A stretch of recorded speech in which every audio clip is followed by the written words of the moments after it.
As we all are aware, the 3-month-long vigilance campaign on the occasion of Vigilance Awareness Week 2025 is observed from 18th August to 17th November 2025, and there can be no better occasion than this campaign period to have a session on disciplinary proceedings to sensitize all officers in the circle regarding the procedure involved in a disciplinary case, right from the stage of drafting of a charge sheet till the implementation of penalties. Dr. Vennam Upender, Postmaster General, Kurnool region, who is a subject expert, has kindly consented to handle today's workshop and appraise the participants on effective handling of disciplinary proceedings. An Indian postal officer of 1999 batch and an officer in senior administrative grade with effect from May 2018, Dr. Vennam Upender sir has worked in various capacities in Tamil Nadu, Andhra Pradesh, Maharashtra and Telangana circles. He has also worked as Chief Vigilance Officer, Bharat Dynamics Limited, Mithani and Hindustan Shipyard Limited. He is also a recipient of Cash Award and Merit Certificate from the Secretary Post in 2005. Having completed bachelor's degree in mining engineering with gold medal, Dr. Vennam Upender sir pursued Masters in Business Administration with specialization in marketing, followed by post-graduation diplomas in Human Resource Management and Insurance Management, and went on to complete doctorate in marketing. Dr. Vennam Upender sir has a rich literary background as well. He has completed diploma in creative English and has published 9 books, including 3 poetry, 3 short stories, and 1 novel. About 100 short stories written by him were published in the last 20 years in almost all Telugu magazines. Apart from literature, 9 research papers relating to management have also been published in reputed journals. He has also received 6 awards for poetry, story, and novel books, including Telangana Saraswata Parishad Award 2024. Also a philatelist, Dr. Vennam Upender sir has won 3 gold, 2 large vermeil, 2 vermeil, 4 large silver, 5 silver, 4 bronze, silver bronze, 2 bronze medals for philatelic exhibits in India and abroad exhibitions in Sydney, Chicago, Bali, Brazil. He has found mention in Limca Book of Records 2019 for having more number of philatelic items on Ramayana theme, and again in Limca Book of Records 2023 for having more number of philatelic items of poets, writers, novel literature prize winners. In the field of vigilance, Dr. Vennam Upender sir has worked as a Chief Vigilance Officer, BDL, Mithani and HSL, and during this period, he has issued 156 systemic improvements to better the procedures and published internally SOP on conducting departmental inquiries, drafting a proper charge memorandum, and has helped in revising conduct discipline and appeal rules, HR manual, procurement manuals, reservation policy, and roster management in BDL and Mithani, Hyderabad.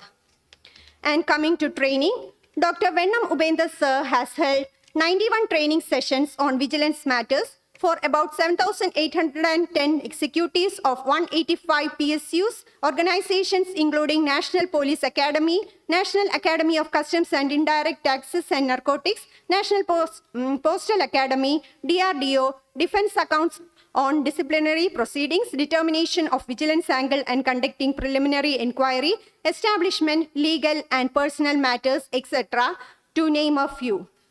He has participated in the national level panel discussions on policy interventions required in certain areas organized by CVC and kept in the committee to recommend master circulars or various vigilance matters covering subjects of CVC Vigilance Manual 2021. He has also written lessons on preventive vigilance for IGOT Karmayogi. It is indeed our great privilege to have such an esteemed officer with us today for the workshop on disciplinary proceedings. All the officers of headquarter region and the assistant directors of the regions who are handling vigilance matters are physically participating in today's workshop, and the session is live streamed for the benefit of the officers in Central and Northern region. With these few words, I request Sri Alexin George, DPS HQ Kerala Circle, to deliver the welcome address.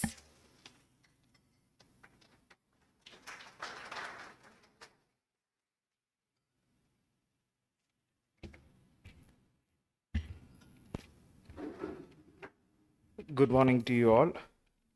Our distinguished chief guest of the day, Dr. Vennam Upender sir,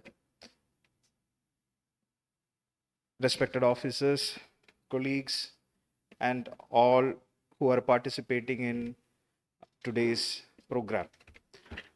We are very much fortunate that we have got such an esteemed personality to speak and to guide us with his wisdom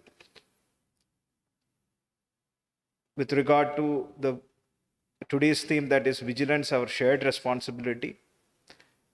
Today's class would be beneficial for each of the officers who are participating in this session, and also we would be urging you all to spread this message across the Kerala circle so that the theme of today's discussion and today's session would be shared across the Kerala circle. Preventive vigilance, as you all know, it starts from the idea that prevention is better than cure. When Department of Post is heading towards its glorious heights, we are seeing an inflow of money like never before. Wherever there is a money flow, there is a chance for frauds as well as malpractices.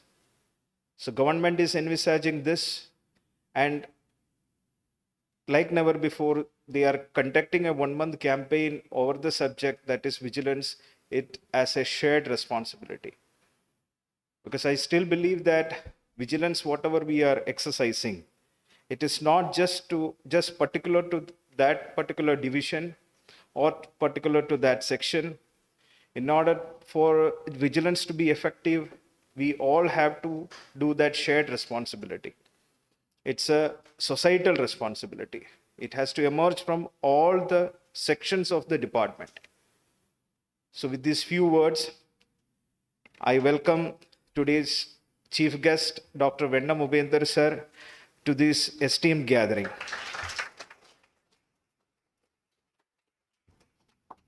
I welcome you all who are participating online and offline to this session. With these few words, I'm concluding. Have a great day and have all these insights guide you for the later of your life. Thank you. Jai Hind. A day's program. I've been moving around all over. So this is not my profession, in fact.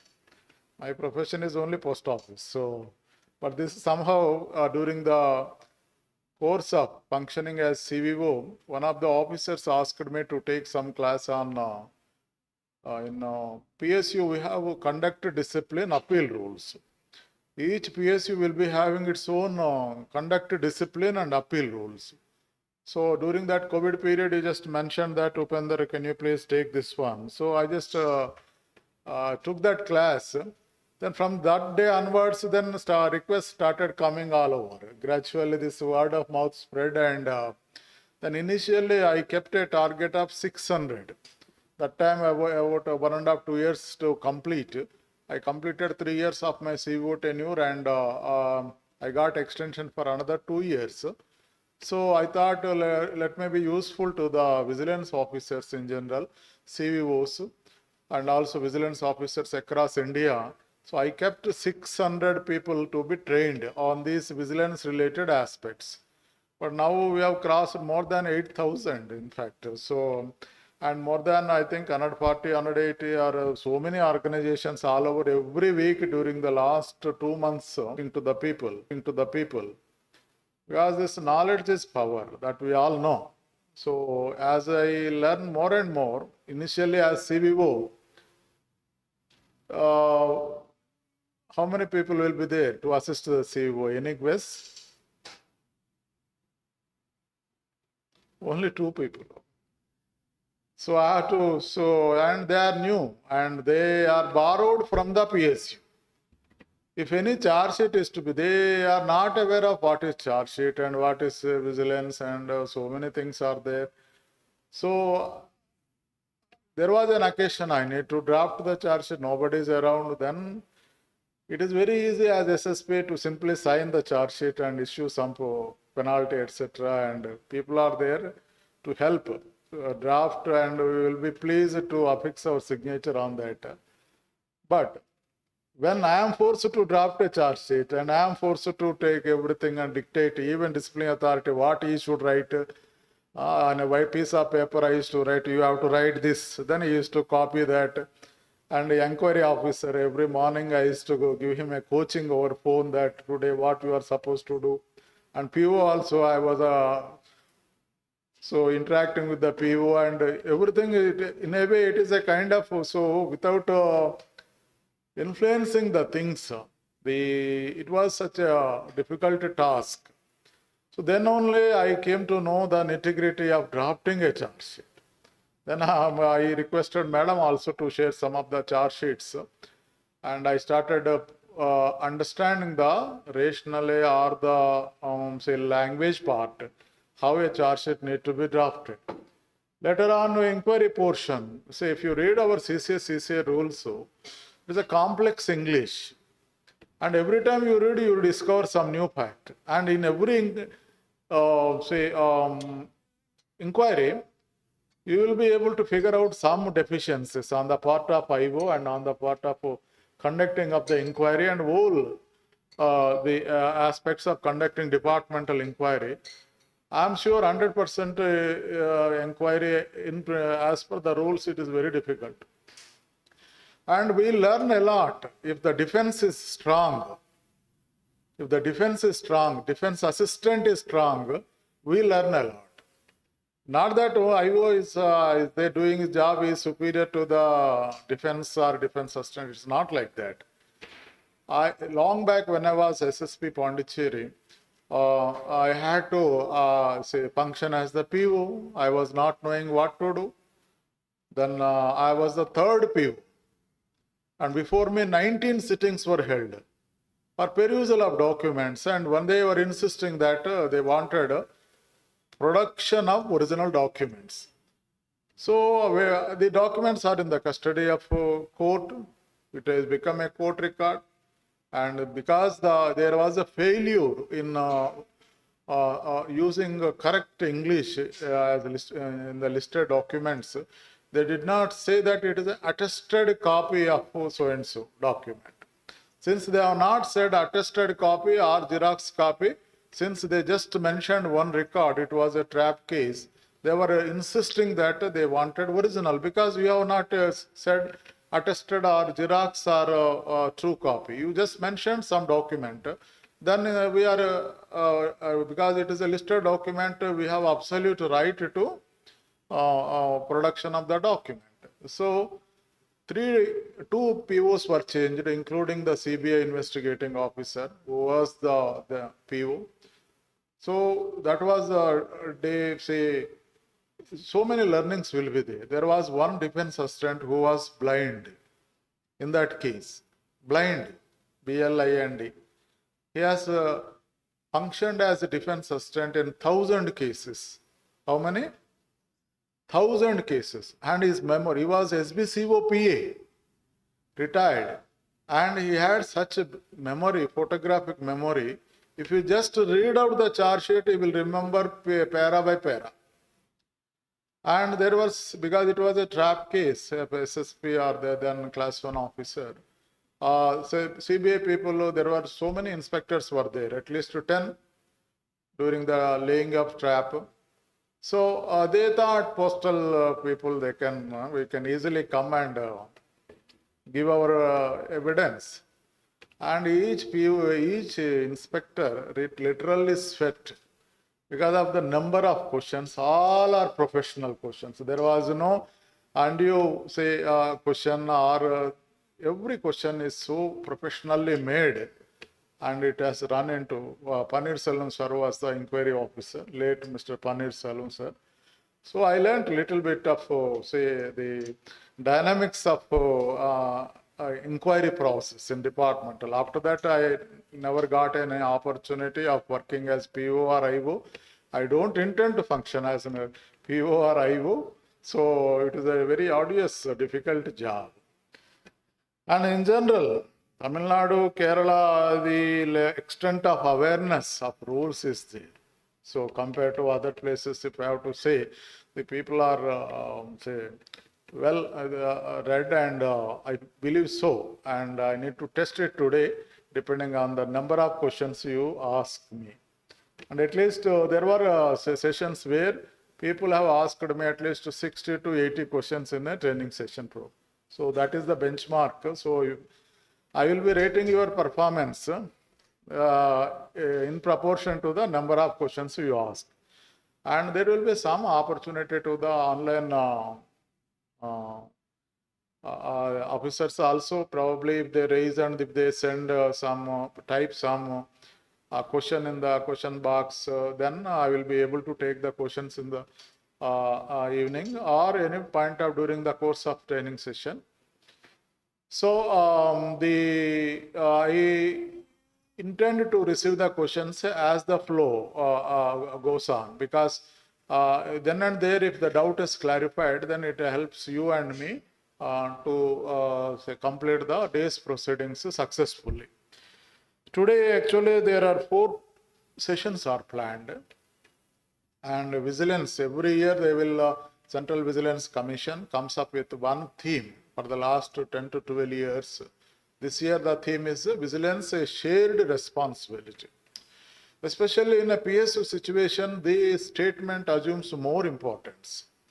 Unlike in our situation where governmental departments are there, here also it is there, but in the PSU situation, large scale procurements are there.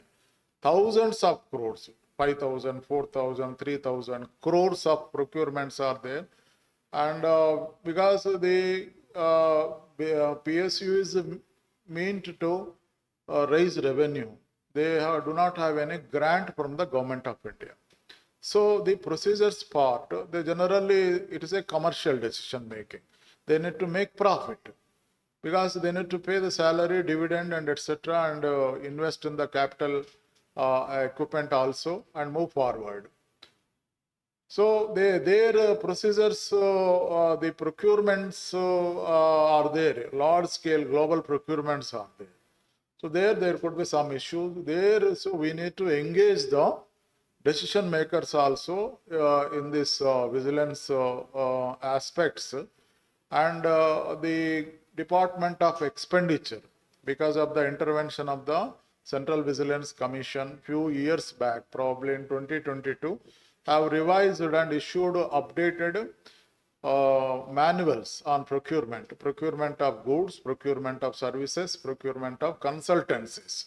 There are 3 books are there, apart from GFR 2017 and subsequent amendments. These are the only books that we need to consult PSU or the central government wherever there is a procurement of goods, services, and procurements are there. Since decision, commercial decision making, as I mentioned, a lot of expenditure is incurred.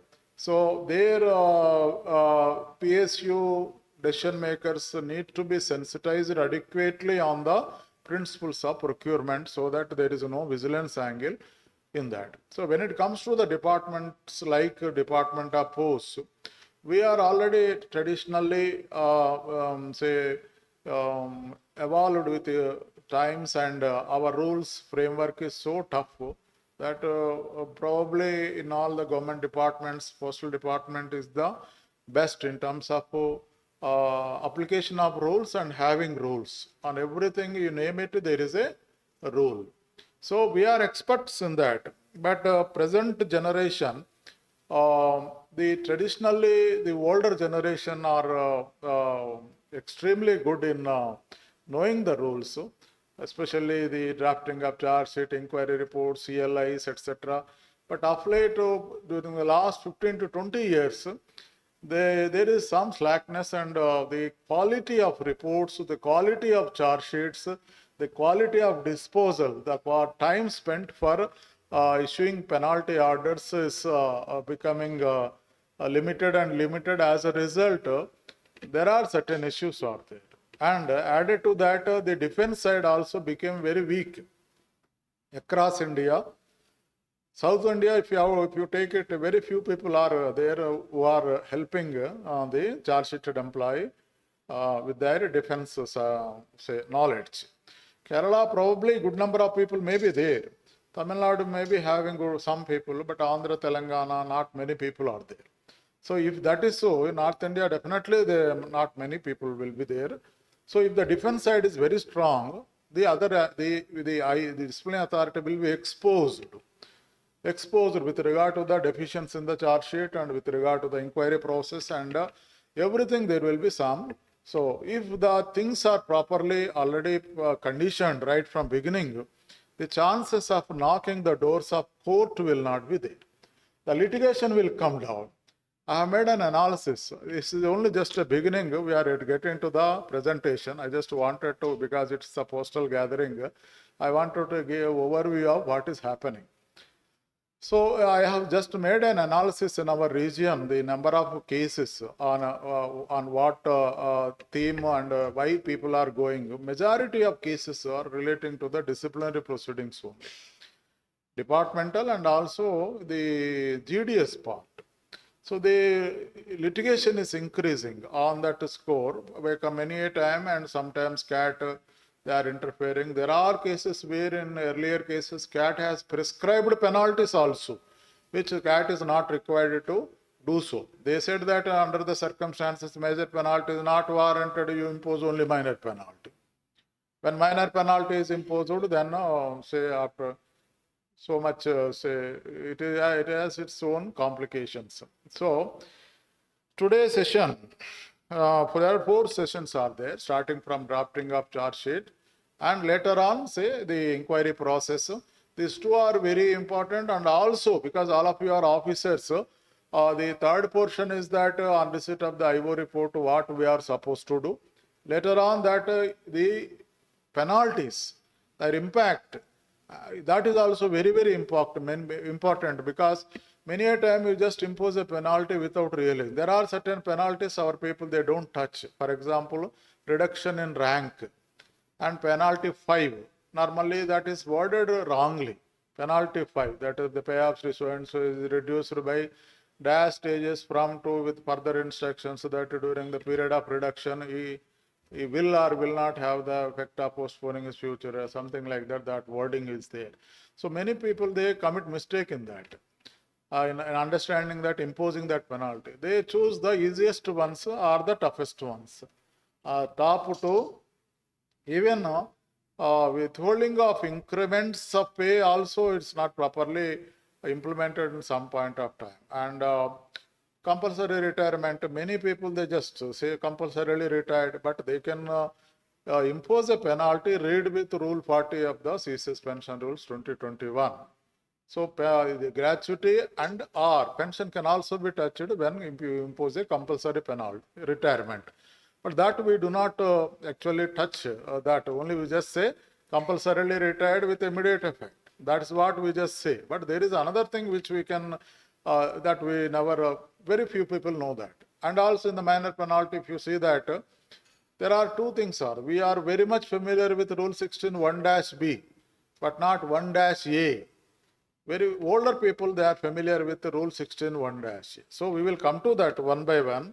I just summarized a few things and with regard to these things, and now we will progress. If you do not have any objection, I would like to come in the middle of the present, because so that I will be able to see the people and talk to you. So it is easy. Otherwise, you will there will be disconnect. You will take me for granted and you will not listen to me. So if you will be in alert mode, if I am in and around, so that there will be some say attention will be there. So there are 3 things which are required for good listening. One is that attentive listening, active listening, passive. It's not passive listening.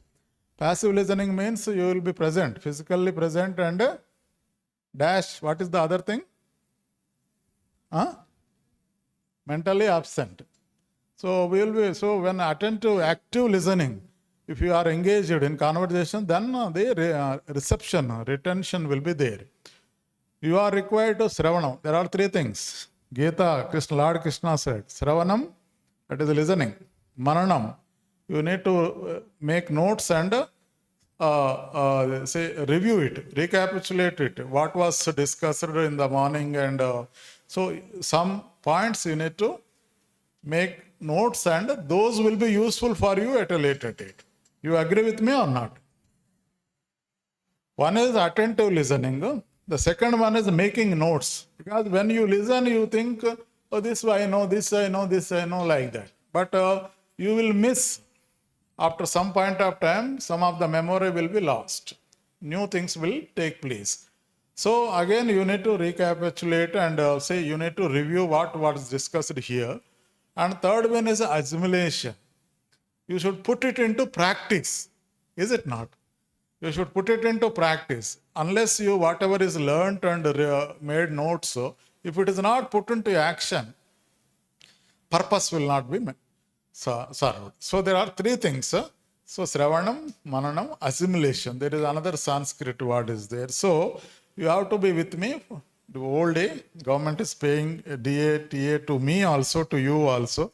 So we are required to do full justice for this one. Do you agree with me or not? I think lights we can put off, no? Again, somebody put them off. Lights, please. One or two you can keep it alternatively. Okay. Now I think it's okay.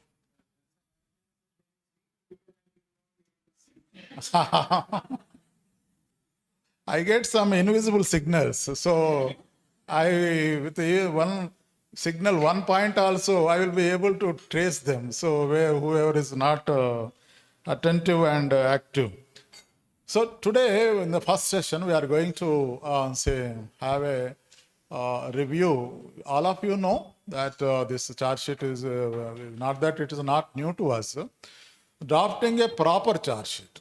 Drafting a charge sheet is easy, but drafting a proper charge sheet is difficult. And there is you can keep on improving that. Charge sheet, it is such a thing. Largely, you will be able to achieve excellence. But there are some, always there will be some gaps will be there. If you discreetly observe the charge sheet, then surely you will be able to figure out. But by and large, it needs to address both sides, the departmental needs and also the charge sheet side. Also, there should not be any vagueness in drafting a charge sheet. Then subsequently, we will be touching upon few things which we are not familiar with. Postal side, the CVC side and CVO. Not CVO, CVC side and CBI side, consultative mechanism where vigilance angle is perceived. Then there is a authority in the department, senior DDG vigilance is there. So that senior DDG, some group A officers cases and composite cases are PSS group B cases will go to the senior DDG vigilance. And some cases will go to the CVC also. That portion, we are not very much familiar. Probably the circle vigilance officer alone will be having clue because through her or him only the files will be routed to directorate. If we have to give 100 marks, if I have to give 100 marks, so for these various four components. First component is preliminary inquiry. Normally we call it as DLI, CLI, so many things. So the preliminary inquiry portion on receipt of any complaint or on our own when we pay a surprise check, etc. So there will be some, so immediately when there is a discrepancy or deviation or some suspicion is there, we will just commence the inquiry portion, and that I will give 25% marks out of 100 marks.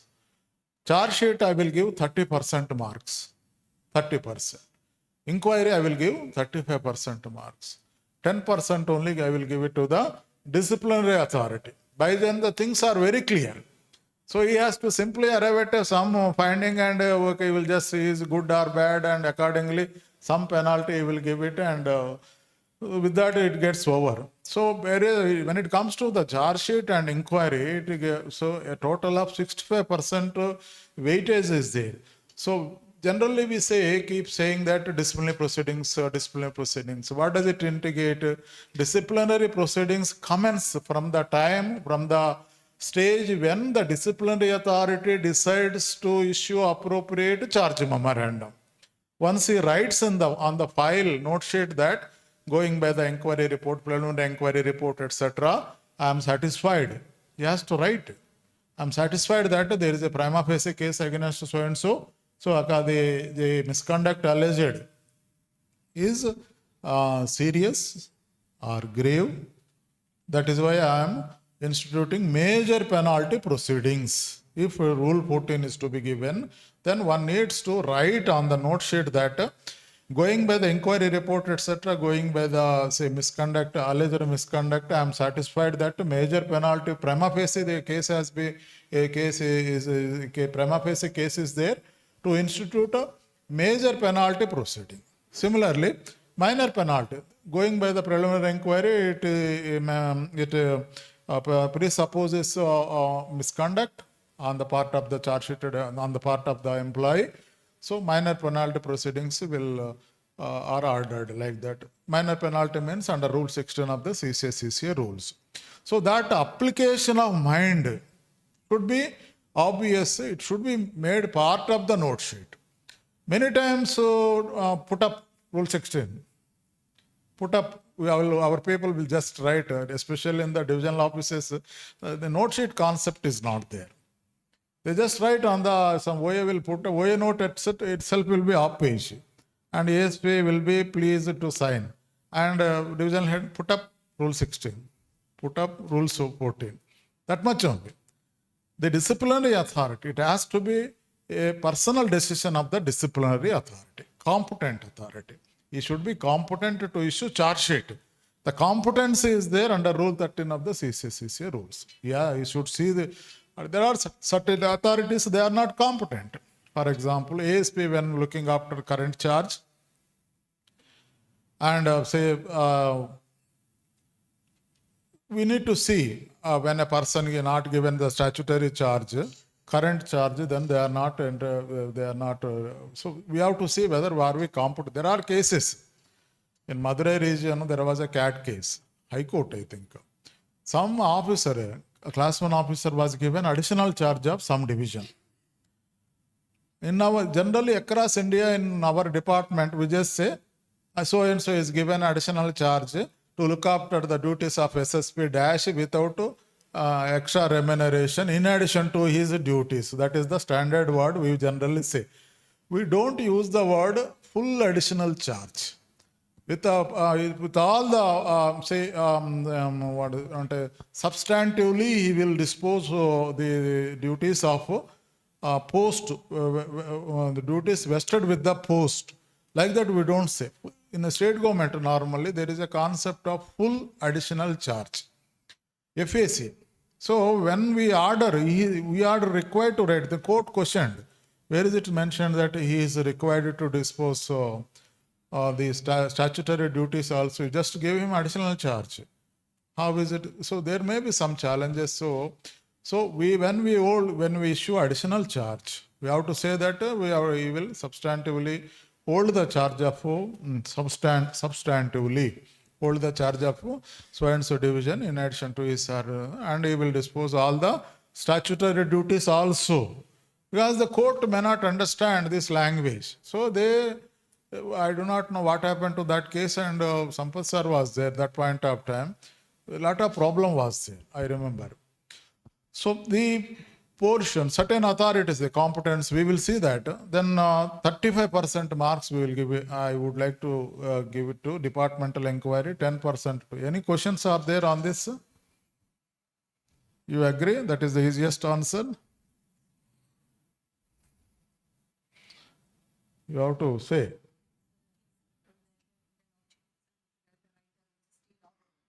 We have to.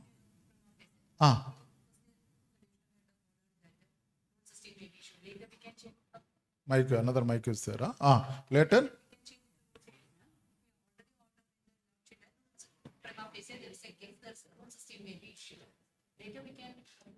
When we want to go to Kochi, you boarded the Kochi bus. You purchased a ticket and boarded the Kochi bus.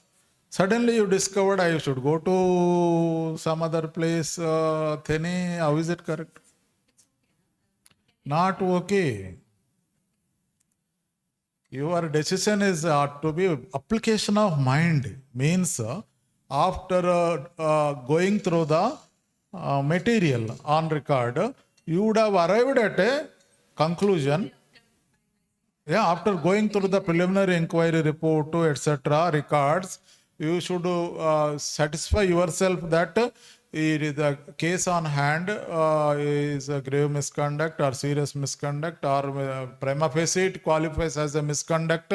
Hence, I am ordering minor penalty proceedings. I am ordering major penalty proceedings under Rule 14 of the CCCC rule. So after having written Rule 16, the provision is there. Rule it is there, we will discuss that. But say that is an extraordinary and the provision is there. But it is an emergency window. There is some procedure we will discuss. Kindly park this question for some time. We will discuss that. Otherwise, the beginning, the first decision itself need to be qualified. It should be a qualified decision. You should at least write 3 to 4 lines. I am satisfied that yes, the case on hand merits issuing of major penalty proceedings, and accordingly I am ordering the major penalty proceedings under Rule 14 of the CCCC rules. Please put up draft charge sheet. Like that. So normal our people will put up and we don't say I have gone through the draft proceedings, and after it is put up, I have gone through the draft charge sheet and made corrections and signature. So the file should speak it for itself. When post-retirement proceedings, normally UPS and generally go through it. But since I worked on the vigilance side, generally I look into these aspects. Because the application of mind should be ex facie. Just by reading that, the judge should understand that you have applied your mind. It is your own decision. You are not influenced by any other extraneous aspects. It is personal decision of the disciplinary authority. So issuing of charge sheet is the personal decision of the disciplinary authority. That should be evident when we read the charge sheet. So there was a news item in the newspaper on 25th, February 2023. One lecturer was charge sheeted, one lady teacher. She was charge sheeted for not greeting her superior, principal. My English is, are you able to follow or not? So the lecturer, she failed to greet the principal. Good morning, sir, like that. So as a result, since she did not say that, she was served with the charge sheet. And also, she was transferred out from the college. Is it okay or not okay? Why? No, you have to give some reason for that. Is it okay or not? You have to speak out. Not okay. Why? Little louder, because audience are outside. Respect has to be given.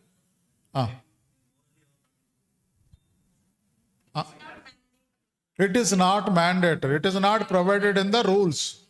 That not wishing, not greeting is not a misconduct per se. That is what you wish to convey. So there are like this, these things are happening all around. Charge sheets are created out of personal vendetta, whims and fancies and arbitrariness. I don't like and I will issue charge sheet. At least in our department, this sort of thing will not be there. Yeah, we are very largely professional. Uniform services.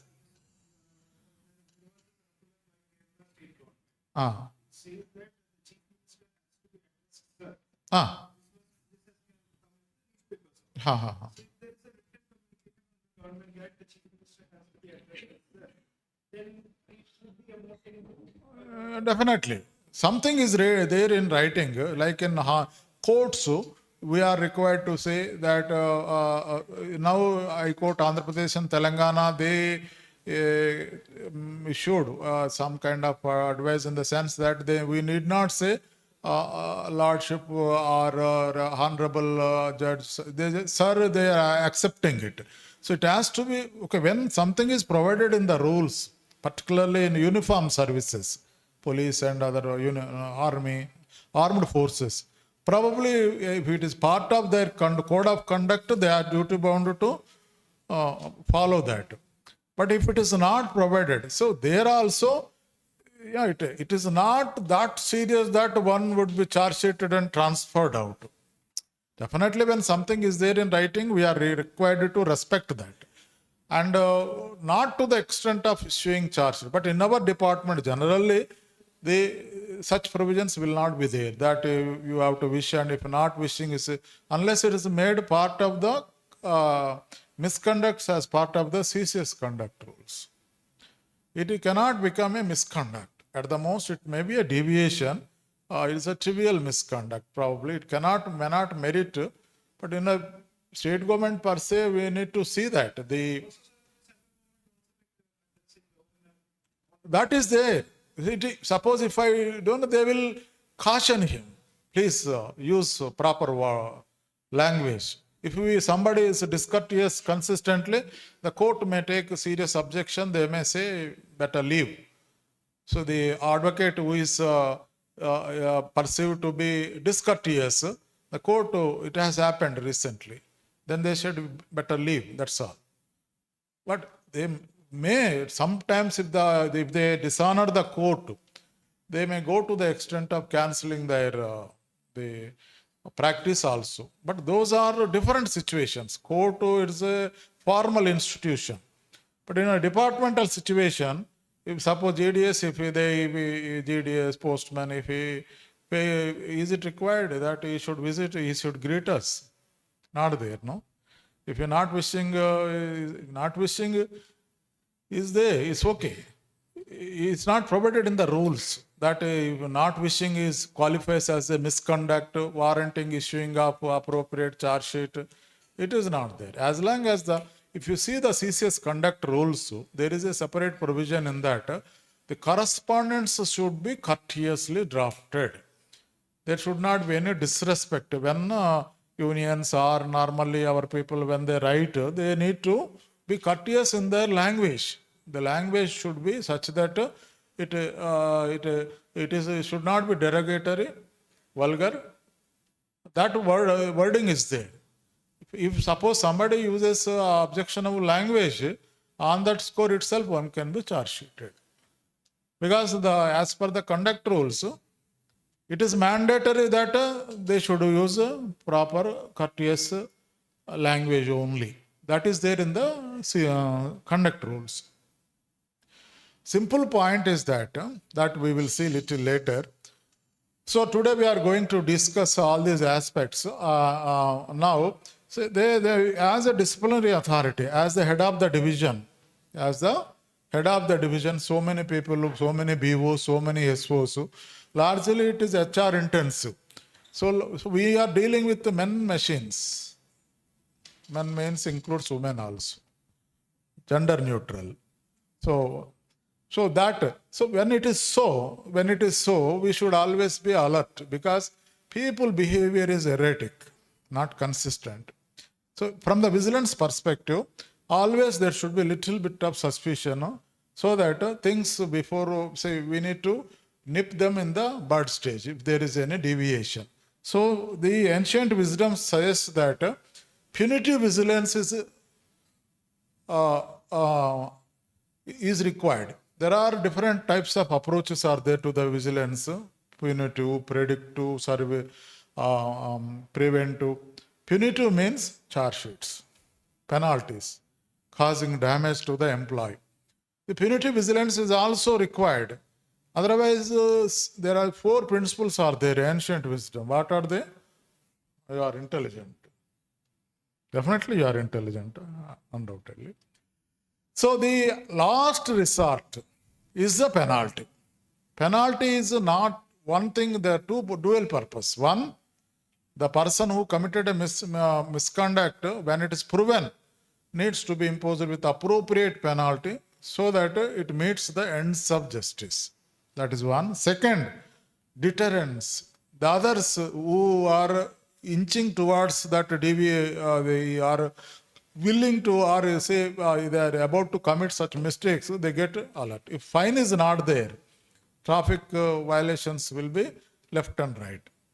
So these are certain limitations which system prescribes. So punitive vigilance is inseparable duty of our divisional superintendents, more so. These 5 principles are very important in terms of punitive vigilance. Number 1, whether whether it is a charge sheet or the inquiry. What is the common purpose? The common purpose is to discover the truth. The one who committed the mistake, he knows whether he has committed a fraud or not. He knows. And probably the inspector or the subdivision head or the division head may know that he has committed a mistake. Both sides there are certain deviations. So how do we establish the truth that he has committed a mistake? Establishing truth is by following proper protocol.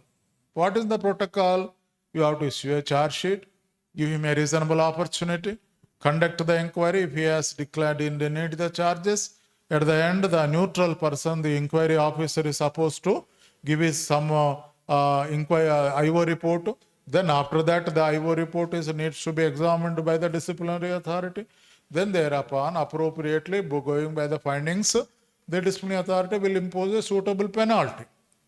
So the truth is there. Truth is there in the system. But we need to discover the truth and establish the truth.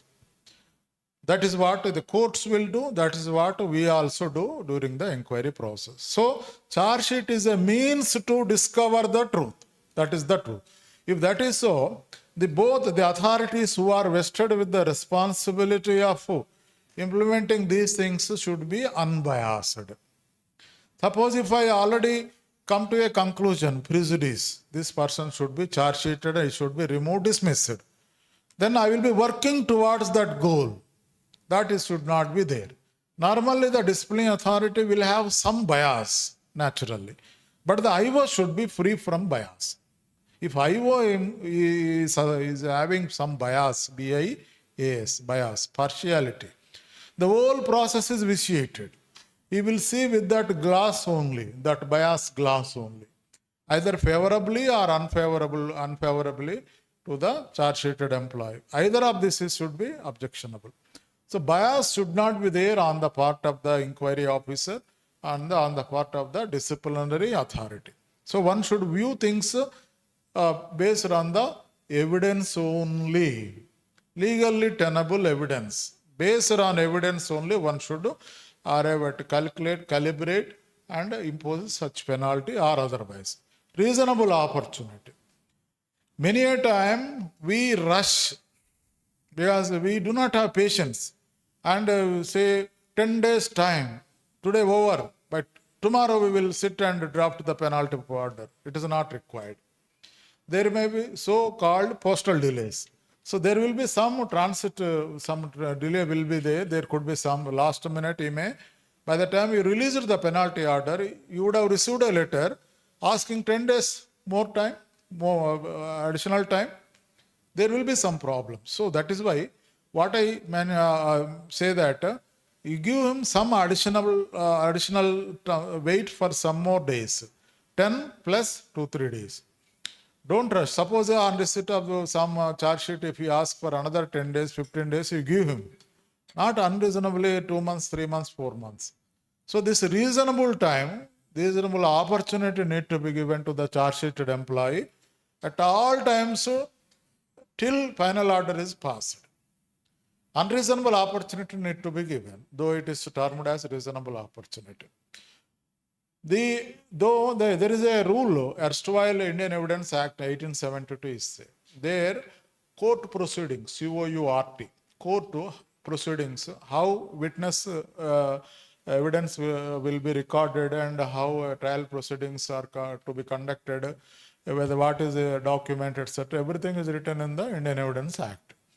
This Indian Evidence Act provisions are not squarely applicable to the department. But by and large, the spirit of the Indian Evidence Act, now it is replaced with some other act. The spirit of that Indian Evidence Act are to be followed in our departmental inquiries also. Because our departmental inquiries are what? Quasi judicial. So we need to demonstrate judiciousness at all time. Anybody who goes through our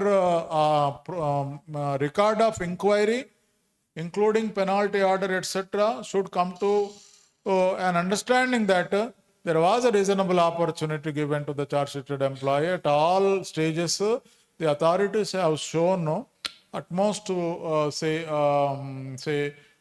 respect to the rules, and they demonstrated judiciousness. That feeling should be there. If that is there, when matter goes to the court, when judiciary scrutinizes, then we will win. They will not be able to do anything. So in the departmental inquiries, we are not actually looking into the manner in which the evidence is drawn, the witness body language, and the accused, we don't use the word accused, the charge-sheeted employee's behavior, demeanor. Normally in the departmental inquiries, it is not the subject matter. Suppose if the witness, if he is difficulty when cross-examination is taking place, if he is finding difficulty to answer the questions, we will not record his behavior. So we are only, there are two things in the criminal proceedings, mens rea, another one, actus rea. Mens rea means intentions. Actus rea means the manner in which that particular fraud is committed. For example, while speaking to you, if I just touch the glass, it has fallen, broken. Whether breaking of the glass is intentional or unintentional. There is a concept of the glass is broken. Physical damage has taken. Actus rea is there. Because of my activity, the glass has broken. Because of knowingly or unknowingly, deliberately or otherwise, the SPM or the postal assistant or the BPM would have misappropriated the money. There was a non-credit and records justify that. So there is a fraud. Why he has committed that fraud in order to take care of medical expenses or something, that is not the thing which we are required to give any weightage to that. That mens rea component is not there. That is the intent. Why he committed a fraud is not the subject matter of the departmental inquiries. Got my point? So now we will just try to see certain principles. Because discipline is the most important pillar. So we have CCA, Conduct Classification Appeal Rules. Again, CCS conduct rules are also there. Both rules are separate. In many PSUs have combined these two rules and issued one conduct, discipline and appeal rules. So discipline breeds discipline. What is the opposite? What is the opposite? So discipline breeds discipline. So if there is a discipline, one need to set himself or herself as an example. So there was one officer long back. He told me when I was a probationer, in Kolkata people come to the office at 11 o'clock. So then he used to go to office at 9:30. Nobody was coming. Then he tried to change. Then they did not follow that. Then he started coming at 11:30. So that's how I was told during my probation. So the point is that so discipline is important. Not that we need to change this. We need to ensure our job is that only. Discipline is the foundation, as simple as that. If people are disciplined, then everybody, if they are performing their duty as per the Charter of Duties, then hardly any possibility of misappropriation. Everyday day's work, if it is completed, it will not run into arrears. when it is not running into arrears and it is easy for the audit and other people there to see and satisfy that everything even on a daily basis, if it is accounted for, then there is no question of malpractice or any irregular activity. Do you agree with me or not? So discipline is the foundation. So how do we inculcate means by setting our examples of our own with regard to whatever is there. So if we ourselves subscribe to some wrong behavior, naturally, yatha raja, tada praja. King, whatever he does, the other subjects will also follow the same thing. Good and bad, both ways it will be there. So it is a joint responsibility, and the disciplinary proceedings, as I mentioned to you, that one needs to discover the truth. Truth is there in the system. What is that truth? You need to discover and establish that truth by following a set protocol, charge sheet, inquiry, etc. So the employer is also required not to transgress his limits. Means, like in the first instance, we have seen that since the lecturer has not greeted, he just misused his powers, wrong application of power, issuing charge. Charge sheets are not meant for non-employment related misconducts. Charge sheets are meant for employment related misconducts that we will be seeing little later. So we need to exercise utmost restraint because as divisional superintendent, powers are there. Schedule volume 3, at the end, schedule of administrative powers are there in the volume 3. For that, divisional superintendent powers are also there. You are actually in the entire department, I feel, it is a divisional superintendent is the most powerful and the DPS. After that, with the PMG level, the statutory duties part, appeals, petitions, etc., very limited. The DPS and the divisional superintendent, they are the supreme. So the object of disciplinary proceedings, I mentioned that, and employee should not have any prejudice against any employee. You rose to such a class 1 position or important position, we should forgive people. We should forgive people. We should not keep anything in our mind and translate into a kind of charge sheet for unnecessary things. Issuing of charge sheet is a major decision. It is a stigma you are attaching to the employee. So you can't issue just like that. Maybe in the initial years, people will be tempted to issue charge sheets, but as they mature, they need to demonstrate utmost restraint. When it is unavoidable, yes, you must. Like if you see the story, long back, one sage, Rishi, and one serpent, cobra, so there was some interaction. Then he advises cobra that exercise restraint, don't bite, be a good person, demonstrate good behavior. That is what he told, but it was not a speaking explanation given to the cobra. And cobra took it, and it wanted to live a spiritual life. Then it adopted a very sage-like life. After some months, again, Rishi was going through that route. Then the snake was lying on the road on the left side. It was almost in a dying stage.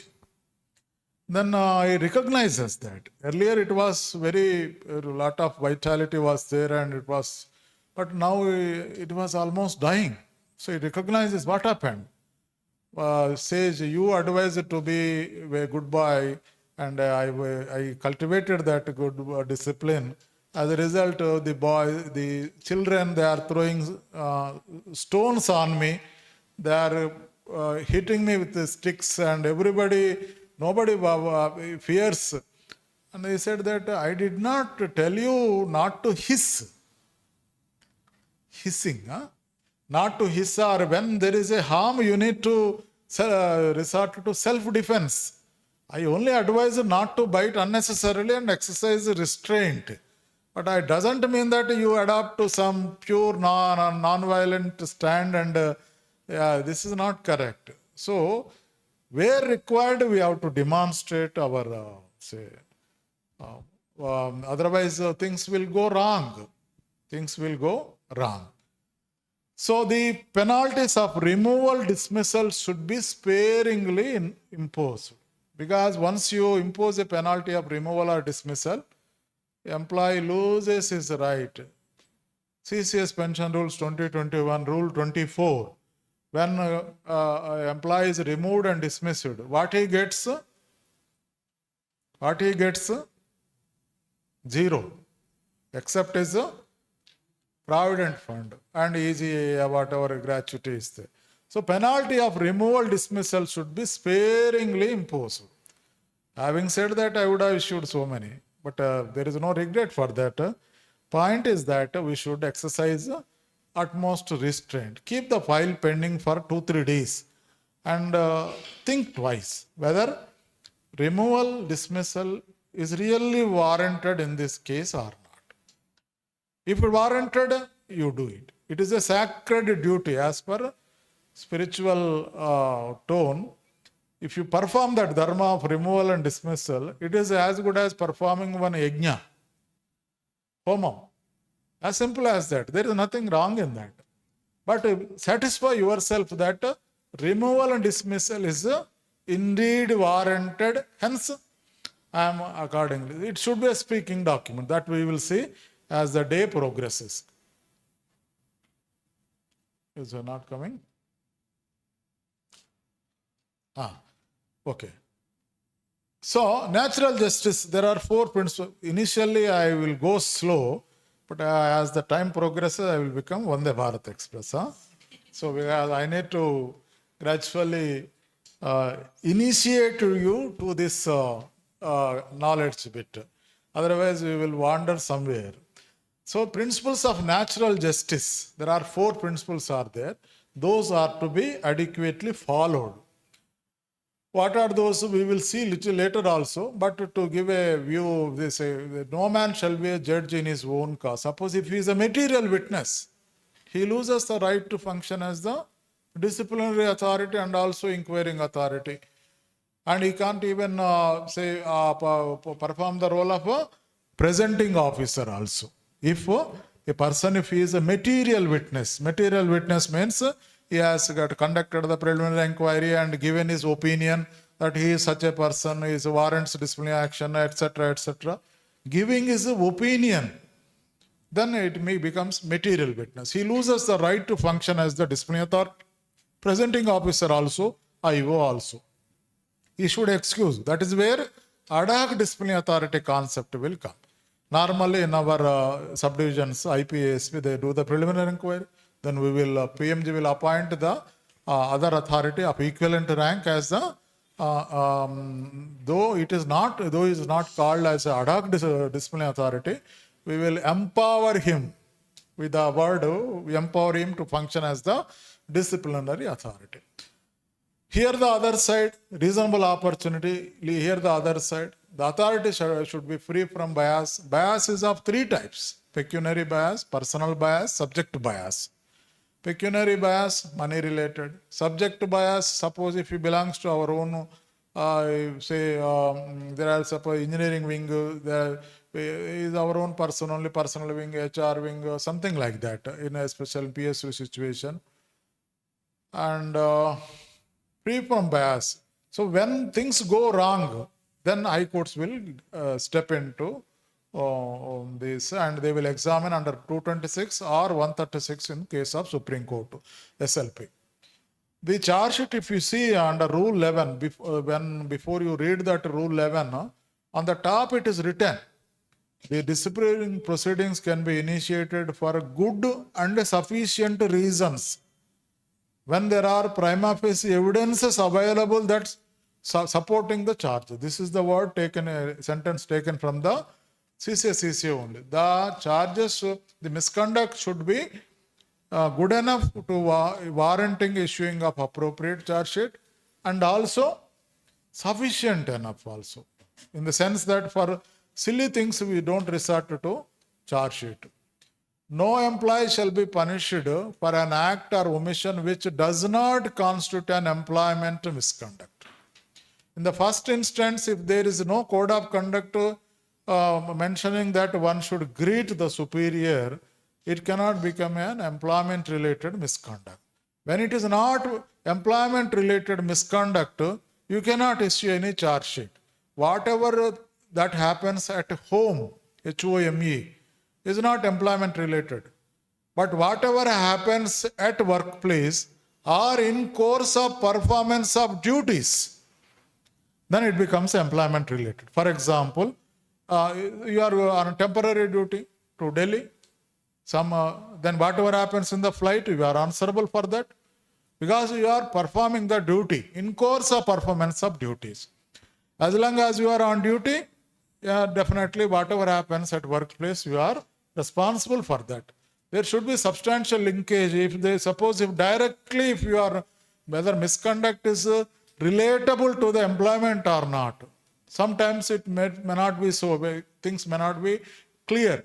So at least there should be substantial linkage between the misconduct and the employment. So means that during the course of performance of duty, suppose somebody went out and consumed alcohol and came and created a scene, or the image was tarnished, he was shouting or quarreling outside, though he is doing that, but during the course of performance of duties, LBP may gone out and consumed alcohol while bringing the articles or bag or anything during the course of performance of duties, any misconduct can be attributed to that particular person and charge sheet can be issued.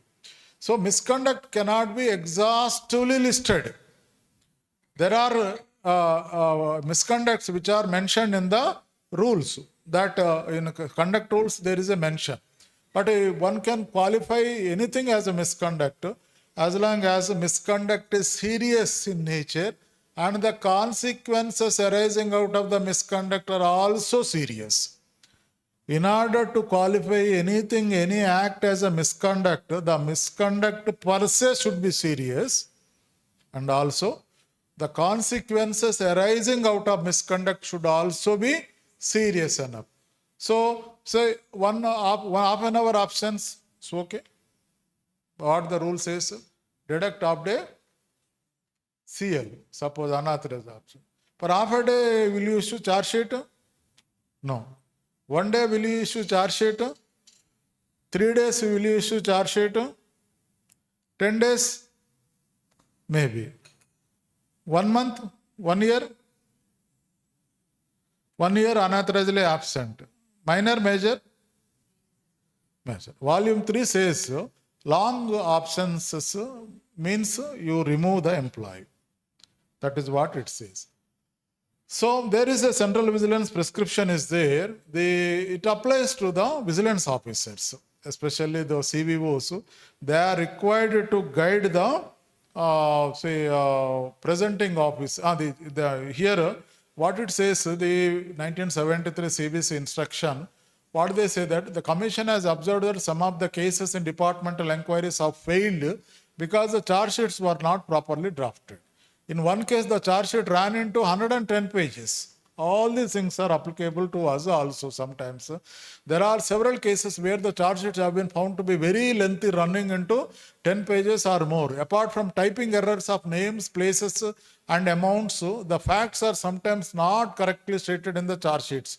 In one case, the articles of charge included 2 items which had already been the subject matter of inquiry and even punishments had been meted out.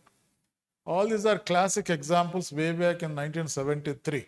The article of charge is the most important document in disciplinary proceedings and should be drafted very carefully. CVOs, vigilance officers should personally scrutinize the charge sheets drafted by the departmental officers or by the CBI. Detailed guidelines have been. Every point in this is very useful. Now we are getting into the charge sheet, how it need to be done. What is the charge? Charge means prima facie proven essence. Prima facie proven essence. You are satisfied that yes, there is a truth in that. That is why you allege. You will not confirm. While drafting a charge sheet, you will allege to have violated this, allege to have violated that. You will make an allegation, but prima facie it is a proven essence of allegation. Means you have come to a conclusion that yes, he has committed a mistake. But that you will not confirm it, but you will say that he has alleged to have committed. So the charge should be brief, clear and precise. Charge should be, it should not run into too many pages. Charge should be simple.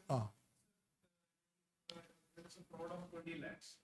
And the charge sheet we are bringing only one or two cases or three cases. Yes. So the charge sheet will be very brief. But there has been cases where those charge sheet has been filed. When we are presenting it in the court, then there has been instances where saying that this person has only committed maybe the amount which we have bought in the charge sheet is instead of 20 lakhs, maybe 1 lakh, where the clear cases are there, where we can adduce the documents and everything. So what should be the ideal this thing, sir? All the entire amount should be bought in the charge sheet, or? We will answer that. Please park that question. One Directorate Raghavacharya Varadacharya, he has written a letter on that. At that time, we will discuss that. So I will answer your point, surely.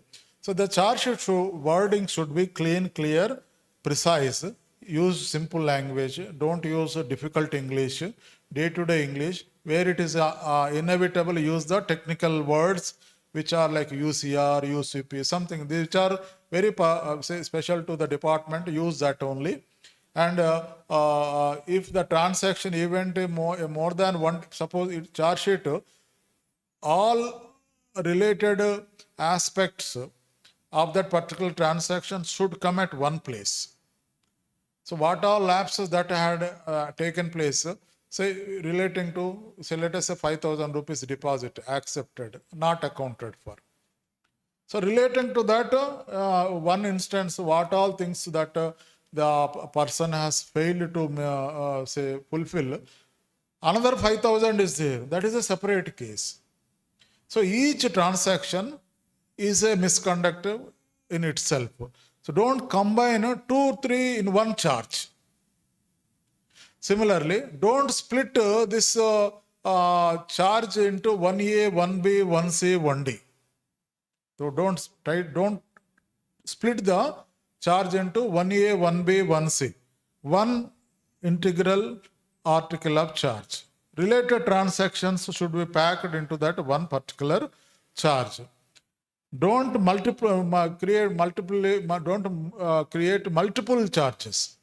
Already one charge is there, and some amount of that again copying and creating another charge and marrying it to some other article of charge, not to be done. So we will discuss that. So the charge, each separate charge should be there in respect of each transaction. That means number of non-credits may be there. So in that you need to choose the most, suppose say you should not be obsessed with the number of charges. All the related, so many irregularities, all irregularities need not be brought into charge sheet. Major where amounts are heavy, evidence is crystal clear, those fraudulent transactions, in case if there is a fraud.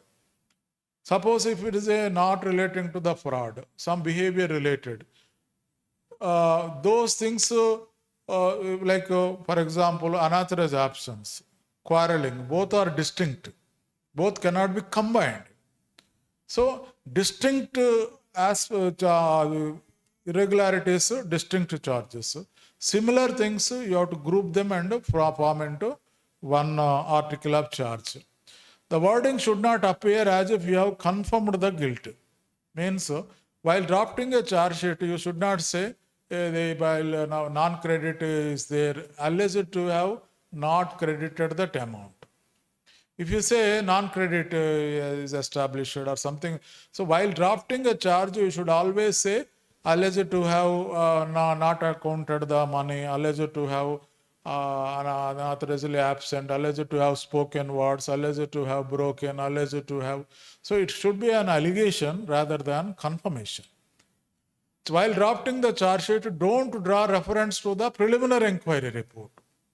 That is another important thing. If you draw a reference to the preliminary inquiry report, then the charge sheeted employee has an absolute right to ask the preliminary inquiry report. And in case if you mention, then you will be exposed because no preliminary inquiry is complete in itself. So don't draw reference to the preliminary inquiry report. If you have drawn any reference during the course of building up, constructing an article of charge, then you cannot say, I will not give. You are duty bound to give. So we will see some charges also. While drafting the charge, whatever departmental manuals, rules, provisions are there, normally SB manual, volume 1, 2, 3, or PO guide, or volume 1, 2, 3, 4, whatever is there you can draw reference to that particular provision rule. If you are not able to figure out a particular thing, there are certain generic provisions are there in the CCS conduct rules. Lack of devotion to duty, unbecoming of a public government servant, lack of integrity, lack of professionalism. Like that, some 10-15 items are there. You can draw reference to those particular generic provisions also. When you draw reference to lack of integrity, directly you are alleging some financial irregularities on the part of the employee. If it is non-financial, then don't draw any reference to integrity aspect. You would only say lack of devotion to duty or unbecoming of public government servant, etc. If you are, there may be situations, so you can mention lack of integrity and lack of devotion to duty also. Both if you mention, the IO is required to give his specific findings on these two aspects. After inquiry is completed, we may come to a conclusion that lack of integrity is not proved, whereas a lack of devotion to duty is proved. There may be some situations. So one should be very careful in drawing attention to these particular provisions. Whether so the IO is duty bound to give his specific findings on the end portion. Lack of integrity, lack of devotion to duty, unbecoming of a government servant, lack of professionalism. A supervisor, if he had failed to ensure lack of integrity on the part of his subordinates, these are certain things which are there. So what you draw reference to, that should be well thought before you allege.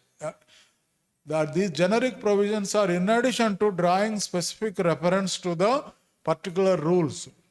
When especially POSB manual volume 1, 2, etc., if you are drawing reference, there may be some confusions. RD rules may not be direct in a computerized situation. Again, things got complicated now. Earlier manual mode, one thing, earlier it is one POSB manual, that was Kavaljit Singh revised it. Again, POSB manual volume 1 and 2. So again, now there is some computerization and waves of computerization is taking place. So in such a case, whatever the department would have issued in the form of SB orders, whatever SOP, whatever guidebook, whatever is issued by the department, you can draw reference to that.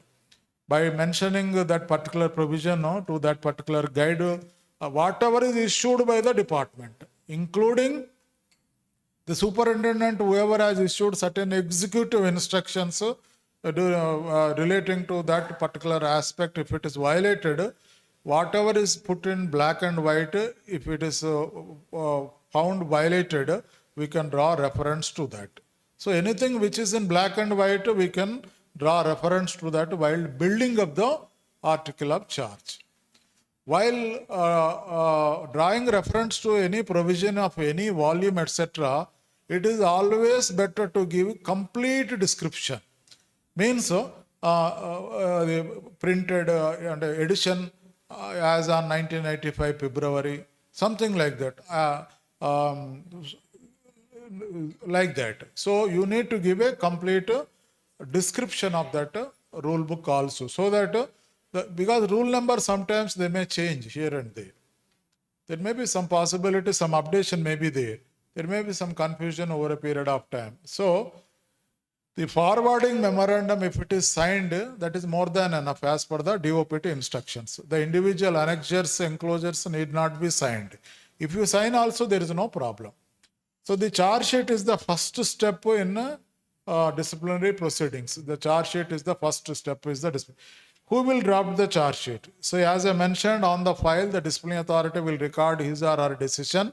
He can take the help of the office, but it has to be his own decision. After the draft charge sheet is put up to him, he has to say, I have gone through the draft charge sheet and satisfied and approved the charge sheet.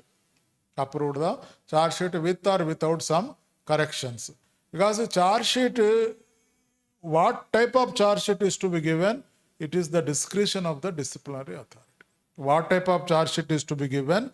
It is the discretion of the disciplinary authority. So the charge sheet needs to be signed only by the disciplinary authority. Exceptions are minister in the name of president, by order in the name of president when any charge sheet is issued.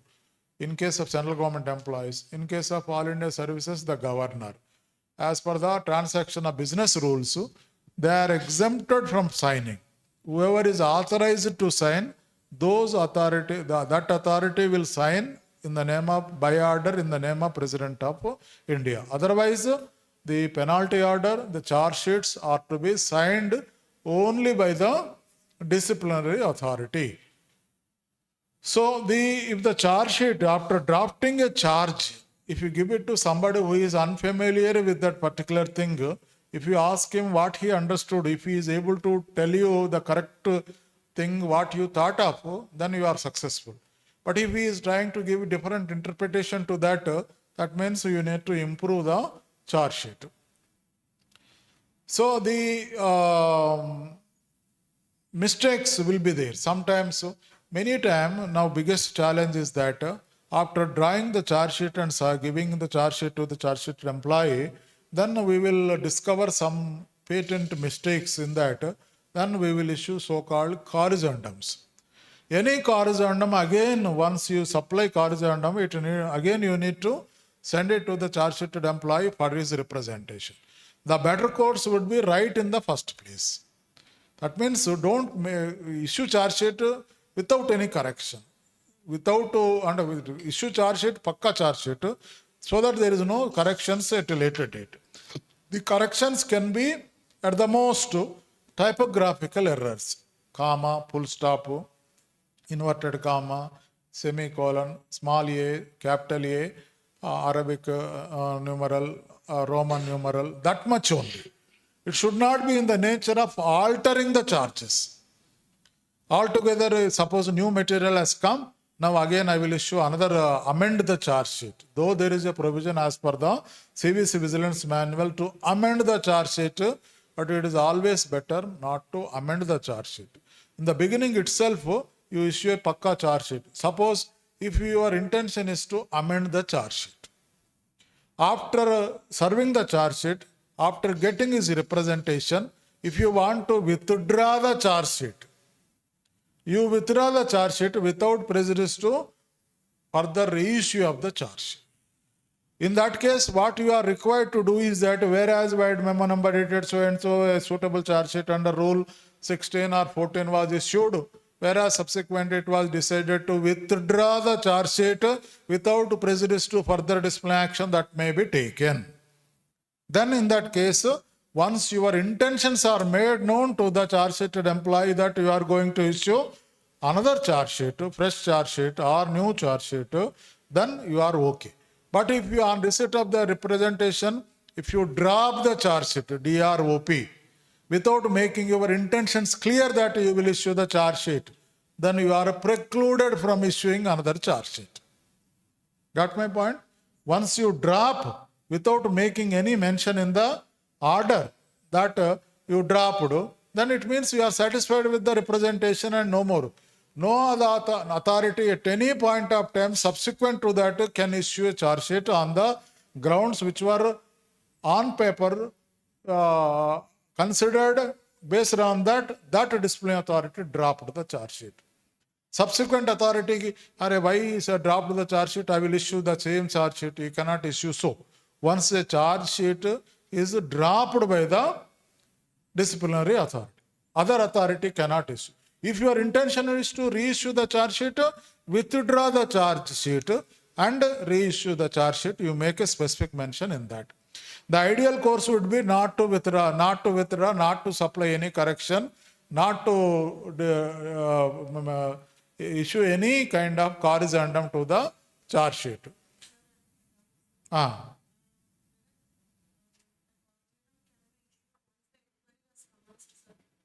The rule says that as per our volume, when the inquiry reaches an advanced stage, better not to issue any corrigendum.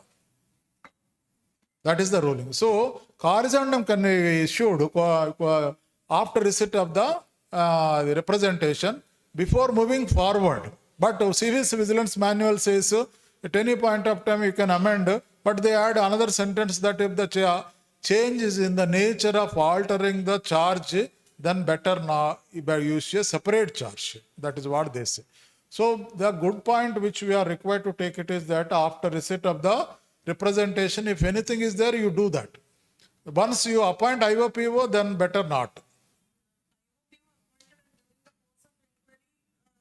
The charged official submits a representation pointing out some mistake in the charge sheet. The idea is that I said example Kochi and Theni.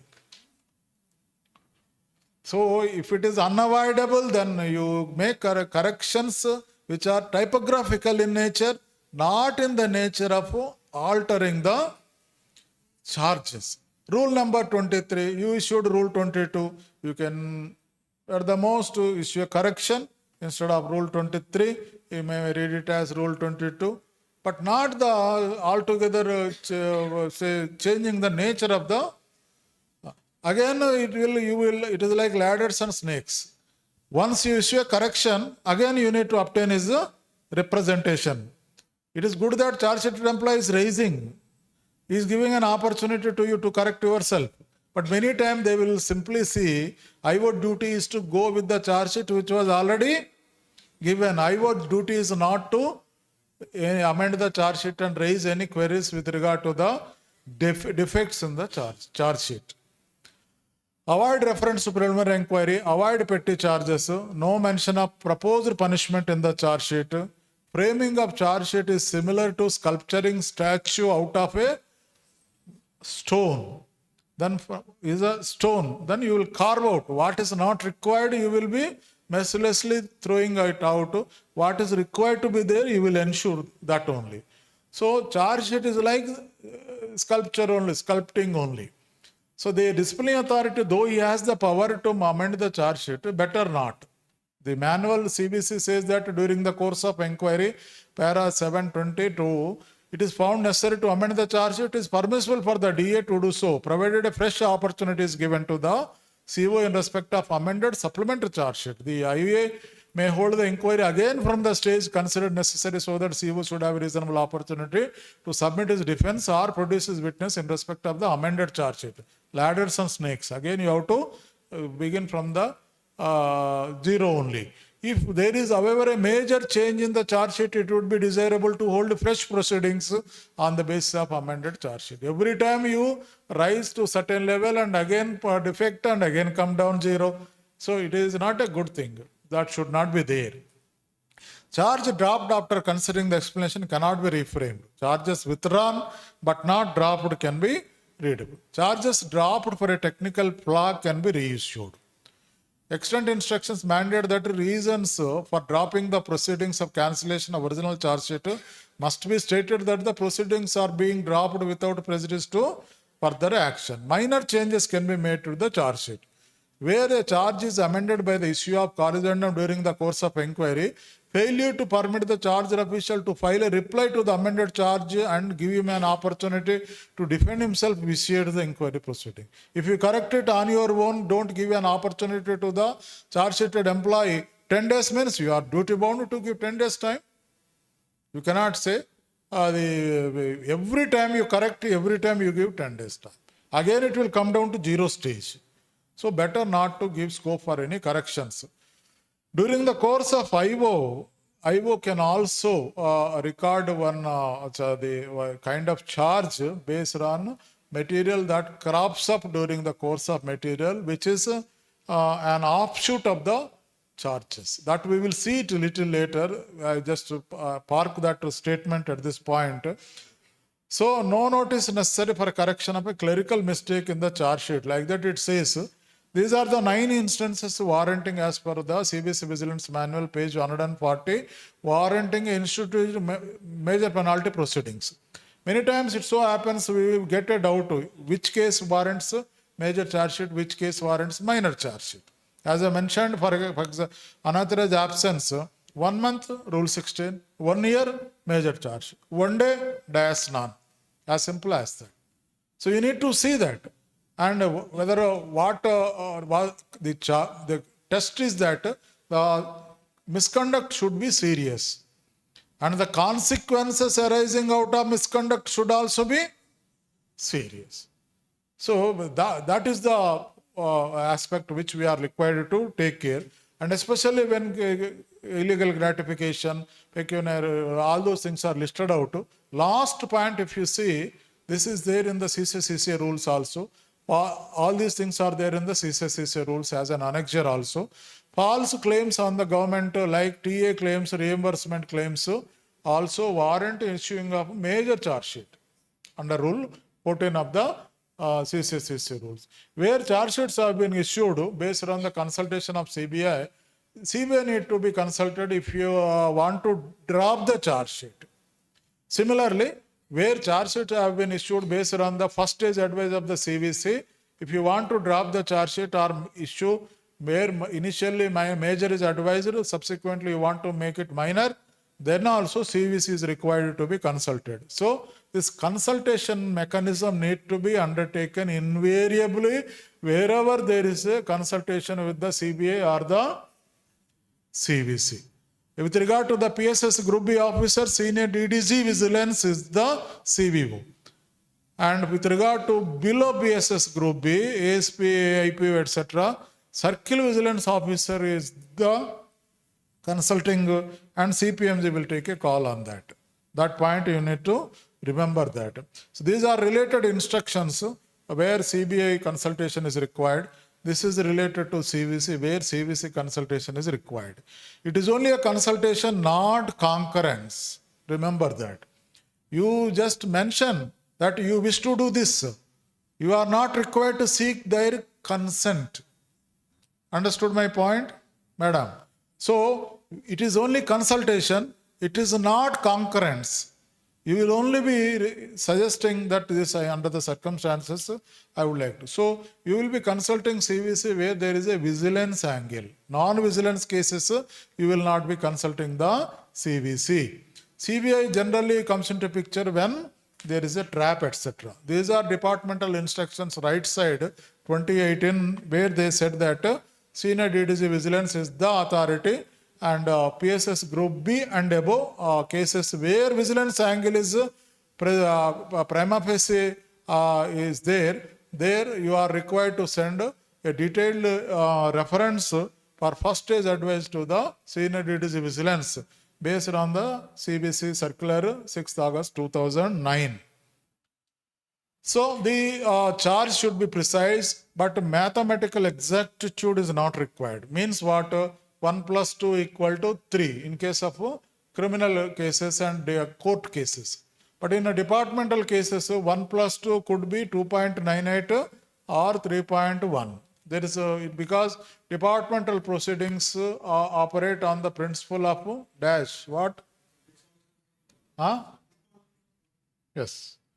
My job is very easy. Huh? Whereas in case of court proceedings, exact proof is required. 98% say proved, 2% not proved, they may say technically acquitted.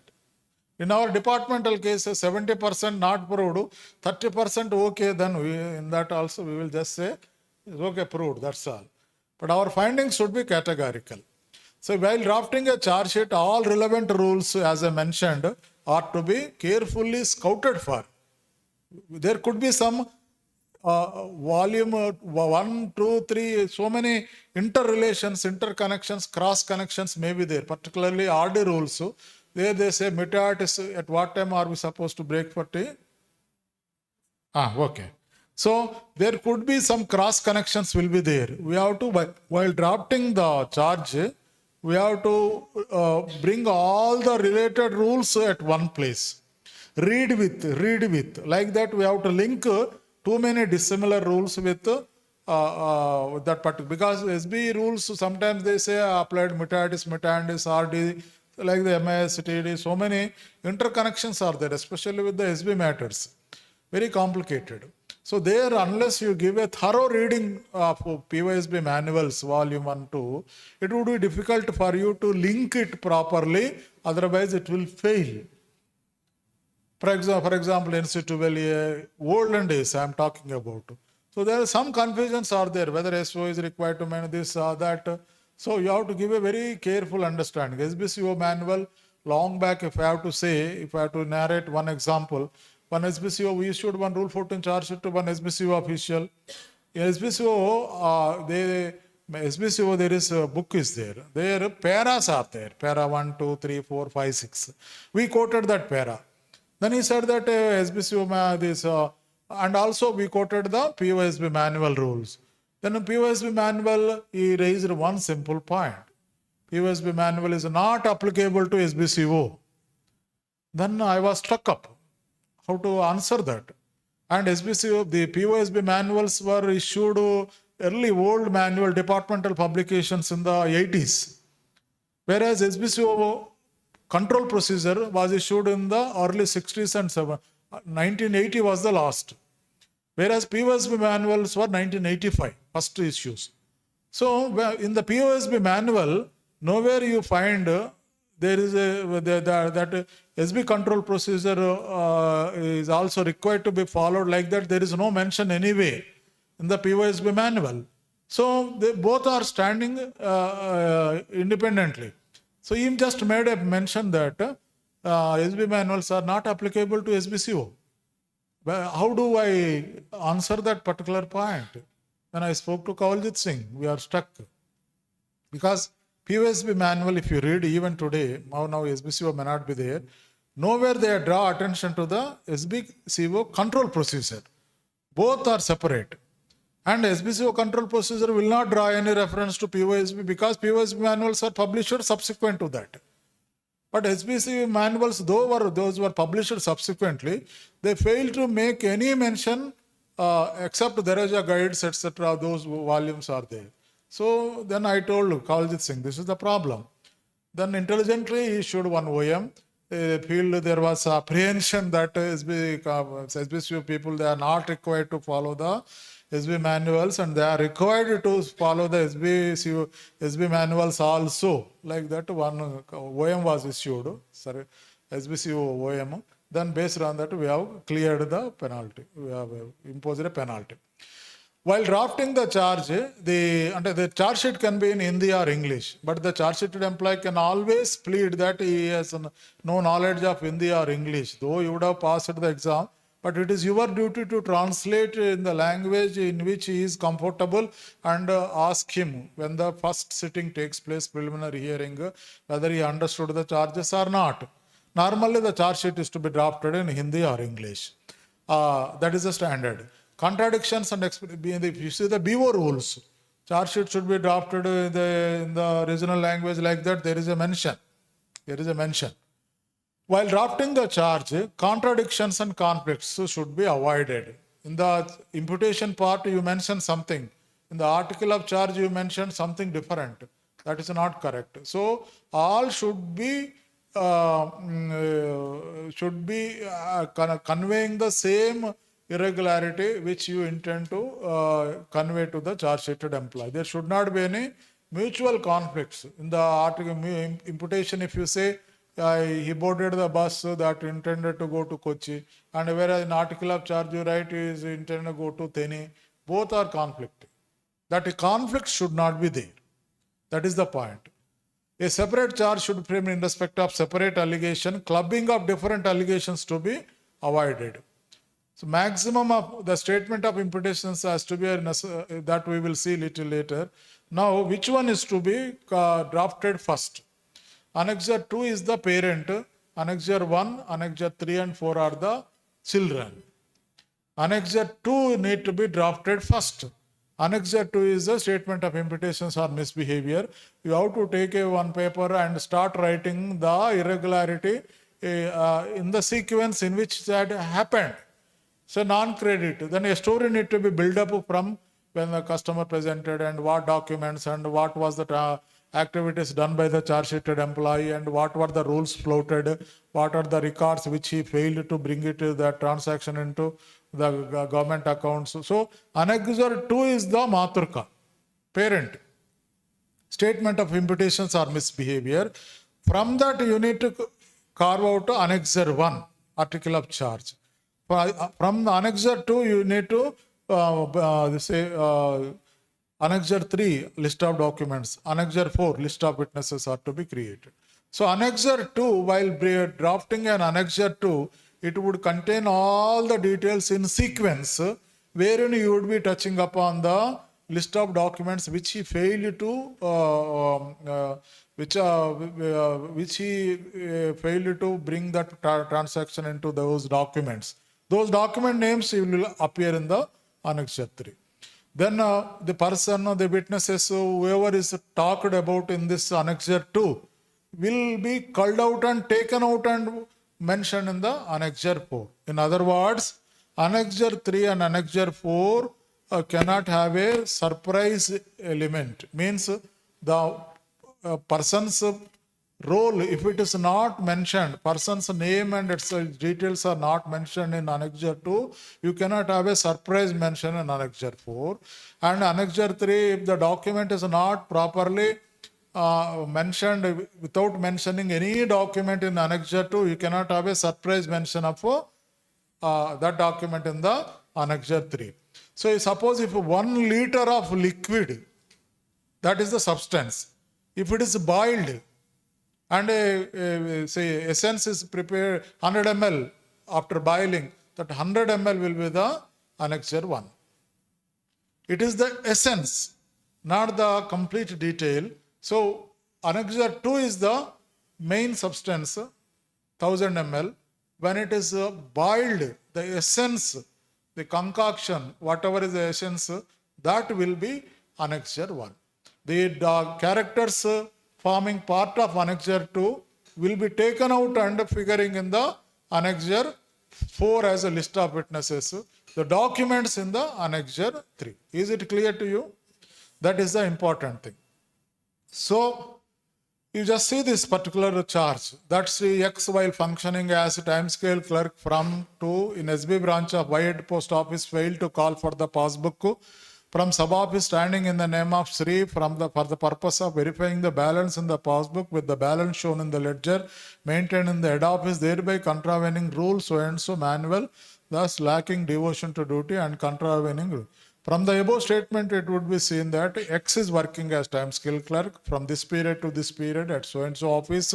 What was his lapse? He failed to call for the passbook number so and the passbook was in the name of so and so. The balance, the main thing, balance shown in the ledger maintained in the HO was not compared with the balance in the passbook, and as a result, he flouted so and so rule of this one. So it should give a complete understanding of what lapse he has committed and document rule, his personal details should be mentioned in that. That's how we need to draft, and we should not use the words etc. should not be there, and vagueness should not be there. Person name should be fully described. The document name should be fully described. Suppose if the document is there, 100 pages, the page number starting from 1 to 100 with missing serials at 73. Like that it should be there. So the vagueness, if it is there, it will affect the quality of inquiry, and in turn it will affect the final outcome. So vagueness should not be there. Like for example, he used to accept bribes, other allegations with ulterior motive, failure to show improvement in working in spite of repeated bad confidential reports. You need to mention that. If you want to bring the past misconduct into present charge sheet, you are required to draw reference to the previous bad misconduct. Unless you draw reference to the previous misconduct and make it part of the present charge sheet, you cannot comment his bad record in the penalty proceedings. So the vague charge sheet should be avoided. If the charge sheet is a vague, then it is bound to fail. It is bound to fail the test when it ultimately reaches the court. So the CVCA, many times they said that charge sheets are not drafted with adequate skill and there is a lack of seriousness on the part of the disciplinary authority. As a result, and without evidence, they are just drafting. There are cases where CEOs are in touch with me on a daily basis. So one day CEO spoke to me, he said that, sir, 33 charges we have framed here, are these okay? I said 33 charges is too big number. So better to draft 3 to 5 charges, not more than that. 10 to 15 documents, about 10 witnesses, not more than that. If one charge, if it is a solid even one charge also, one can be removed or dismissed. The things which are required, what are the ingredients that are required to be present at the time of drafting of charge sheet, means the original documents. The original documents are to be kept ready with the. While drafting a charge sheet, we have to adopt a small principle of preparing recipe. What I said? Curry. While to cook a curry means you what to say in Kerala, Malayalam? Curry. So suppose if you want to cook a, say what one vegetable you name, you say some vegetable name. Vendakaya? A lady's finger, yes. Lady's finger, you have to cook the curry of lady's finger. Suppose if I lit the stove and go to the market to purchase the vegetables, is it the right way? What is the right way to cut short, because we have to save the time? When I wish to cook the curry of lady's finger, I am choosing the vegetable type. So out of so many vegetables, I choose lady's finger. There may be so many irregularities. You need to choose the choicest one which will stand. And you go to the market and you choose such lady's finger which are healthy, which will have shelf life. You will not pick up those items, vegetables which are not healthy. You will hand pick. Is it not? You will hand pick. And you will bring it and wash it, cut it, slice them, keep them ready at arm's distance, and oil, whatever ingredients that will go into the preparation of that, and ensure that gas is there. Then you lit the stove, and there is a process is there, protocol is there. After sufficiently heating up that oil, such proportion you will only pour. Then every stage, how much proportion, how much quantity need to be added. Ultimately garnishing, with that only the curry will be right. If any of these things, if you fail, if you overcook, if you in sim mode, if you want to fry, then sim mode is the ideal. Don't rush. If you increase the burner size, what will happen? If you short circuit, you will be short circuiting the procedure. You will be cutting short, and ultimately some milestones in the inquiry process will be curtailed. As a result, then it will jeopardize the case. Then the court will say you failed to examine general examination rule 1418 and defense statement not there. And also you see is not self-examination not done. UPSC figures out and say you redo and resubmit 1 year again. Single window system, post-retirement. One mistake if there is there, 1 year inquiry, again you need to redo the whole inquiry. So simple thing, how you prepare a curry, that you keep it in the mind, and accordingly you prepare the charge sheet. The language should not be such that you are prejudging the case in advance. You should not confirm, and these things we have already said.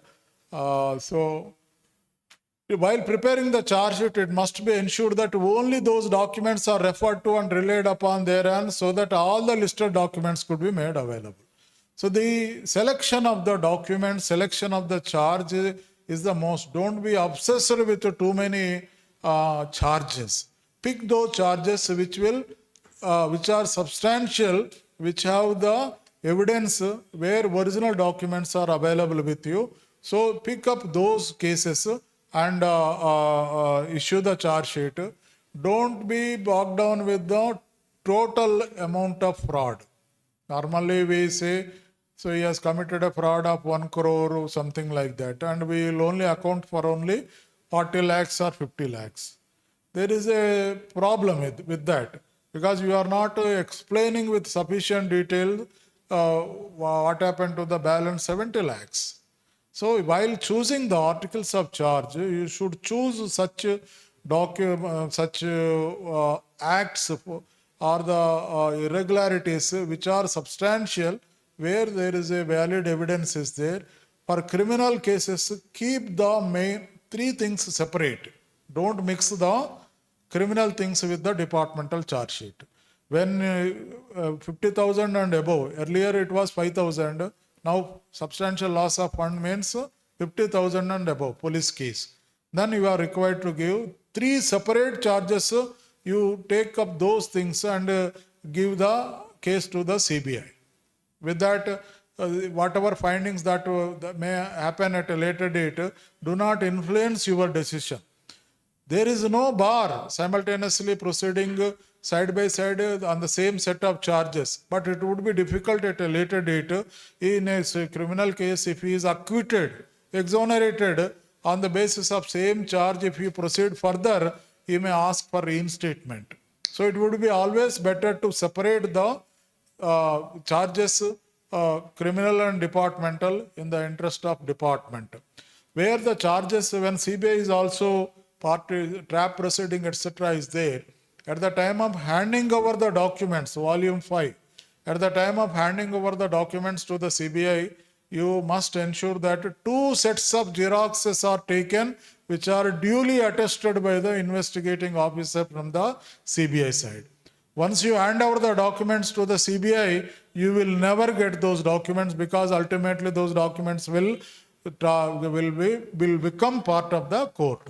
So at the time of handing over the documents, as per the volume 5, note 1 and note 2, rule 125 or something like that, you are duty bound to part the records to the CBI. CBI can at any point of time seize any records of the department, not the state police, So when you are required to hand out the documents, don't rush. Take xeroxes, 2 xeroxes. Ask the officer who has come to take those documents, investigating officer, to sign with stamp. Then you keep those documents with you, and subsequently during the 5 years is the minimum period to commence the trial in a CBI case. Before expiry of 5 years, they start the trial.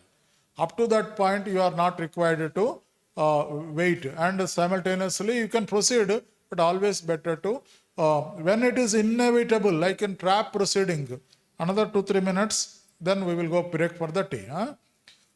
So when it is inevitable, in a case of trap, TRAP, when a person is caught while taking bribe, you do not have any evidence on your side, most likely.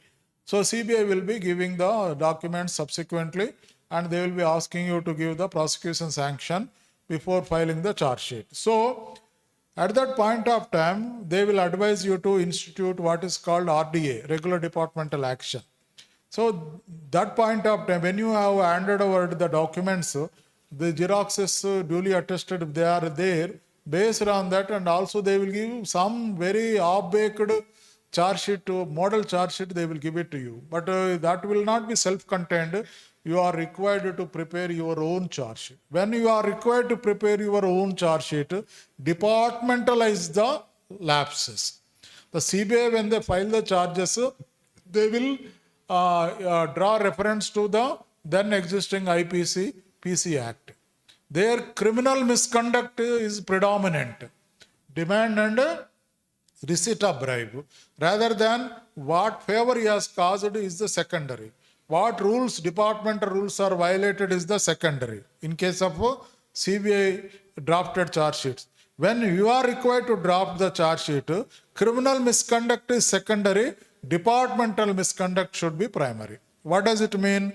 You need to suppose if you have GDS selection, for example, instead of selecting number 1, is selected number 2. That is the principle of merit is compromised. That is the departmental lapse. So you need to departmentalize. Some instruction will be there. That instruction, he failed to follow that. As a result, then it compromised the rule position. So in the process, there was a pecuniary some challenges there, and like that, the criminal misconduct is secondary. The departmental violation is primary. When you are required to draft charges based on CBI related material, CBI given material. When there is no other material, you need to departmentalize the charges. Similarly, in case of criminal proceedings, the rule mandates that not more than 3 charges, criminal charge sheets. Department side, there is no such restriction. You can, as you have seen it in the CVC, you can add any number of charges. Apart from those 3 charges which CBI has already prepared, which are required to be departmentalized, add another charge which is, however trivial it may be. Means, because when the person goes to the court and says that there is a criminal case going on, say on same set of charges, I am charge sheeted, please give stay. They will issue stay. They will ask one question, whether the grounds are identical in nature or not, whether articles of charges, criminal and departmental, are same or not. If the answer is yes, they will issue stay. If the answer is no, they will not issue stay. They will not go into the details. So in order to win the court cases, in order to ensure that departmental cases are also uninterruptedly conducted, what is required to be done is that apart from those 3 charges, add another charge. However trivial it may be, means he delayed the file by more than 9 days, you add another charge. Some reference will be there. He has been asked to submit a past work verification.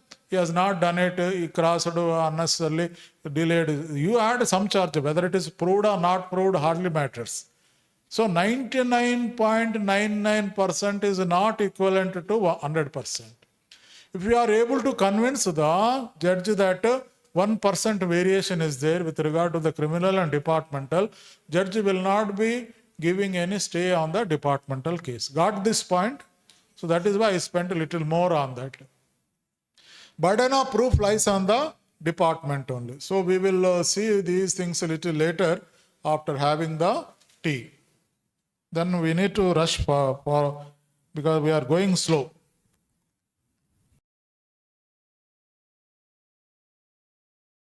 We discussed various aspects that precautions. One is required to take care while drafting a charge sheet.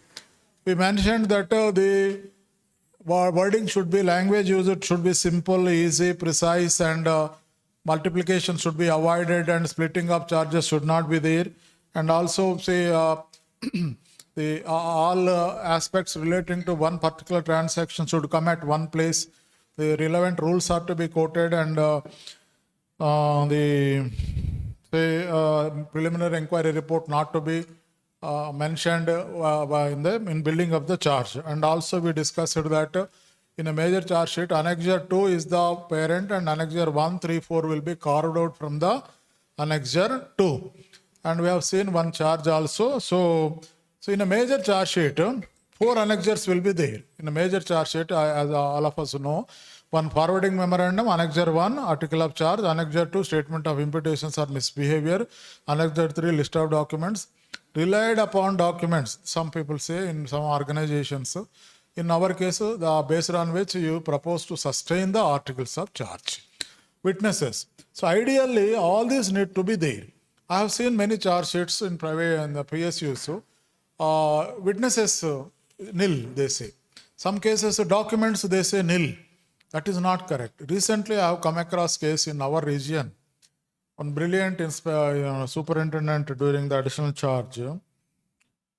They ensured that none of the witnesses attended the inquiry. There was a fraud of 7 lakhs.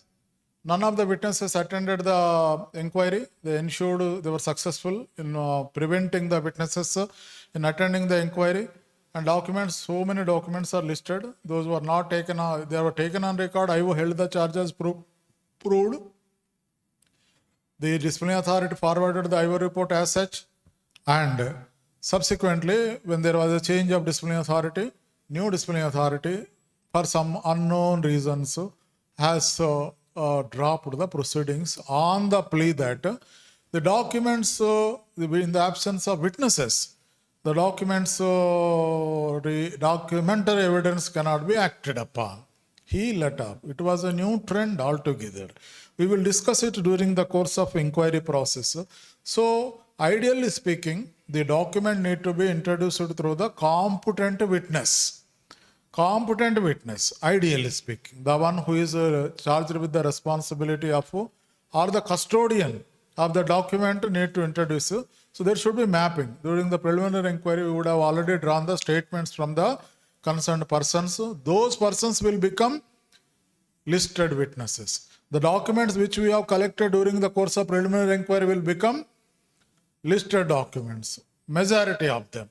And those documents need to be introduced through those witnesses whose statements have been drawn during the course of preliminary inquiry. So the 4 annexures are there. These annexures need not be signed if the forwarding memorandum is signed by the disciplinary authority. If you sign also, there is no problem. In Rule 16, there are 2 variants are there. 3 Rule 16 per se 1, Rule 16 1-B, 1-A. So many of us are not aware that Rule 16 1-A is also there. So when Rule 16 doesn't require any inquiry, that we all of us know, perusal of documents is allowed. Rule 16, perusal of documents is allowed, but the rigor of major penalty proceedings, inquiry is not required to be conducted in the Rule 16, plain dosha, plain Rule 16.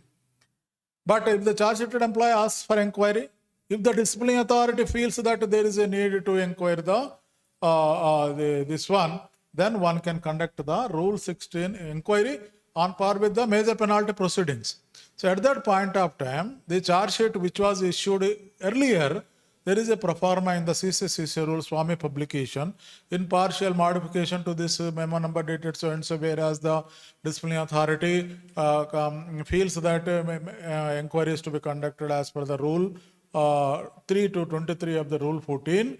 Accordingly, this. Then in that case, if you want to convert Rule 16 to Rule 14 format, but ultimately with the Rule 16 penalties, in Rule 16 1-B, if you adopt that 1-B under Rule 16, Sub-Rule 1 and B, if you issue charge sheet under this, then you will be performing the role of the, you will be following all the procedure prescribed for Rule 14, but ultimately you will be imposing only the Rule 16 penalty.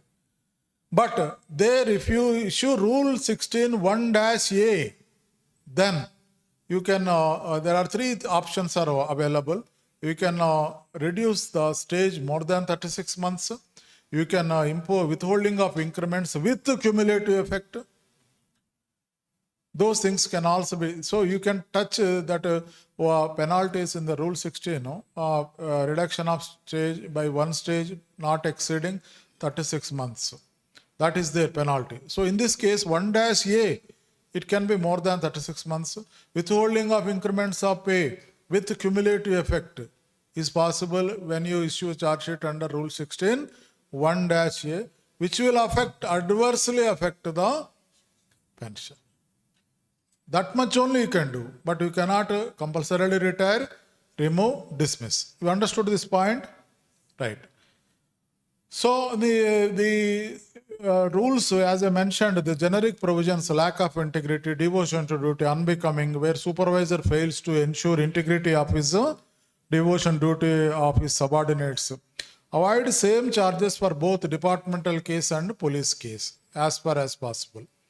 Charge should be written in third person. The charge always should be drafted in a third. That Sri while working as so and so. You can't say when he is when so and so is you and me. That not to be there. That's always the charge starts with that THAT. Words should not appear as opinion. That means you cannot confirm there was a lack of there was. What is the non-credit is established, something like that. Language should not be there. Alleged to have failed to account for in the departmental account books, whatever is the account book. Allegation only, you have to say that. So, articles of charge to include all the ingredients of particular misconduct. In what all rules he has violated, flouted, what sequence, that same thing should come in the annexure 2. A period of time, place and persons are relevant. These details must be mentioned without any reservation. If some items were stolen, the names of articles which were stolen need to be mentioned. If dishonesty or bad motive is the thing, then you have to use those things. If the language is the material to draft the charge, what words are spoken? Exact words are to be mentioned there. So, we need to see what is the main thing, main substance, main ingredient in that article of charge. Accordingly, we should draft the charge sheet. So, while drafting the charge sheet, we should not propose any penalty, and the charge sheet need to be delivered to the charge sheeted employee in order to begin the regular inquiry. If charge sheet is not delivered by any means, you have to make all out efforts by sending special messenger, etc.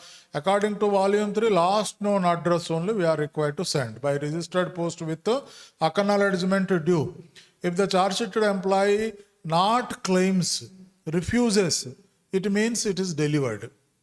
In order to begin the regular inquiry, the charge sheet is to be delivered to the charge sheeted employee. The original acknowledgement along with the copy of charge sheet need to be given to the IO by the DA. Original acknowledgement. So that the charge sheeted employee is made aware of what charges are leveled against him. That is the most important thing. And we should be very careful in this case where the articles, register letters are returned as address not there, not door locked, etc. We have to make all out efforts to see that. If every effort fails, we may have to publish a small news item in the newspaper mentioning that we have made all out efforts and could not be delivered.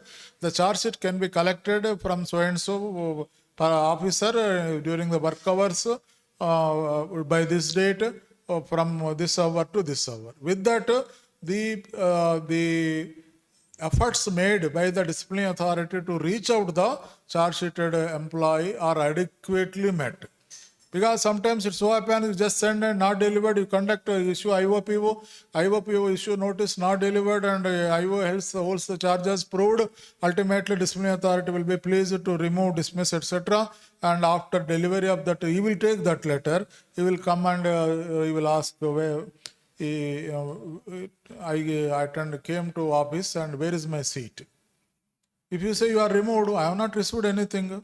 Then court will say, when he has not received, where is the question of removing, dismissing? You void ab initio. Again you issue, conduct the inquiry. That danger will be there. So we have to ensure that charge sheet should be delivered to the charge sheeted employee. Typography. Charge sheet should be published in the newspaper or No. Just we have to draw reference to the wide memo number dated so and so charge sheet has been issued and it could not be delivered. The same, despite bona fide efforts, the same may be collected from so and so authority. Small, like premises required for lease or rent, that much small space only. Typographical errors, rule numbers, we should be careful. And the annexure 1 and annexure 2 are to be mapped. Annexure 1 means annexure 2 corresponding to statement of imputations, annexure 2 number 1. The same thing should be there. Whereas annexure 3 and 4, those are not mapped to the annexure 1 and 2. But by and large, it's in sequence, if it is there, it is okay. Got my point? What I said? Annexure 1, 2 are to be mapped properly. Annexure 1, Article 1 means corresponding statement of imputation will be Article 1. That means that only. Annexure 3, 4, Annexure 1 are to be carved out from Annexure 2. That we have already discussed. And suppose if there is a GEQ'd opinion is required, handwriting is in dispute, signature, forged withdrawals, etc. In such a case, it is always better during the preliminary inquiry itself to make a reference to the GEQD, Government Examiner for Question document, and obtain and enclose it as one of the documents and his name as a witness. Very important. Yes. During the course of inquiry, when he will be issued summons by the IO, he will come and say, yes, I have issued it. We have done it. Phenolphthalein powder, trap, etc. The chemical lab, forensic lab authority person, chemist will come and he will say, yes, based on the essential only. Because it is, say, going by this one, it qualifies as a corroborative evidence. It is not called as a substantive evidence. It is expert evidence is always treated as corroborative, means supporting.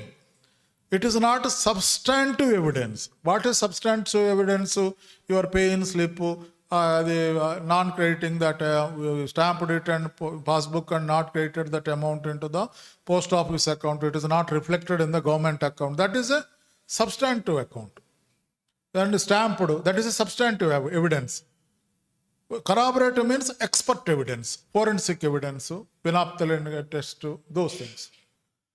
So the GEQ'd opinion, where it is required, better to obtain that. Suppose same when RDA parallel to processing of criminal case, we have discussed elaborately, and how a charge sheet is to be adopted. Those things we have seen. So recently, in 10/7/2025 directorate in one of the workshops, they mentioned these points are happening across India. One, non-synchronization of annexures, as I said, mapping. Number two, leveling charge. So when you level the charge, you have to draw reference to a particular lack of integrity, lack of devotion. Lack of devotion to duty is like a vegetable tomato. You can use it in any of the curries. Blindly, you can just slice it and use it, no problem. But lack of integrity, you cannot use it just like that without element of financial irregularity. Vigilance angle, if vigilance angle is not there, then you cannot use the lack of integrity just like that. Defective collection of facts and evidence, preliminary inquiry, very important. Too many irrelevant articles of charge. You cannot load the charge sheet with so many irrelevant and not defective charges. Don't be obsessive about the number of charges. 3 to 5, ideal. 10 to 12 documents, 10 to 12 witnesses, not more than that. Multiplication of charges should not be there. When 2 or more persons are party to a particular irregularity, resort to Rule 18, common proceedings. Inordinate delay in issuing the charge sheet, we will discuss that. Misconduct to type of charge sheet, type of penalty not mapped properly. Small, say, the gravity of misconduct, that we have to be aware of. And penalty should be commensurating with the gravity of misconduct. This is one of the tests which say doctrine of proportionality. The court will examine whether the gravity of misconduct alleged and established is commensurating with the penalty imposed. The reverse, the penalty imposed, whether it is commensurating with the gravity of misconduct alleged and established. You will allege so many things, but ultimately you may prove part of that.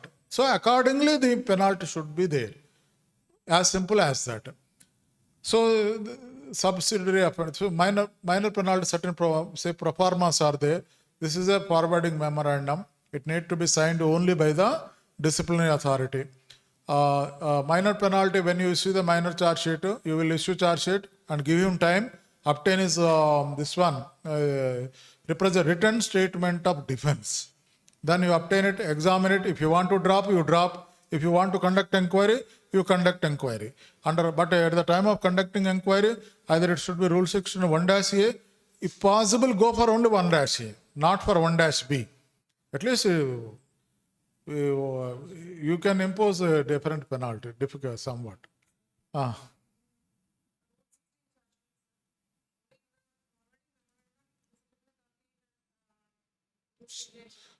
the election statement of invitation, it was not there. Now, rule DOPT itself said in early, and I have shown you, no, that is the rule adequately meets, is no problem. DOPT rule only said, I have seen it. Shall I show it again? Not required. It is there. Any charge sheet, if a forwarding memorandum is signed, means it is implied that annexures are also signed. If you sign, no problem. No problem. So it is the call whether to conduct inquiry or not, it to be taken only by the disciplinary authority, not by the, and because he asked, I am giving. It is not that. Let him ask, but you apply your mind whether to conduct inquiry or not. If the intention is to conduct inquiry, why did you issue Rule 16? You go for the Rule 14 only. There may be some situations where, but better thing would be to go for when the documents are there, witnesses are there, issue is complex, when recovery is to be there, better to go for the last point, you understand. When recovery is to be there, better to go for the major penalty proceeding. Yes. Verbatim, all protocol is to be followed. Now you see Rule 16 1-A. All of us should understand this. Notwithstanding anything contained in Clause B, that is Rule 16 of Sub-Rule 1, in case it is proposed after considering the representation. After considering representation, if any, made by the government servant under Clause A of that Sub-Rule, to withhold increments of pay, and such withholding of increments is likely to affect adversely the amount of pension payable to government servant, or to withhold increments of pay for a period exceeding 3 years, or to withhold increments of pay with cumulative effect for any period. So, when these situations are there, an inquiry shall be held in the manner laid out under Rule 3 to 24 of the Rule 14, under Rule 16 1-A. Under Rule 16 1-A, you can withhold the increments of pay, and with such withholding of increment is likely to affect. That means if it is a cumulative, it will affect. And increments of pay exceeding 3 years also, you are required to. So to withhold increments of pay for a period exceeding 3 years, what is the implication? Under Rule 16, that means is there any inherent lacuna that you cannot withhold the increment of pay more than 36 months? It means so. Now I am discovering a new point.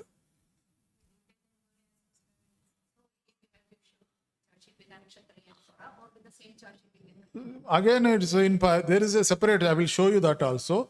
There is in the Swami's manual, CCA rules, so the charge sheet initially which is given need to be modified. It starts like this: in partial modification to this memo number dated so and so, whereas Rule 16 was issued. Now it is decided to conduct under Rule 16 1-A. Forwarding memorandum same. Annexure 1, Annexure 2, Annexure 3, Annexure 4. Same Rule 14 charges, same protocol will. Yes. 1-. That choice is yours, whether to go for 1-B or 1-A. Understood? So this, I told you, to answer your point, this is the proforma. It is there in the CCA rules. So you read that, say, standard form for initiation of minor penalty proceeding in cases where disciplinary authority decides to hold the inquiry under Rule 16. Means 1-A, 1-B. In continuation of memorandum number dated so and so, undersigned is of the opinion that it necessary to hold an inquiry against under Rule 16 1B or 1A, and accordingly Annexure 1 is there, Annexure 2 is there, Annexure 3 is there, Annexure 4 is there. So Annexure 1, 2, 3, 4, again you need to do the same work as that of Rule 14. But ultimately, either it is Rule 16 penalty or little more than Rule 16 penalty, but not Rule 14 penalty. Yes. Same protocol, same thing should be there. There is same Rule 14 only. Now onwards, it will only be Rule 14. Penalty will be. So in major and all traditional cases, Rule 14, this is the forwarding memorandum. Yes, after then you have to drop the appellate authority will issue Rule 14 charge sheet. Not this one, he will issue Rule 14.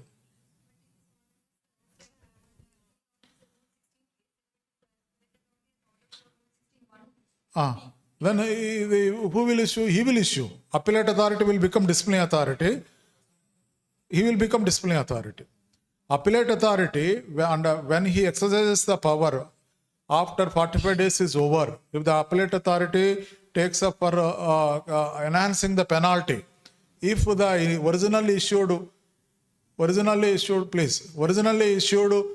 is there, Rule 16, he drops and issues Rule 14 charge. Disciplinary appellate authority becomes disciplinary authority. He can issue Rule 14. If he wants, he can issue Rule 16 1-A, 1-B. He can issue. Because he took a call, it is his decision.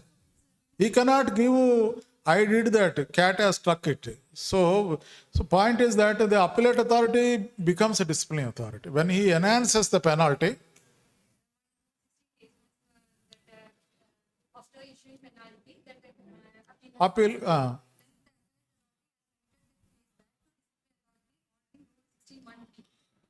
that is there, I did that. When one of the any other order, the appellate order, what it says, the appellate authority may confirm, modify, set aside, or with any other order as deemed fit, it may issue. So one can issue that. There is no problem. I did it, but our Sudhakar sir, when he was CAT member, he struck it. B.V. Sudhakar sir, he was our secretary. Earlier, after that, became a CAT member. So he said, no, appellate authority, how can you do that? But point is that, yes, in your case, I agree with you. He can issue direct.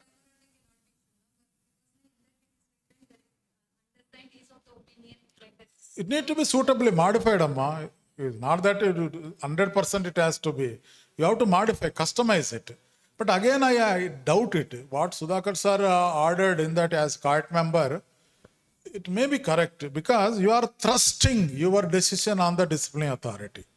Where it is your decision, you are forcing the disciplinary authority without his consent to issue major charge sheet or minor charge sheet. So it may not be appropriate. It is your decision as appellate authority. It is not my decision. No, that is your call. I did not feel like that as disciplinary authority. I am just arguing like that. So you, as an appellate authority, you are thrusting me as disciplinary authority. You issue it. Based on your direction, I am issuing it. Where is the application of mind?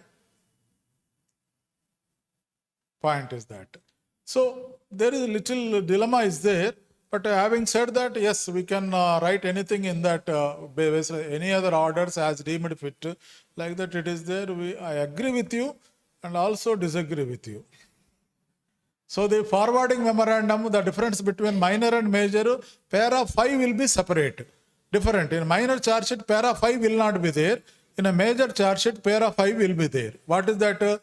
It will draw attention to Rule 20 of the CCS conduct rules. Means the charge sheet employee should not bring any influence outside. If anybody calls and says, please see that you drop the proceeding, etc., then that itself will become a separate misconduct. That is what it is mentioned in the para 5, drawing attention to Rule 20. This is there only in the major penalty forwarding memorandum, but not in the minor charge. Because minor charge sheet, the intention is only to cause harm in a minor way. But major charge sheet means it may entail removal dismissal also. As I mentioned, that says a false LTC claim. I have just drafted a charge. When you get time, you go through that. And a statement of article of charge, Annexure 1, Annexure 2, and Annexure 3, list of documents, say application dated for LTC advance preferred by Sri, memo number dated, granting LTC, LTC bill dated, submitted by said, PNR verification letter number. So complete detail should be there in the annexure. Names also, you have to give complete description with the employee ID where he is presently working. After 10 years, it will be difficult to figure out that particular person, where he has worked. There will be multiple names with that name. So you need to give listed witness complete description with employee ID. Present day, we have the employee ID. Earlier, there was no concept of employee ID. So as I was telling you that wherever this consultation is required, the CBA and CVC should be consulted, especially when vigilance angle is there. In case of PSS Group B, senior DDG is to be consulted. That is what we call FSA. At the time of institution of charge sheet, appropriate proceeding, we are required to consult the CVO/CBC, but not CBI. CBI only when you want to drop the charge sheet based on when you then only you are required to say. This is called first stage advice.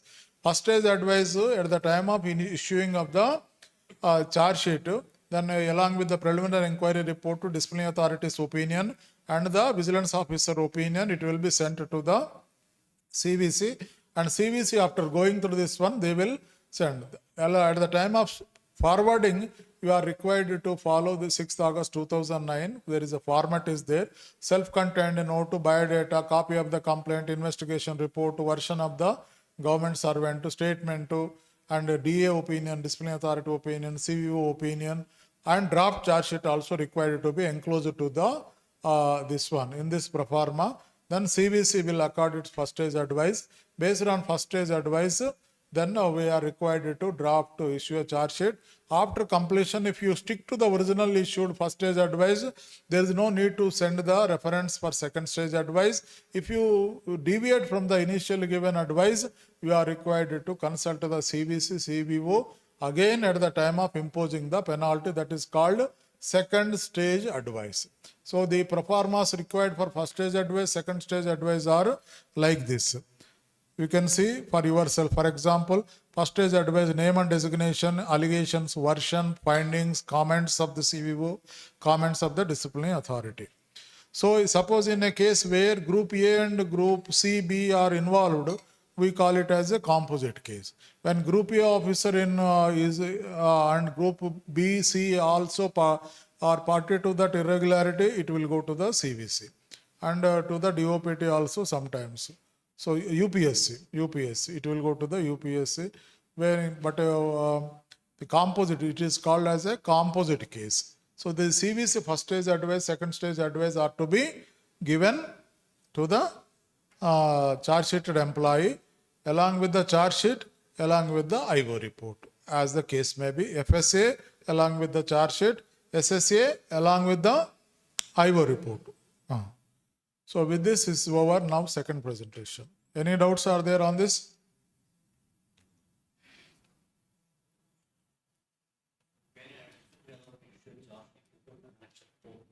That is what I mentioned in the beginning.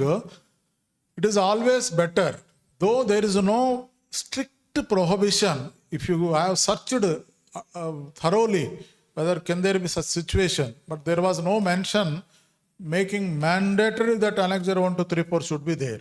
But ideally speaking, all 4 should be there. Ideally speaking, all 4 should be there.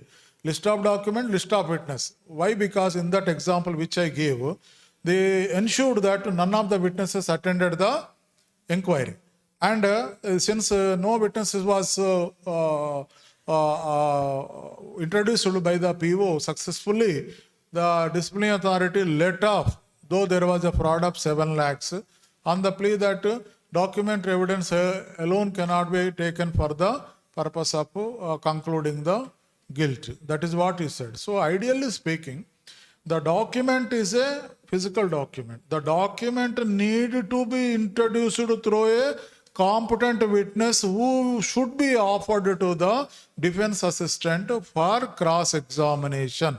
Any evidence which is not put to cross-examination is null and void. If they choose not to cross-examine, it's okay. But if the witness is not available, document alone cannot be questioned for the purpose of any defects, etc. So documentary evidence is very vital. Documentary evidence need to be introduced through a competent witness. The witness can be questioned, examination chief, cross-examination, re-examination, so that at the end the truth will come out. So if documentary evidence alone is there, based on that it would be difficult to conclude. So as far as possible, Annexure 1, 2, 3, 4 should be there.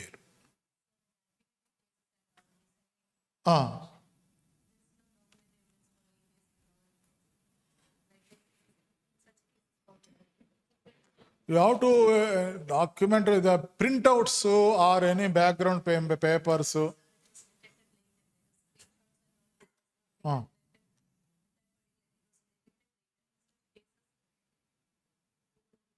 Always better. So this is the ideal position. This is the ideal position. Those will be a defect to say. When it is not complete, it is not complete. As simple as that. When it is complete, it will be treated as complete. So to that you may have to face the challenges, questioning on account of that, because the charge sheet, if it reinforces the charge sheet. When you keep the Annexure 3, 4, it strengthens the charge sheet. When it is not there, it weakens the charge sheet. As simple as that. So now we are going to discuss the departmental inquiry and various. These are the various instructions relating to the departmental inquiry. Further reading, you can do it by reading the additional material. Some of the points which I will just mention. February 2024, 6 months is the time limit to complete the inquiry. From the date of appointment of IO, from here onwards, I will raise the, treadmill. There are 4 stages are there. First treadmill, first 3 minutes, happy life. Another 3 slightly, another 3 very, very difficult, 6 to 9. 9 to 12 will be very fast. So I will be following the treadmill test. So far we were in 3 minutes. Now we will go to the next level, 6 minutes. So 6 months is the time limit to complete the inquiry from the time of appointing the IO to submission of the IO report, which can be extended by another 6 months by the disciplinary authority, but he has to record the reasons which are attributable to the departmental side, not to the charge sheet employee side. Even then also he has no other go than he has to, but disciplinary authority has to give them. So the IO, same IO should be allowed to continue. The one who is going to retire should not be appointed as IO. The same IO should, even if he is transferred also, we should not relieve him. That is what it says. So he has to be allowed. So IO should have a stable tenure so that he will complete the inquiry. And as far as possible, inquiry is to be conducted. Digital inquiry can be conducted by using the digital aid, video conferencing, etc. There will not be any. During the COVID, this particular method is given. Subsequently, it was extended also. There is no problem. So total time is from the date of issue of charge sheet to the issue of penalty. Total time limit is 1.5 years. 18 months is the time limit. Total time limit prescribed in any case is the 18 months is the time limit.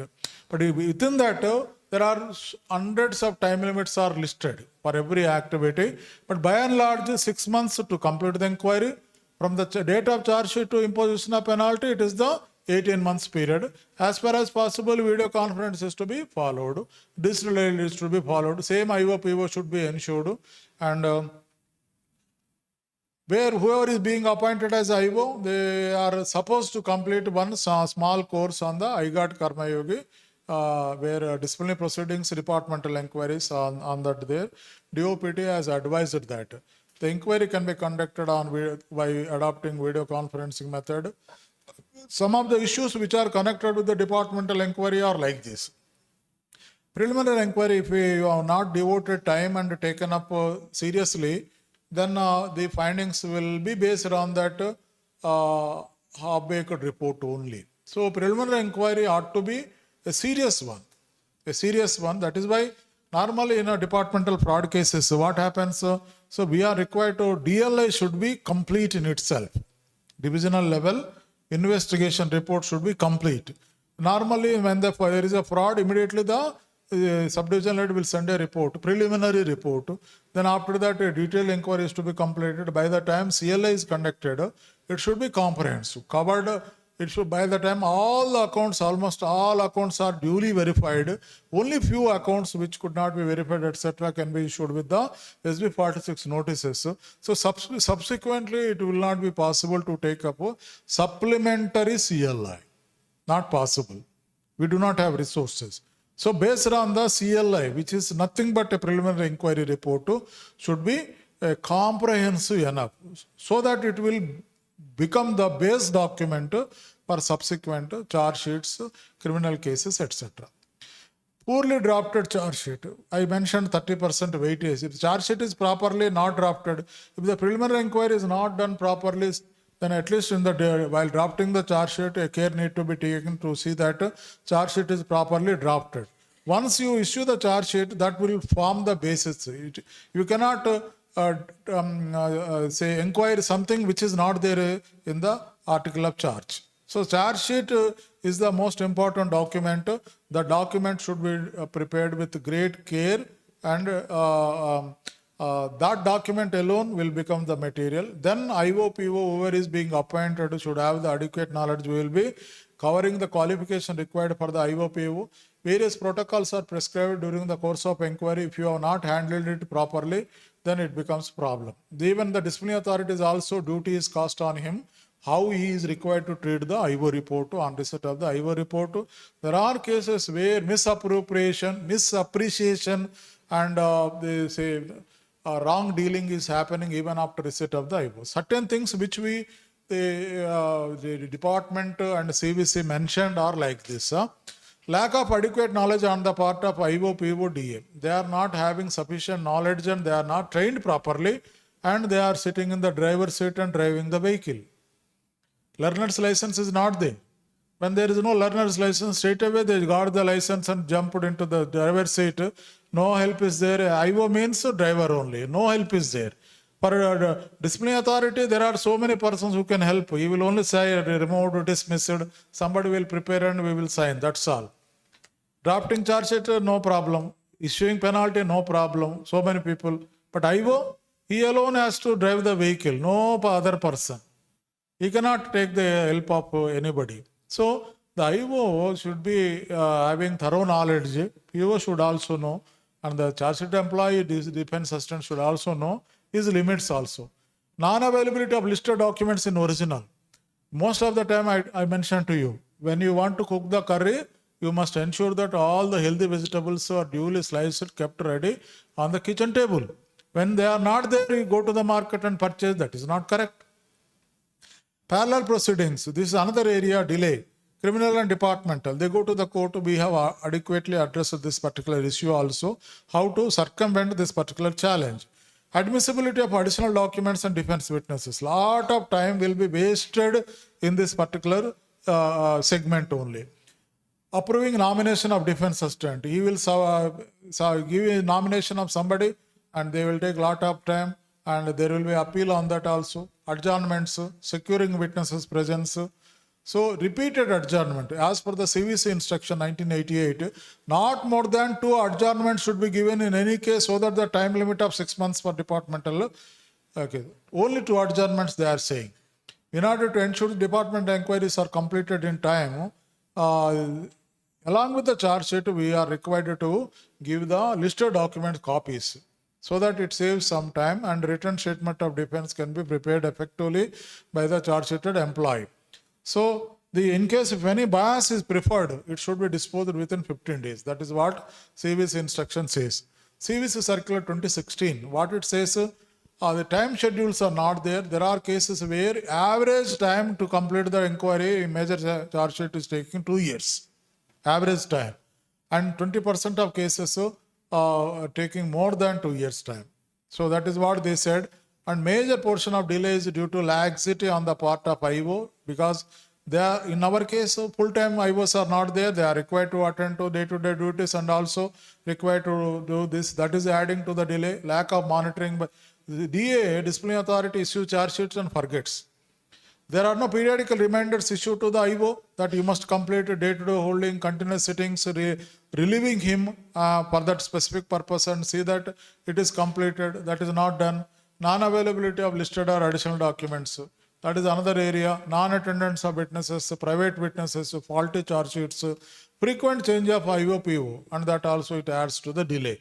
So frequent changing of IO-PO, again, the new IO will take some time to understand these things. Better not to change the IO-PO once. We will come to that, Amma.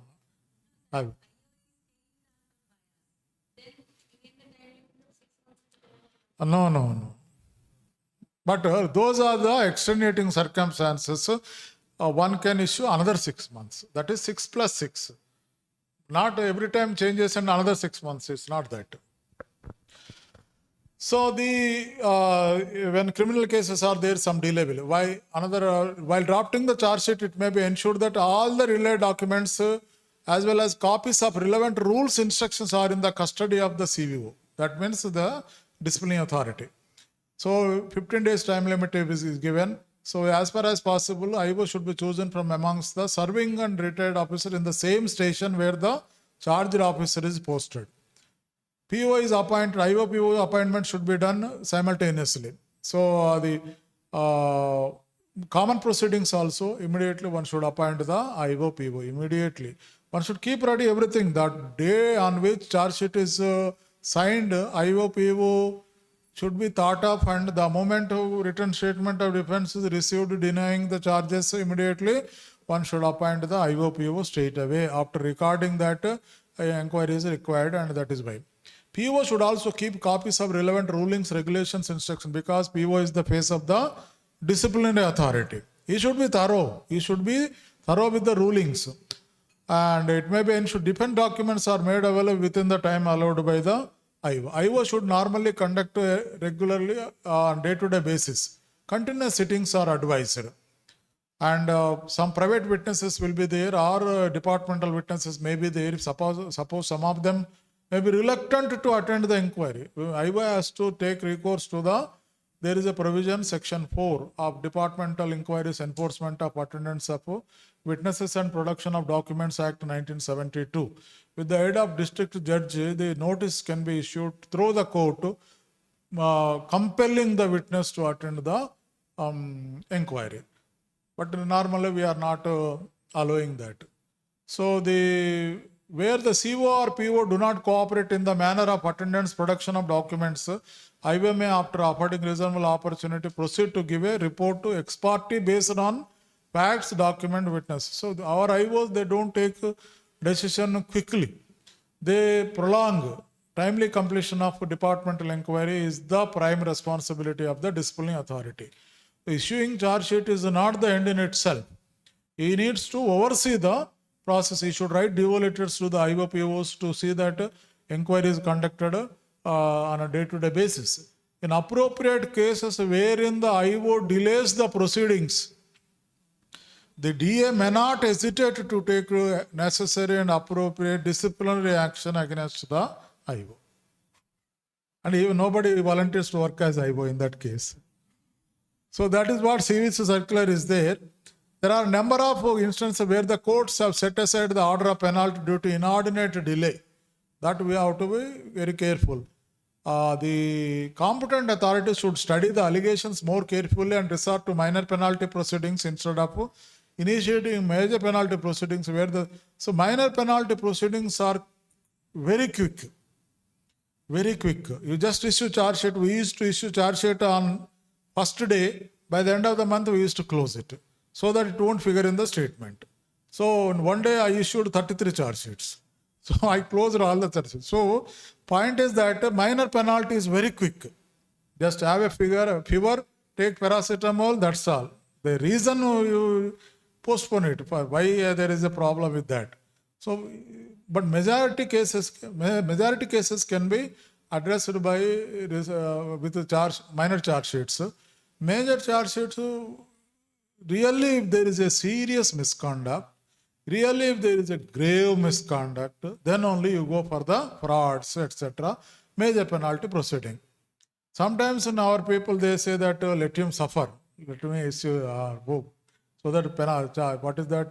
The promotion and all other aspects. When he is likely to be considered for promotion, issue major charge sheet. That's all. Is sealed cover procedure. It goes into the sealed cover procedure. There is undue delay, repeated requests of the charged officer to give a written statement. To time limit is given. So charge sheet should be issued to the charged officer within a week from the date of receipt of the. Like that, there are many instructions are there. Simultaneously with the issue of charge sheet, suitable officer, the IOPO should be there and appointed. Charge sheet should be drafted with utmost accuracy and precision based on the facts revealed during the investigation or otherwise another misconduct involved. That 1985. As far as possible, copies of the all relied upon documents should be in the custody of the disciplinary authority. Original documents, those should be original. So IO should submit his report within 6 months. IO report along with the disagreement should be given to the charged official within 15 days from the date of receipt of the IO report, where CVC consultation is there and where UPSC consultation is there, we are required to follow that particular protocol. Procedure, there again Government of India decision below Rule 14 talks about procedure for imposing major penalties, delays, avoid procedural delays.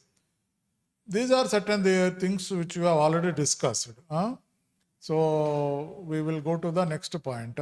As I was telling you that minor penalty, there is a forwarding memorandum. And to that one annexure will be there, statement of imputations and or misbehavior. No listed document, no listed witnesses will be there. In this minor charge sheet forwarding memorandum, para 5 will not be there. In a major charge sheet, para 5 will also be there. We are drawing attention to Rule 20 of the CCS Conduct Rules 1964. You should not bring any outside influence. There are 4 annexures are there. Say in any charge sheet, there are 3 aspects are there. Facts, evidence. The facts, evidence are to be connected through some logic. That is what charge sheet. Facts will be there, evidence will be there. These two should be linked through some appropriate logic. So Supreme Court said that prosecution should stand on its own legs and it cannot derive strength because of defense side weaknesses. Not all defense charge sheet employees can afford the luxury of having defense assistants. Unless the charge sheet employee made a lot of money, you will not be able to engage a defense assistant. A defense assistant will be charging something like the 50,000 to 1 lakh. The defense assistant will be charging 50,000 to 1 lakh. This is the going rate in Andhra and Telangana. Here, what is the rate? I do not know. So, in the Supreme Court said that departmental inquiry is not an empty formality. It is a serious proceeding intended to give the officer a chance to meet the charge and to prove his innocence. Because it attracts Article 21, right to life also. Because on conclusion of the inquiry, if you dismiss him, his entire family, he will also be on the road. Right to life is attracted. Because departmental inquiry is finally, it may lead to removal dismissal. Removal dismissal means he will not get any rupee. Then he is on the road, right to life is attracted. That is why Supreme Court said that you have to be very careful. Recent judgments, in one of the, we own certain judgments, then the courts mentioned, I will just read out to the court how they are viewing the charge sheets and what are the main anchor points. What they said that the jurisdiction of the tribunal to interfere with the disciplinary matters of the punishment cannot be equated with an appellant jurisdiction. The tribunal cannot interfere with the findings of the inquiry officer or competent authority where they are not arbitrary or utterly perverse. So I will just summarize this one. Normally, cats, they will not get into the nitty-gritty of this, why this penalty, why not that penalty, they will not go. They are, Supreme Court said, don't go get into the disciplinary authority's shoes. Don't reappreciate the evidence which was already examined by the disciplinary authority. Having said that, if there are certain inherent lacuna, failure to follow the principles of natural justice, definitely they will get into the procedure part. They will advise the disciplinary authority, you fail to this, you fail to that. There are two principles that we are going to discuss shortly. These judgments you can just read, that will give the mind of the judiciary, how they will examine the disciplinary cases when there is a lapse on the part of the disciplinary authority, when they fail to follow the principles of natural justice adequately. So the judicial review is limited. Judicial review, it is limited. What they said that if the punishment imposed by the disciplinary authority or the appellate authority shocks the conscience of the High Court tribunal, it would appropriately mold the relief, either directing the disciplinary or the appellate authority to reconsider the penalty imposed or to shorten the litigation. So there are cases where, as I told you in the beginning, that when the disciplinary authority oversteps, transgresses, violates, then if the penalty imposed shocks the conscience of an ordinary man of prudence, then court will say, under the circumstances, this penalty appears to be shocking, disproportionate, you may revisit. That is what they say. So we are just trying to see these things to understand. The disciplinary authority is the sole judge of facts. Where appeal is presented, the appellate authority has co-extensive power to reappreciate the evidence. Disciplinary appellate authority is also having the same powers as that of the disciplinary authority to appreciate the evidence in a disciplinary inquiry. The strict proof of legal evidence and findings on that evidence are not relevant. Adequacy of evidence or reliability of evidence cannot be permitted to be canvassed before the court. So, like that they are saying, what they said, that upon consideration of the evidence reached by the disciplinary authority, patent error, etc., if it is there, then only courts will get into that. Now, there are two principles which, before getting into the departmental inquiry process, I will just touch upon these two principles based on which disciplinary authorities' decisions will be examined by the courts. But one is Wensbury principle, that is irrationality. If the disciplinary authority has acted beyond his jurisdiction or beyond the authority of law, if he has acted not based on the legally tenable evidence, if the disciplinary authority has taken irrelevant consideration, earlier also he was also doing like this, so he cannot be allowed to stay. When the previous past misconducts are not made part of the present charge sheet, he cannot draw reference to the previous misconducts. So the second one is the doctrine of proportionality. Means gravity of misconduct and penalty, both should be married together. The penalty should be commensurating with the gravity of misconduct. For a small mistake, heavy penalty cannot be there. That is what they say. So the two principles are very important. Apart from this, all through we have discussed principles of natural justice. No one should be judged, no one should of his own cause. Material witness should not be there. No one should be condemned. Reasonable opportunity. Reasoned decision. Every decision which we give should be a reasoned speaking document. So you have to write why, you have to say your proposal is representation. Why his representation is not acceptable to you. Para-wise, briefly, it should be split into so many paras, and for each para you are required to say whether you accept it, or if you do not say, you are accepting. It is like a reply statement when a person files OA in the CAT. If you do not write anything, you are accepting that averment. As simple as that. So these four principles of natural justice are very, very important. A decision taken in good faith are to be protected. Volume 3 of Postal Manual also says that extenuating circumstances are to be given due weightage. Extenuating. Somebody on OT worked, there was a mistake. Somebody went on deputation for one day, there was a fraud. So these extenuating circumstances are also required to be. Suppose somebody with 1 month service, he just joined and there was a fraud. You are required to give evidence weightage to all these extenuating, suppose a LGO candidate, a postman now became LGO, I joined 1 month fraud, or system not functioned, there was some problem will be there. You are required to go into the deep and consider those extenuating circumstances. So these things we have already seen. Now earlier we mentioned that misconduct should not only be serious, the consequences arising out of misconduct should be serious, and it should be employment related misconduct, and there should be substantial linkage if there is no CVA, CVC should be consulted where there is a this one. Now we are going into the this one. So disciplinary proceedings. Normally, what is the disciplinary proceeding? I said the date on which it's 1 o'clock already. At what time are we required to break?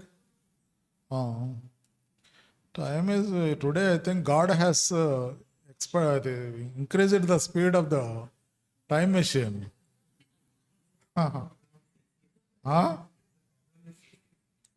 I'm going slow today. I do not know, but normally I will go fast.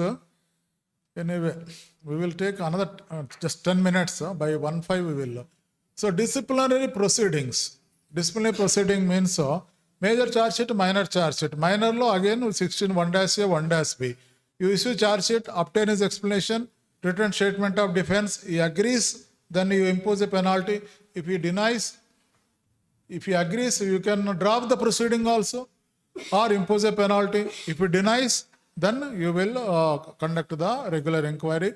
The disciplinary authority himself can conduct the inquiry. As far as possible, he should appoint the IOPO. That is what the rule says.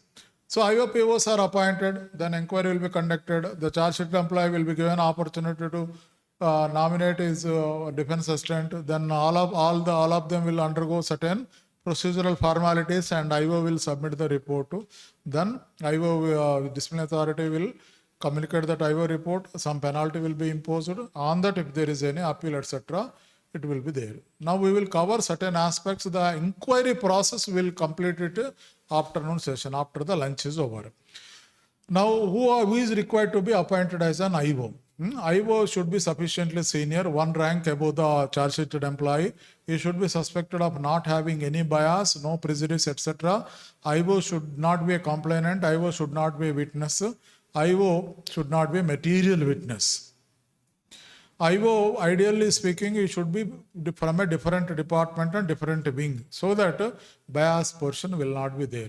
IO should ensure that the proceedings are kept confidential. He should not divulge the proceedings at any point of time. He should submit all the material papers after the inquiry is over. Subject to these principles, the IO will be appointed. The main principle is that the disciplinary authority should appoint somebody who is disinterested to function as the IO. Somebody volunteers, sir, kindly appoint me as IO, we should not appoint me. So the one who is disinterested should be appointed as an IO. He should complete, he should be knowledgeable. Adequate skill should be there.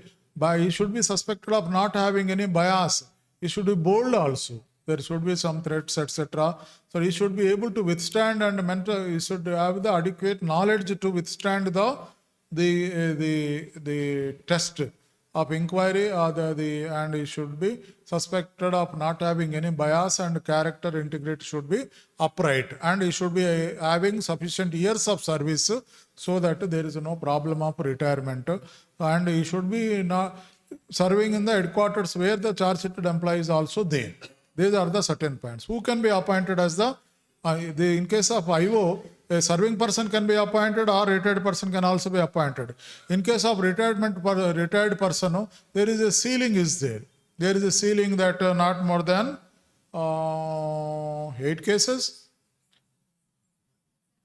7 cases, and retired person not more than 7 cases, retired 8 cases. Empanelment of retired officers, 8 cases in a year with not more than 4 cases at a time. So retired officers as IO. In case of defense assistant, 7 cases. So in case of public PO, who can be appointed as PO? PO can be of any rank, senior, junior, or same level, PO should be knowledgeable, should have common sense, and should be able to ask questions, and he should be alert, and finally he should be, since he is the face of the disciplinary authority, he should uphold the public interest, he should uphold the interest of the department. And a serving person can also be appointed, a retired person can also be appointed as a public PO. There is an amendment in that. So IO not more than 8 cases, 4 cases at a time. For PO there is no restriction. PO there is no restriction. And defense assistant not more than 7 cases, not to have 7 cases, 2003 amendment. Now 7 cases, not defense assistant can be a retired person or serving also. A vigilance sister, even if the retired person is having, there is no problem. If the retired person is facing the major charge sheet, also no problem. Retired person is having criminal cases, also no problem. That will not stand. 2 things are important with regard to the defense assistant. He should be in the same headquarters where the charge sheet employee and documents are available. Number 1. Number 2, his controlling officer in case of serving should be willing to relieve him whenever there is a sitting. Subject to do these 2 conditions, the nomination of the defense assistant can be approved by the IO. In case if there is any challenge on that, the disciplinary authority is given the power, though there is no such power, but disciplinary authority can give a you can dispose that case in case if the nomination of any particular defense assistant is not agreed to by the IO. With that, the defense assistant case is also over. So now, charge sheet, I told you that the day on which the charge sheet is signed by the disciplinary authority, disciplinary proceedings are deemed to be instituted. That point you say, Rule 69, the CCS Pension Rules 1972, that on 2021, Rule 7. So the day on which charge sheet is issued, the proceedings are deemed to be instituted. Whether the charge sheet is delivered or not, it doesn't matter. For the purpose of promotion and all other disabilities, the date on which charge sheet is signed and kept ready, the proceedings are deemed to be instituted. It will go into the sealed cover. 49/1992 DOP to OM. So, in order to begin the inquiry, the charge sheet should be delivered. And in case if it is not delivered, like this notice, we are required to publish in the newspapers, Bharat BSNL and ESI. They published this. The main difference between the normal inquiries in sexual harassment cases is twofold. Number 1, in normal cases, somebody will be appointed as an inquiring officer. In case of sexual harassment cases, the internal complaints committee will perform the dual role. Will perform the role of the inquiring authority as a preliminary inquiring authority and also as a regular inquiring authority. That is the only difference. So since they are functioning as a preliminary inquiring authority, they, on examination of the complaint, they should not confirm the complaint in clear terms. They are required to say, going by the material inquiries, ABCD, etc. There appears truth in the complaint and we recommend appropriate inquiry in this case. Or there is no truth and we recommend no action. Like this. They should not say complaint is true. Like that, they should not confirm. The distinction between the preliminary inquiry and main inquiry, because the same authority will be functioning as the preliminary inquiring authority, otherwise it becomes double the prejudice will be there, bias will be there.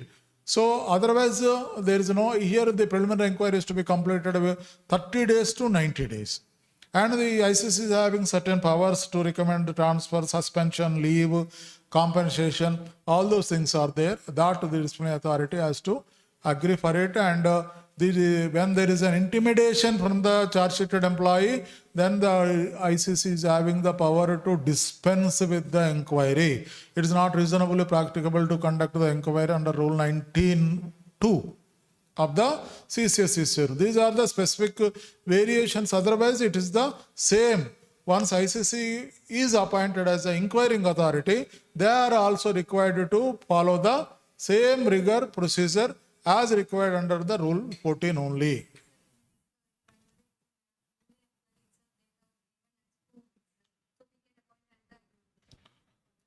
No. It is like a flight when it has departed, you are asking the flight to come down and so that you forgot the bag.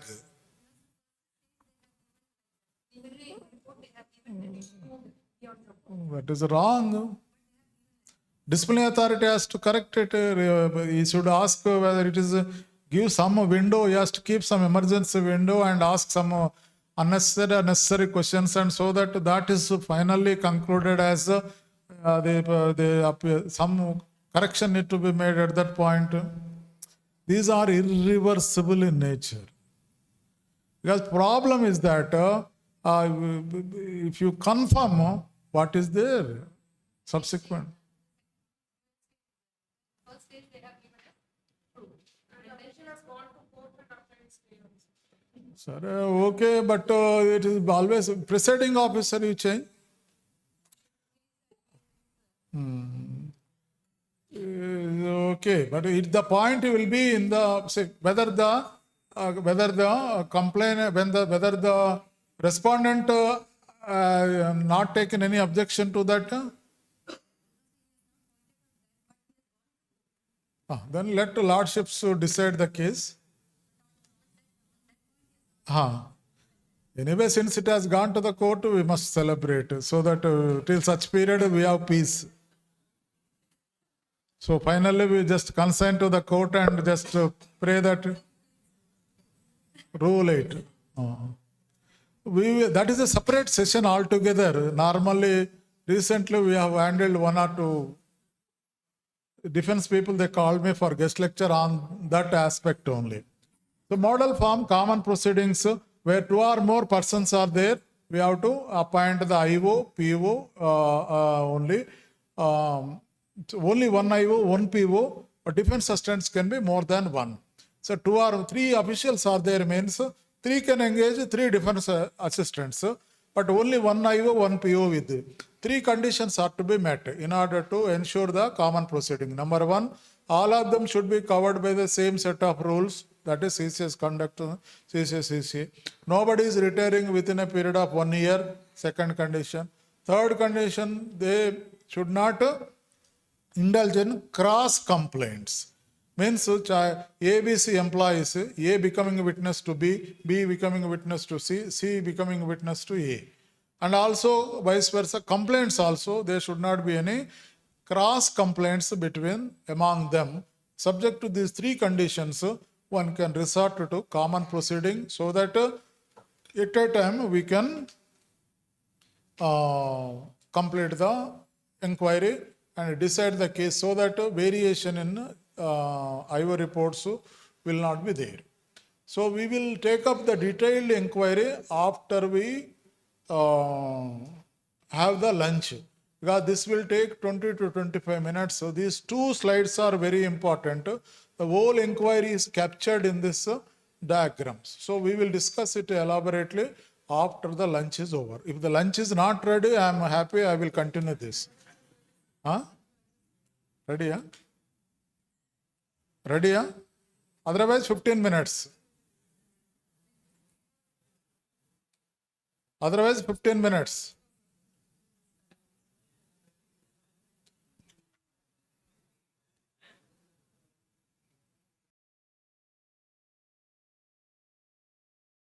For 15 minutes, we will complete it, this one. But you have to be very attentive to what I say for next 15 days, 15 minutes. Very important. So now you listen 10 to 15 minutes. 10 to 15 minutes, not more than that. Again, we will discuss it after lunch. So the charge sheet is given. It is sent to the charge sheeted employee. The employee has 4, 5 options are there. Number 1, he may accept the charges in toto. Number 2, he may accept the charges with some riders. Number 3, he will not reply.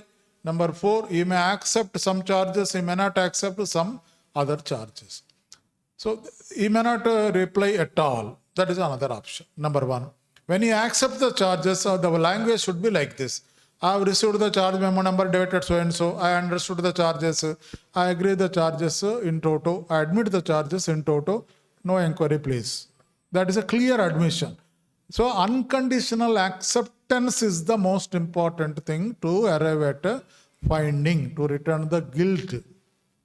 That is, if it is not there, suppose if we write something, a very big story, I received the charge and understood, and actually the mistake has happened on the day, my mind was occupied with so much of tension, there was a problem at home, and there are so many other issues are there.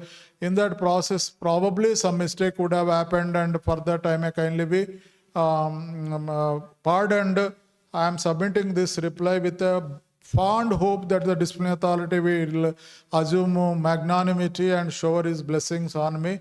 All that things, if he writes, then it is not a clear admission. It is a conditional acceptance. When there is a conditional acceptance, you have to go for the inquiry. As simple as that. If he has not replied, he remained. If he admitted one charge and not admitted 2-3, you conduct inquiry in respect of 2-3. Admitted one, no need to conduct the inquiry. If he has received charge sheet but not replied, 2-3 reminders, go for the inquiry. As simple. IO/PO is appointed, and once IO is appointed, the acknowledgement of charge sheet in original along with the copy of the charge sheet need to be given to the charge sheeted employee. Then original documents are to be given to the PO, presenting officer. With that, the role of the DA temporarily stops. So we were discussing before breaking for lunch. We just started the inquiry process. We have finished the qualifications required for an IO, PO, defense assistant. So now we are getting into the inquiry process. We have said that on receipt of the charge sheet sheeted employee is required to submit his written statement of defense within 10 days. But there is some problem where at one place in the rule it says 15 days, and in the memorandum, this draft, it says 10 days. So after that, if he admits, then no inquiry. If he fails to admit or delays or denies, then inquiry is mandatory.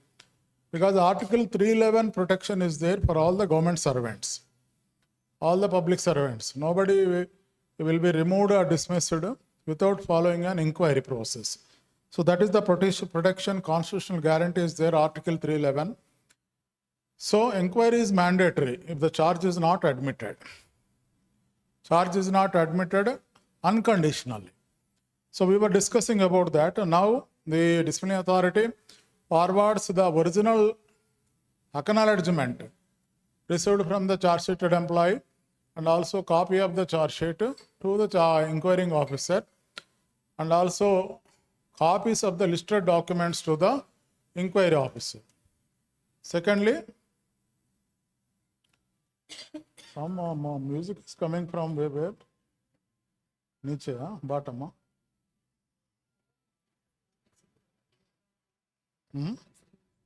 Phone is ringing. Okay. So the PO will be given the original documents because the original documents so far in the custody of the disciplinary authority will be handed over to the PO for safe custody and presenting before the inquiring officer. Then after that, those will be taken on record as exhibits. Then the inquiry actually, it will be conducted in 2 ways. One, preliminary hearing. Another one is a regular hearing. The IO completes the inquiry process in twofold. One, preliminary hearing. Second, regular hearing. During the preliminary hearing, the IO actually, inquiry process is about documentation, various types of documentation. IO deals with 3 types of documentation. Number 1, daily order sheets. Number 2, summons. Number 3, notices.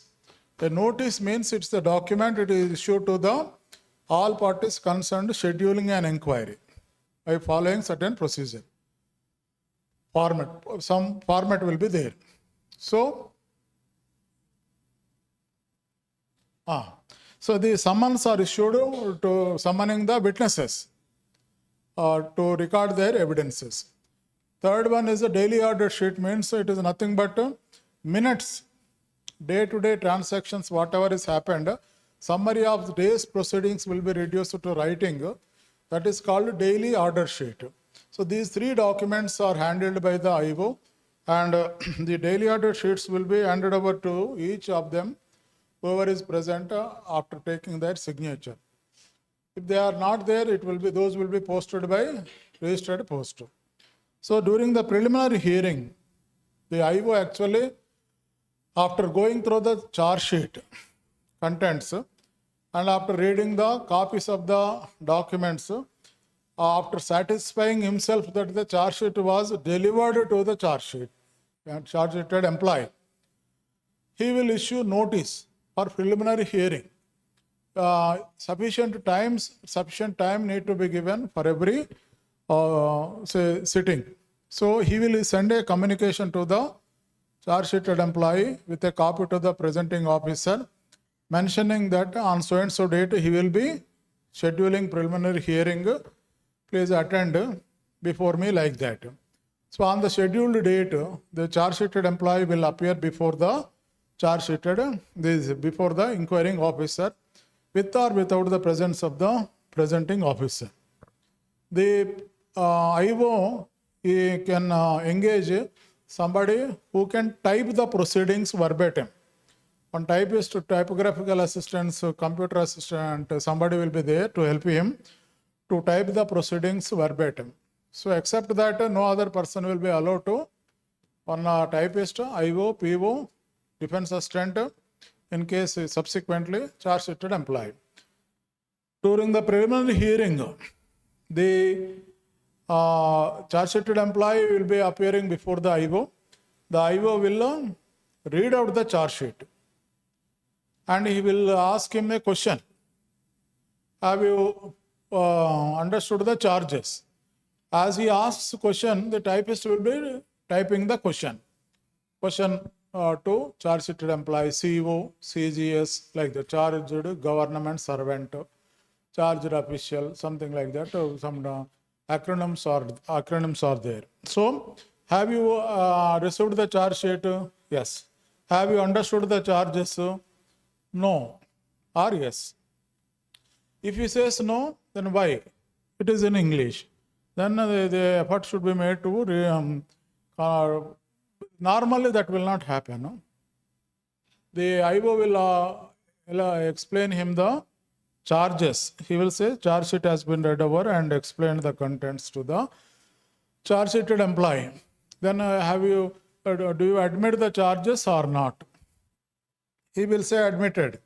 Then paper will be taken and IO has read out the charges. He asked me whether I understood, and I understood the charges, and I am admitting the charges unconditionally. I request the IO not to conduct the inquiry hereafter. Or charge 1 is accepted, charge 2, 3 not accepted. Then an inquiry will be taken in respect of the charge 2, 3, article of charge 2 and 3. Suppose if he said, then do you admit the charges? No. Then he has not admitted the charges, then the inquiry will be conducted. So here I have seen few daily order sheets during the first sitting itself. Do you have faith on me as IO? Like that, this question was also asked. Nothing wrong in asking that. He may say yes, like that he may say, or if he has any grievance, he may submit the bias at that stage itself against the appointment of IO. So he can submit the bias at that stage itself. So after this, the IO will be informing the charge sheeted employee that you can engage some defense assistant, co-employee or serving or retired to assist you as AGS, assistant government servant or defense assistant. You may please send the nomination or the particulars, custody, wherever, whether he is working, retired, details to me in so and so. Timelines are there. So many timelines are there. And also you will say, if you wish, you can submit the list of documents, list of witnesses in support of your defense. And he may prescribe a pro forma, that serial number, name of the document, in whose custody the document is available, what is the relevancy of the document, and also witness, address, then what is the relevancy of that witness, this particular case. So this pro forma is there. This is very important. So the relevancy aspect is very important, though the rule says that the relevancy will need to be looked into from the angle of the defense. But the defense need to account some reasons as to why so and so person, so and so document is relevant to his case. The additional documents, the defense documents are called additional documents. The defense witnesses, additional witnesses on his side. The listed documents and listed witnesses are already there. That is the responsibility of the presenting officer. And he will direct the presenting officer to arrange perusal of the original documents which are in the custody of the presenting officer by this date. Then presenting officer will arrange the perusal of the original documents on so and so. He will inform the charge sheeted employee, I am arranging, please come and attend. On any inquiry has to take place during the working hours and only during the working hours, not on holidays. So presenting officer will inform him and he will come and peruse the original documents and will verify. If he has any objection on that, he may raise objection. It is not legible. It is the original is not there. Serial is not there. That is where there will be some delay. So during the this particular activity, the presenting officer should show one by one, should take utmost precaution to see that the documents are not spoiled deliberately or otherwise by the charge sheeted employee. The presenting officer, this is there in the rule, should not leave the room, especially when documents are to be xeroxed. The utmost care is to be taken to see that the originals are intact. So you may pour the water also, say that sorry, I touched the glass and water is fallen, but entire thing is go away, the evidence will, or when the presenting officer just goes to washroom, he will swallow the paper and sit silently, then he will find that paper is not there, it will never be discovered. So he will be not able to produce that document. So these are the precautions. There is a separate DOP instruction is there on that. What precautions are required to be taken by the presenting officer at the time of showing the original documents to the charge sheeted employee. So that care need to be taken because for the charge sheeted employee it is a life and death. So one needs to be extremely careful. Once that is over, he will obtain his acknowledgement that he has perused. If any objections are there, he will elicit that objections. And if objections are not there, then he will give it. So with that, preliminary hearing gets completed. So during this period, the charge sheeted employee will submit the nomination of so and so person. He will be assisting me. Then the IO will be writing to that controlling officer in case if he is a serving person, whether will you be relieving him whenever there is a sitting. Subject to the condition that the defense assistant should not be having more than 7 cases on hand.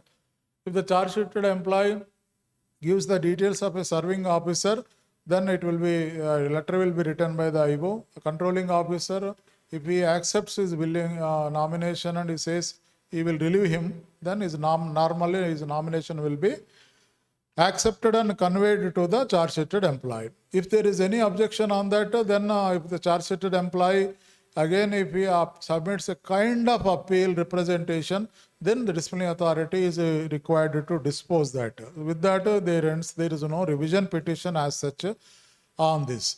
So once the defense assistant nomination is over, then now the question of additional documents and witnesses. This is where there will be substantial time will be consumed because the charge sheeted employee, when he perceives that IO is going by his reputation is very tough, he will submit 100 documents and 100 witnesses. So then he will say all these documents are required, all these witnesses are required. So the IO should be highly conservative in allowing the number of documents and number of witnesses. he should not be liberal at all. The IO should limit himself to very barest minimum of documents in allowing the documents and allowing the witnesses, where the relevancy portion is obvious and is satisfied. More the documents, more the confusion. More the witness, more the confusion.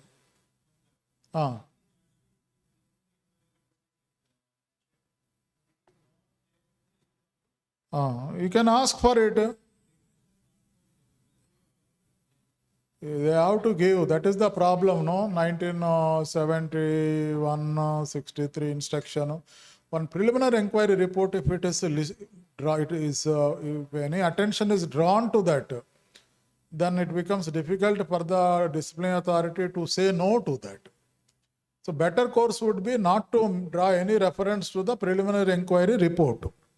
That is very, having mentioned, then he cannot he cannot plead privilege normally. Then there is a conflict that will never be resolved. That is the problem. So the additional documents should be barest minimum. Allowing of additional documents should be barest minimum.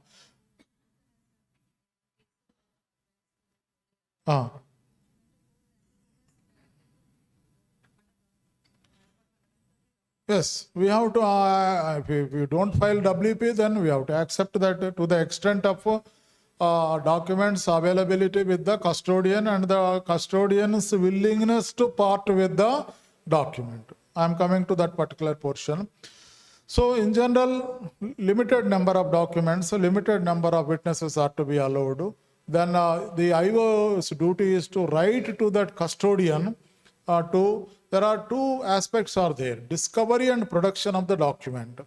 Discovery and production, the defense side, they need to say whether they want the document or whether they want to see the document, whether such and such document really exists or not. If production is there, if the custodian may say that, yes, document is available, I am not willing to part with that.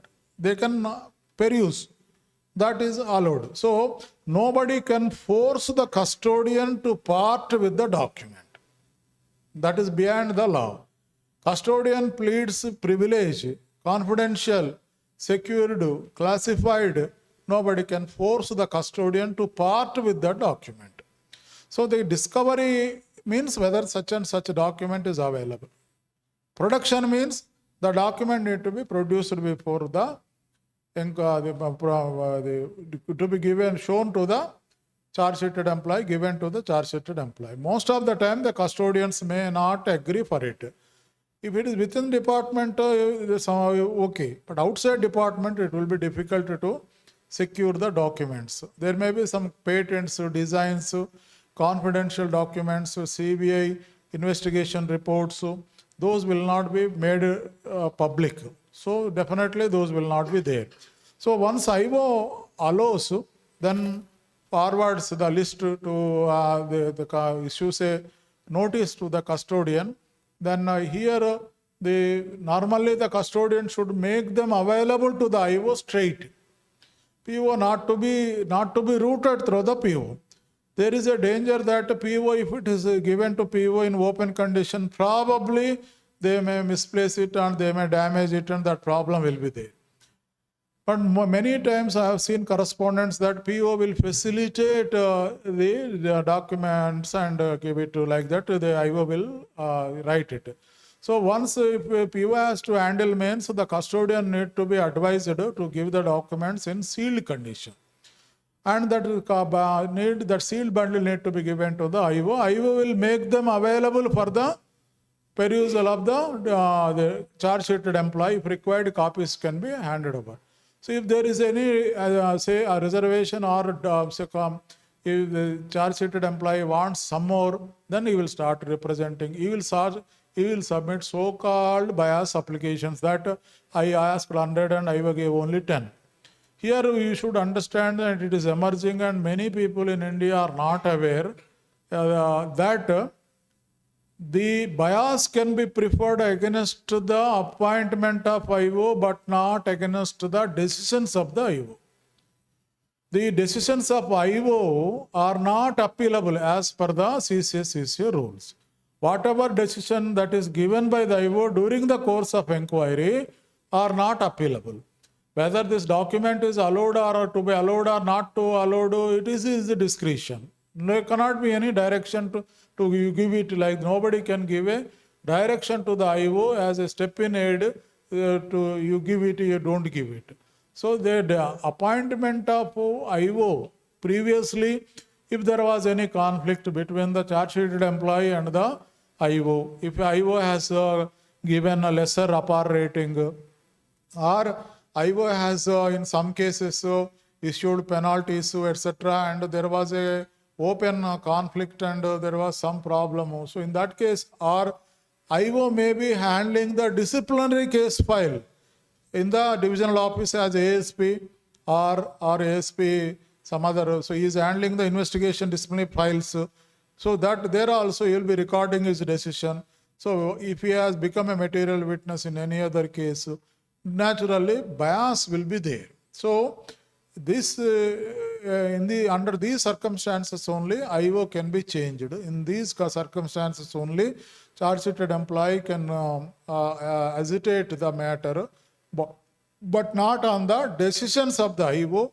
Normally in our case, for everything, there are cases where in one case the IO smiled, laughed, and a PO laughed, presenting officer laughed, smiled or laughed. Then IO also laughed. Then there is a bias. The presenting officer, understanding my precarious condition, laughed at me, deriving sadistic pleasure, and the IO joined and they celebrated my precarious status, and there is a bias, so there should be. Then again it will come, inquiry will be stopped, and disciplinary authority has to dispose. And again after disciplinary authority, there is a provision in our Department of Post reviewing authority, that is appellate authority, he is required to dispose. Then it will take another 2-3 months time. There was another case there that IO was chosen from some other region. The IO was looking at his watch, when is the next bus to go to that, say Kochi, maybe he is from Kochi, let us say. He came down to Thiruvananthapuram.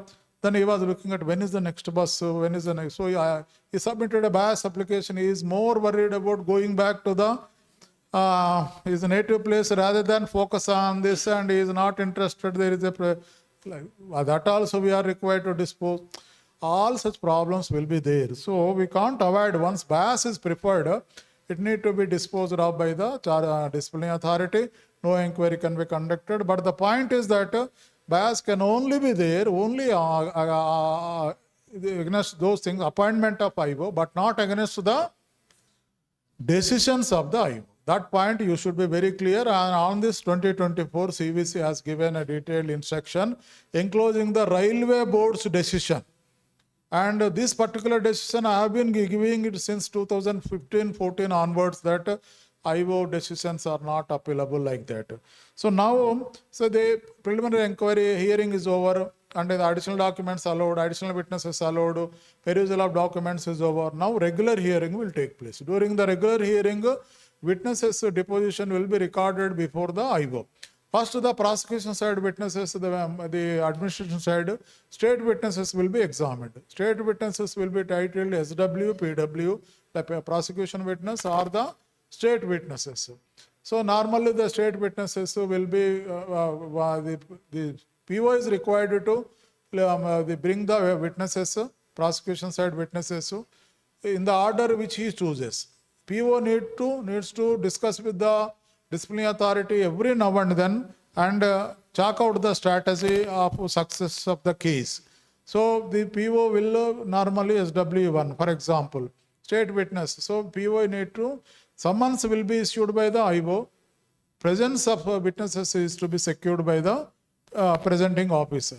One day before the inquiry takes place, the PO is required to refresh the memory of the state witnesses and show the documents, the xeroxes available with him confidentially, and also give a list of possible questions from the charge-sheeted employee during the cross-examination.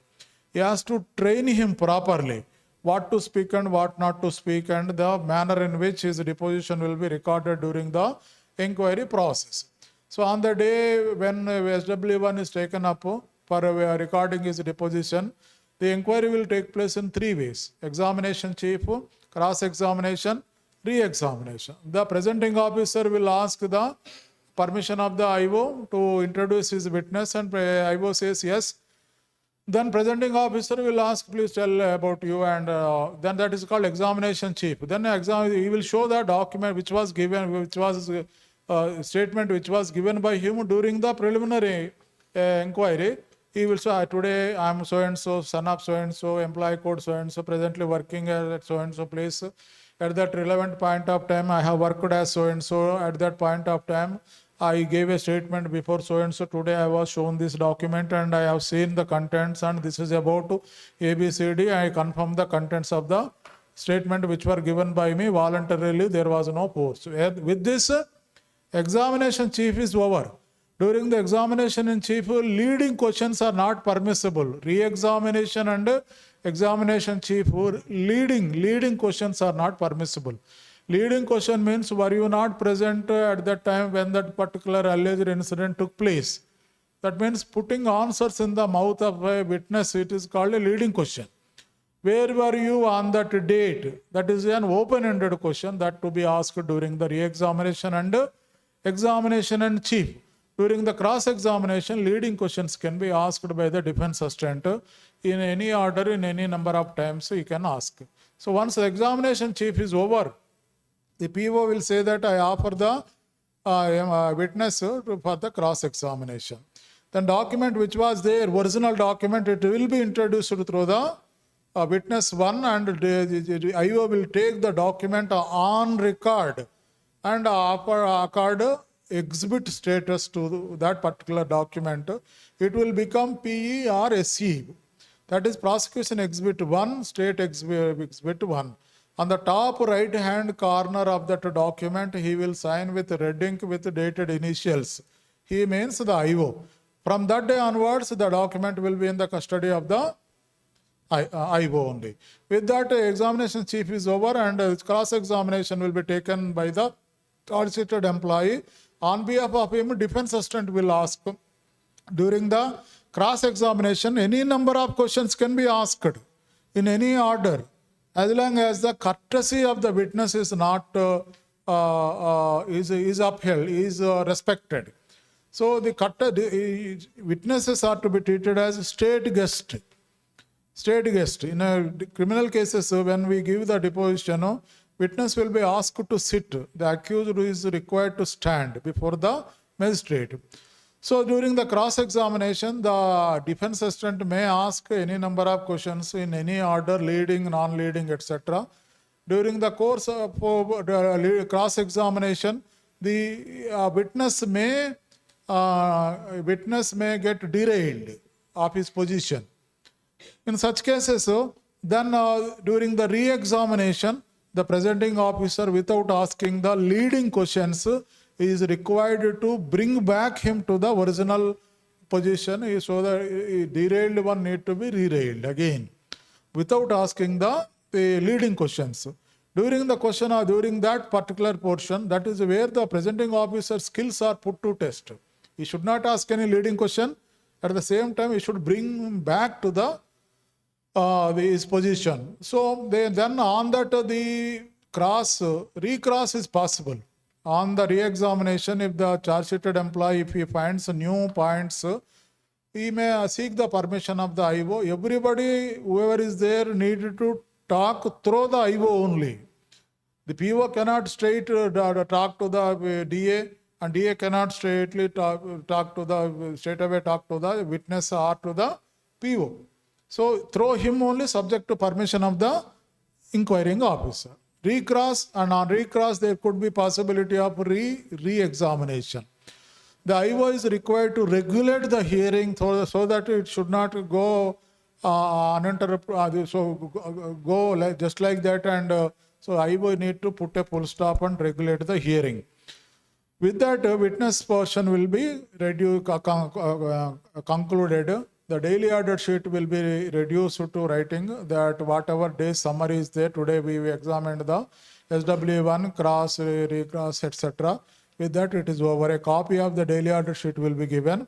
The witness portion, witness is required to sign on all pages, and it will be taken on record as a deposition. It will form part of the record of inquiry.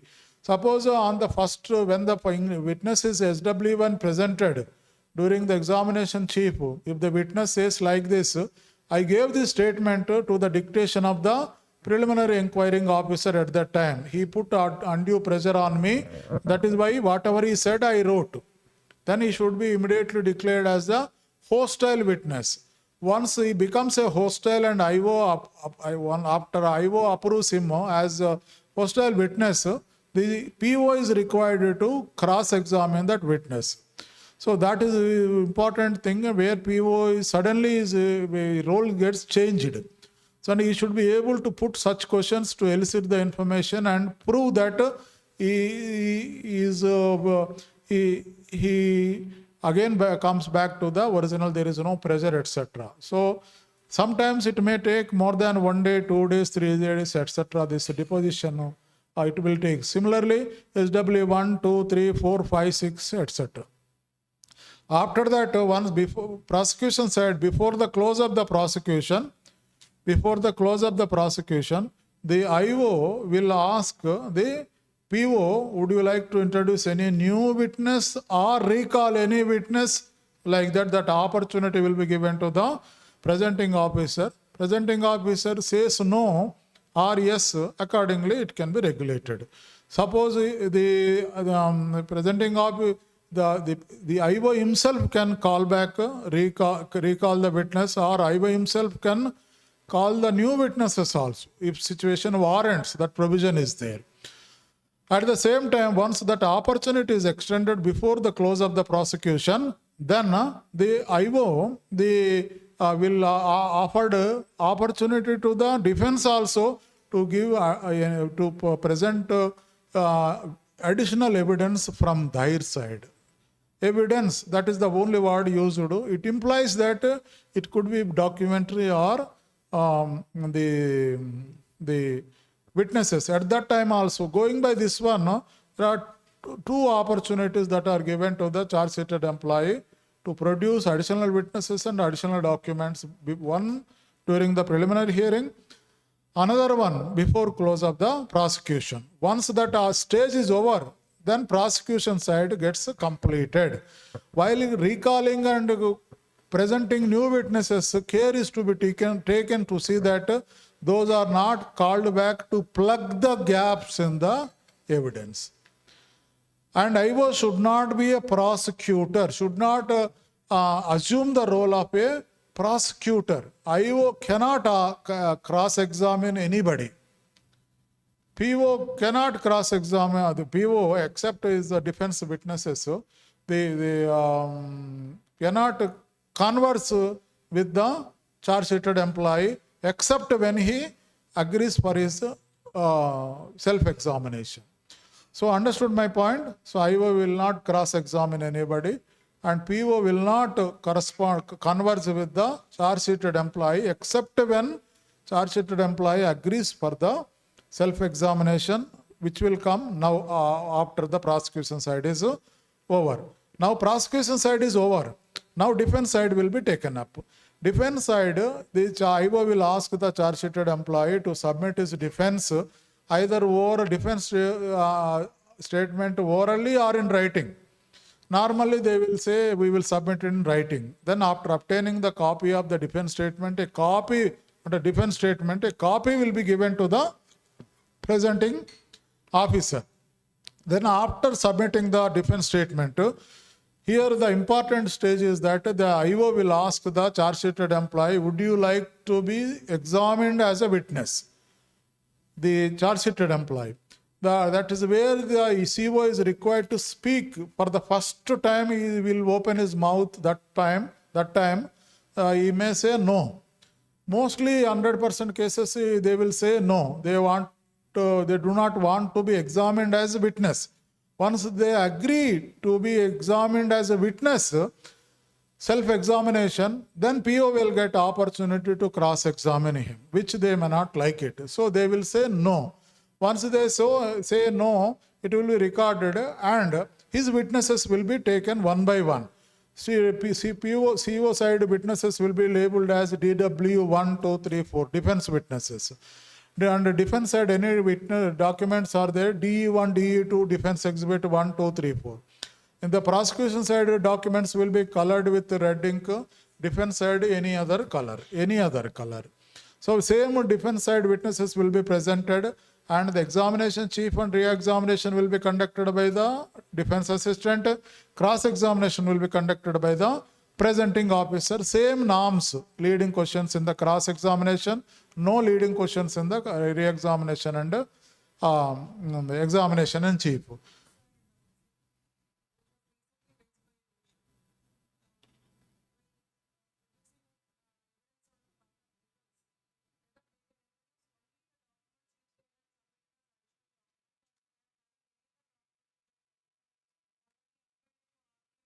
No, not permissible.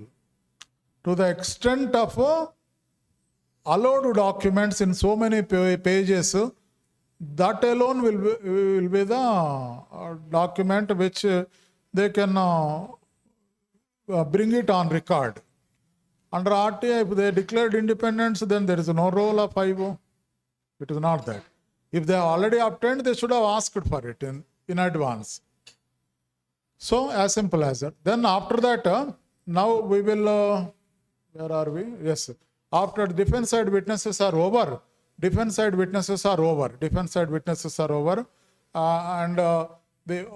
after that, here another important stage, Rule 14, Sub-Rule 18. If the charge-sheeted employee has not examined himself after submitting the defense statement and before taking up the defense side witnesses, if he has not examined himself, the IO will generally question the charge-sheeted employee on the circumstances appearing against him.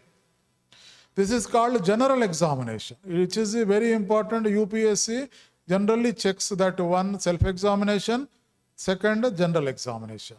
So in the general examination, if he has not examined himself as a witness, after the defense statement is submitted, before his witnesses are examined, general examination will be done by the IO. General examination means it is not cross-examination.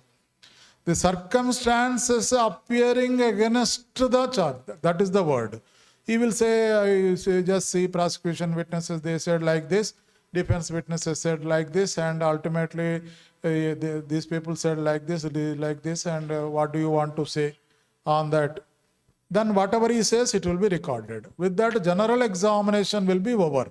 During the general examination, cross-examination, etc. will not be there. PO will not get any opportunity to question the charge-sheeted employee at any point of time, except when he agrees for the self-examination. After general examination is over, then PO will be advised to submit the brief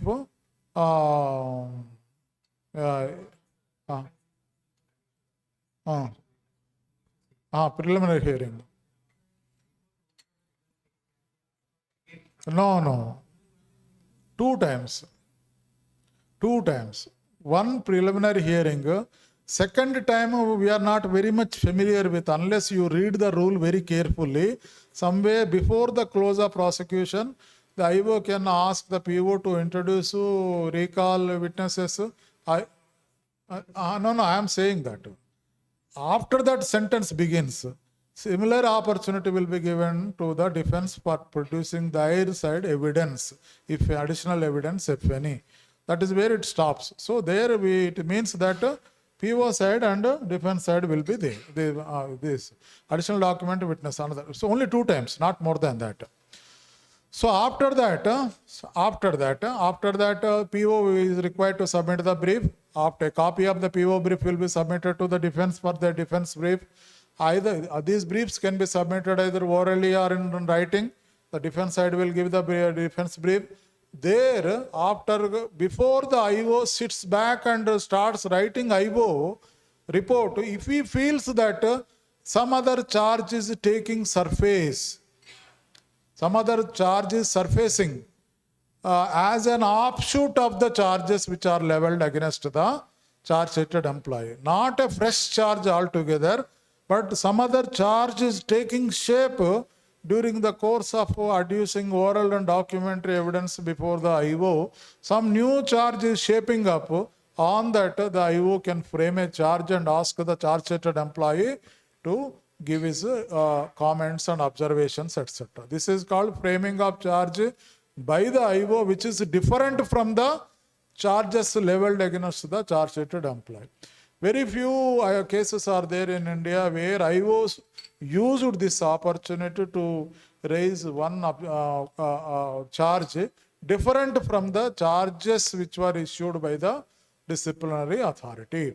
After that, IO will prepare the IO report at one place, and after taking into account all the evidence at one place, and in so many 12 to 13 folders will be prepared, and he will examine the oral evidence, documentary evidence, the rules on the subject, and all that he will examine it, and he will say that going by this evidence, oral and documentary evidence, the charge, Article 1 charge leveled against the charge sheet employee is proved or not proved.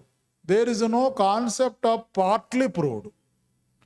If there is an article which is split into 1A, 1B, 1C, it is possible 1A proved, 1B not proved. But once it is there, only when there is one article, it cannot be said partly proved.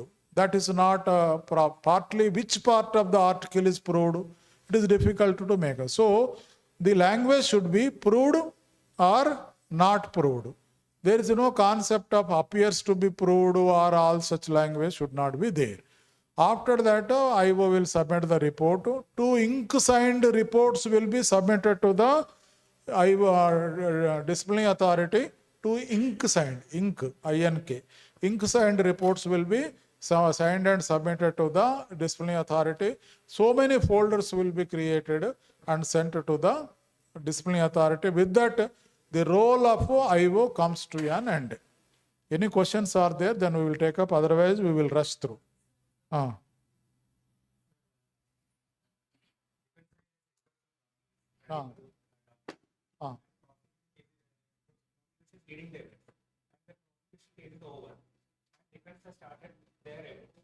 Defense has started.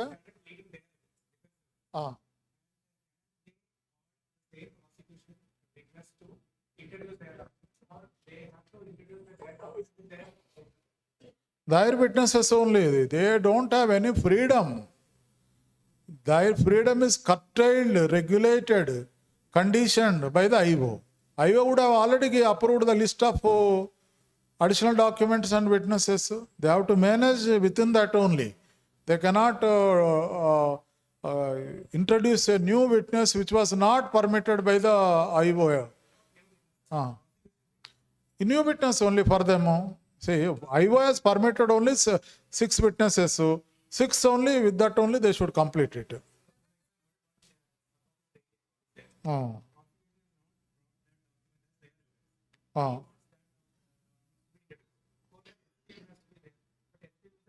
No, this point is already before close of prosecution only, everything should be ended.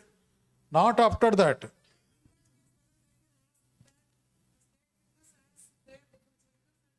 They can ask anybody, including Honorable President of India, to be up here before them. They can ask. It is the satisfaction of the inquiring authority, who should be very conservative enough to allow the witnesses. Whatever is ruled before prosecution side is closed, that is the end. After that, there is nothing.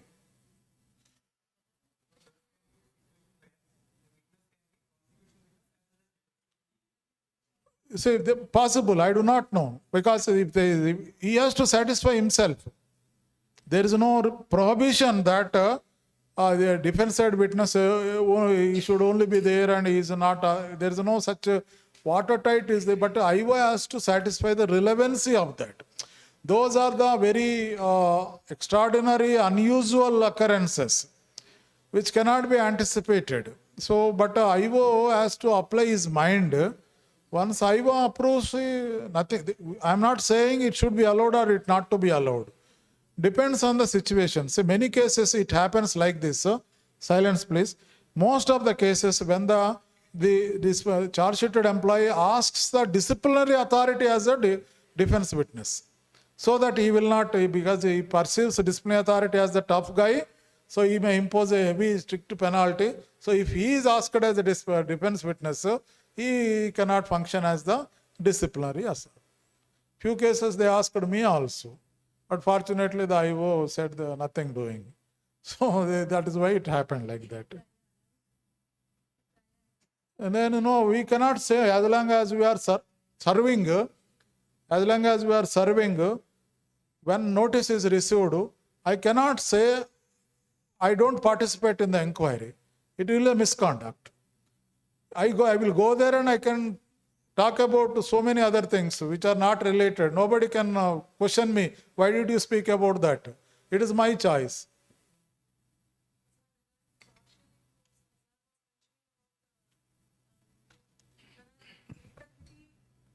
That is okay. Yes, perfectly okay. Like lack of integrity, lack of devotion to duty. Lack of integrity is not sustained. Lack of devotion to duty is sustained. Yes, that is okay. You need to make a categorical observation. Which part is proved? There may be situation. In general, you cannot say partly proved. Partly proved means what? 1% or 99%. That is not clear. It becomes difficult.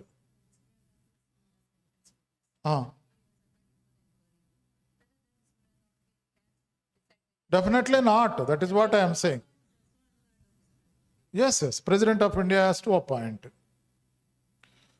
So now this is the sum and substance of the inquiry process. So the IO can now we will.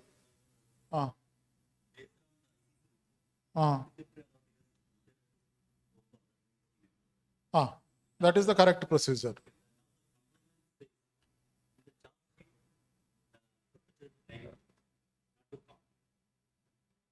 No, that is not correct. There is no secrecy of that.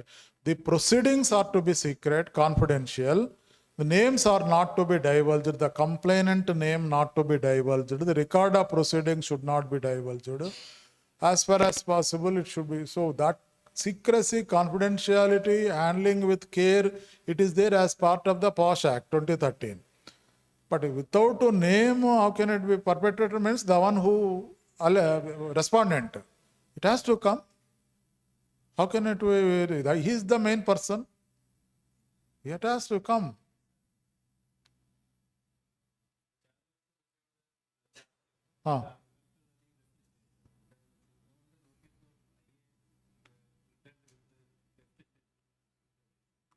So we will discuss that. When a person whereabouts are not known, I mentioned to you that we have to continue to send the register letters, last known address, paste it, take photographs, send it to his email ID. If a person if continuously absent for many number of years, we have to file an FIR missing case, whereabouts not known. So so like that it should go on. Ex parte will be conducted 2-3 times. Then in the second notice we have to make a clear mention that if you do not attend, it will take small press item can be published. We made attempt but we could not deliver. Please attend. Inquiry is going on.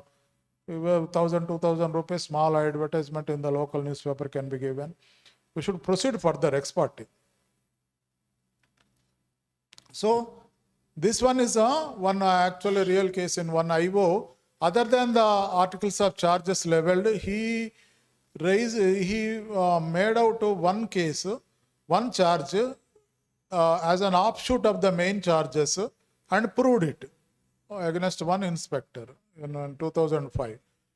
Can IO record findings on a charge not included in charge sheet? Yes. All these related to that particular portion only.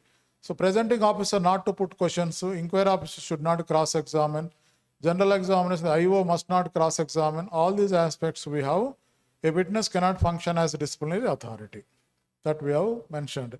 The report of inquiry must contain reasons for the finding. The IO report should not recommend any disciplinary action. With regard to the monitoring of the case by the PO, there is a CVC instruction 2018.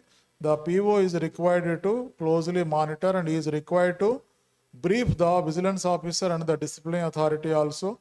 And he, at every sitting, after the completion of the sitting, progress report is required to be submitted by the PO to the disciplinary authority on the day's proceeding. Through this progress report, the disciplinary authority will come to know the status. Then DOPT has issued step-by-step procedure on this, how to conduct the, what all we have discussed, it is there in this. Certain model forms, appointing IO, PO and common proceedings, there also IO, PO, when IO is changed, the step-by-step procedure during the course of inquiry, preliminary hearing. This is one particular inquiry. First day, preliminary hearing, actual sitting. The relevancy portion, I was harping on that point. The documents and the witnesses, the relevance is to be made clear by the defense side. And the IO will be sending the notices to that custodian to part with the documents, making them available to the defense side. These are the model notices for the witnesses. Statement of the witness will be drawn like this. Steps to be taken to prevent tampering during the course of perusal of the documents. IO cannot take initiative to correct the errors in the charge sheet. IO is required to go through the charge sheet and test the charge sheet against oral and documentary evidence, but he cannot cure the defects in the charge sheet. So retired officers only 8. Bias will be there, but bias can be there against the appointment of IO, but not against the this one, decisions of the IO. In our case, appeal is also allowed on the bias application. But in other departments, that is not there. In 2015, I used to dispose the bias petitions like this, making a specific mention that the decisions of IO are not appealable as per the related rule in the CCA. Similar position is upheld by the CBC in the year February 2024 by enclosing the Railway Board letter.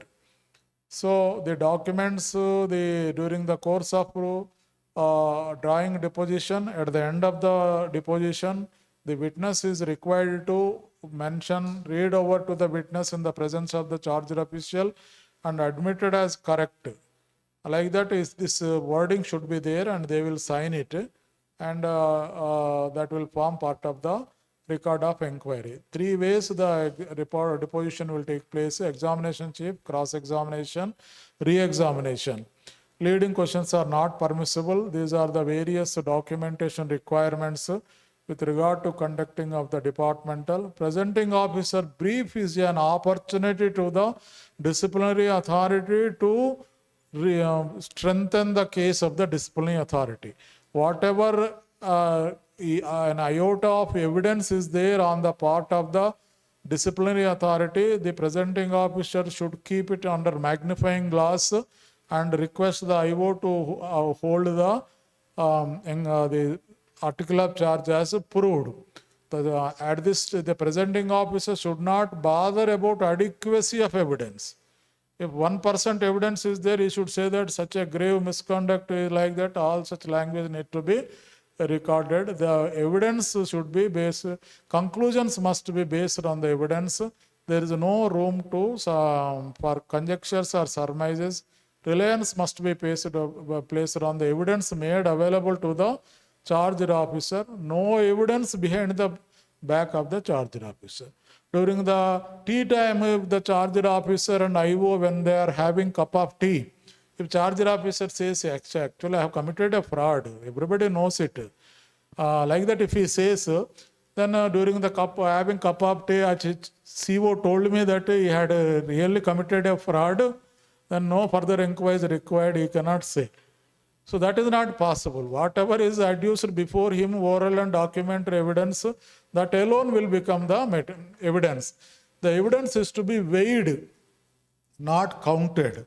Out of 5 charges, 4 charges, 2 are proved, 2 are not proved, 50%, that arithmetical thing is not there. Even one charge, if it is proved, it is okay to remove, dismiss, compulsory retire an employee. IO report is required to be given comprehensively by proving or not proving the charges. Introductory para, articles of charge, sittings held, defense, oral, documentary, rules, personal knowledge of IA not to be used, no recommendation to be made as to the punishment. So IO is required to ask himself this many number of questions to himself, and at the end, IO should satisfy that he has completed the inquiry as per the protocol prescribed in the CCA rules. Every step need to be followed. There cannot be jumping of the rule. It is irreversible. You cannot come back again to that particular position. IO report, so many folders are to be prepared, and model report, you must say at item 8, from the discussions above, it is proved or not proved. Like that, these are the instructions relating to the conducting of inquiry. Various time limits are there, and for every act, certificates are to be given to the witnesses and to the PO, defense assistant, to claim the TADA.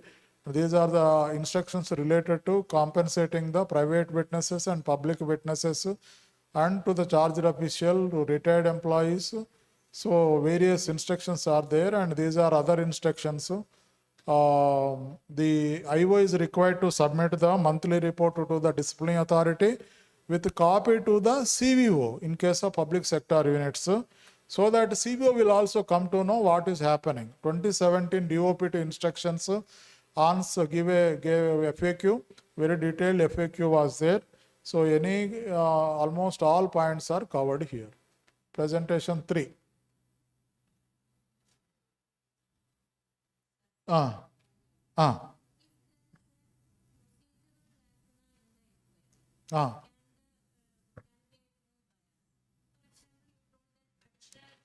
or additional document, if any, can be asked by the from the presenting officer also before the prosecution is complete. Of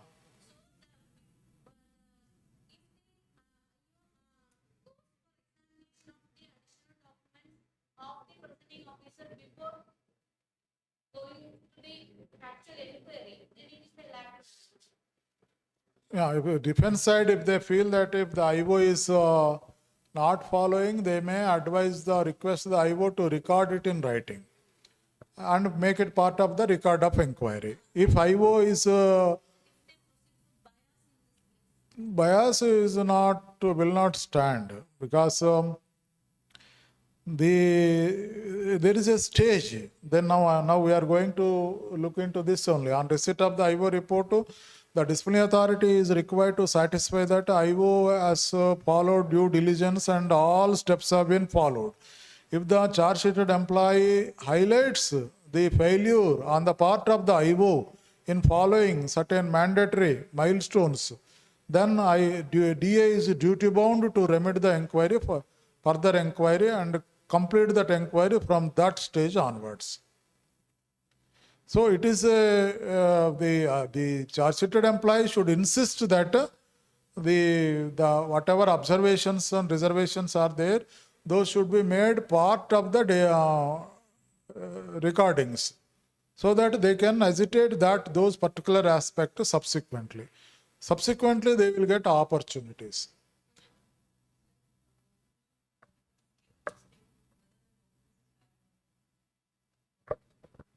Depends. That is why now one officer has asked without witnesses how it is like. Witness, because document is there and witness turned hostile. So the IO at the end, while validating the evidence, when there is a conflict between the documentary and oral evidence, the IO is required to carefully analyze the evidence and give prominence importance to the documentary evidence in preference to the oral evidence. The principle is that a document will not lie, but the person will lie. When there is a conflict between the oral evidence and the documentary evidence, IO should conclude the finding based on the documentary evidence. If the documentary evidence is crystal clear.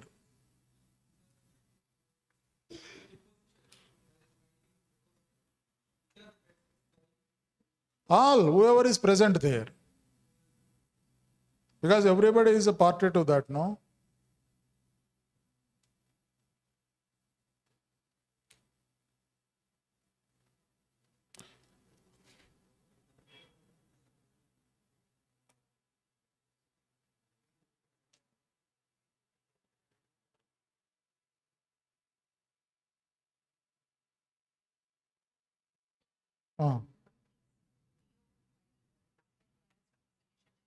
Little louder for the benefit of. Sir, in one case, PO raised, but it's not bias, a representation, preferred representation that IO should be changed because his senior SSP, retired senior SSP is working as a defense assistant. So IO is in tune with IO is in tune with the defense assistant. So presenting officer raised a bias against the IO in one case. Is it possible, and how the discipline authority has to decide the case? I'm confused. PO raised, wrote one letter to discipline authority that IO and defense assistant are in same line, and whatever objections and whatever raised by the defense assistant will be taken on record, and for presenting officer, she is not getting any justice. Like that, she raised one representation that she wants to change the IO because she cannot properly present that case. Because IA is taking, giving much priority to the defense assistant because that defense assistant was a retired SSPOs under which IO has worked earlier. Like that one case came, and is it possible that is he is not dealing it in an impartial manner like that presenting officer feels so? To my mind, it appears that the PO may insist the IO to record his observations. PO may ask the IO to record his observations and make it part of the record of inquiry. PO may ask the IO to record his or her observations or reservations about that and make it part of the inquiry. So, and PO is required to submit the PO brief to the disciplinary authority. PO writing a letter to the disciplinary authority with the knowledge of that bias, etc. Actually, PO has to handle. She wrote to disciplinary authority that I'm not getting justice in this case because And that is, see, one needs to, it is an extraordinary situation because a defense assistant was SSP, he may have some influence over the IO who was junior to him. And that is possible. So the problem is, I told again, Kochi bus and Teni. So in the beginning itself, when DA has permitted that that particular officer as the DA, they boarded Kochi bus. Then these dynamics will be there, though there is no prohibition as such. Subject to that, whatever number of cases, those things are there. In this case, PO is required to submit his brief or her brief soon after every sitting is over.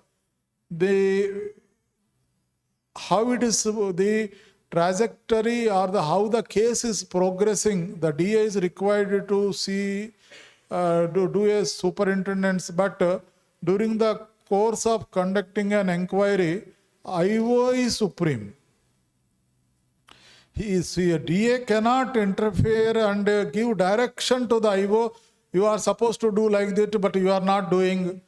There cannot be any superintendence by the DA or by the court to the IO, that you are doing like this, you are supposed to do like this only. DA or court cannot give any direction. But the PO, if she insists IO to make it part of the record of inquiry, then it may help at some point of time when IO report is received by the DA. At that time, whether the IO has acted strictly as per the protocol or not.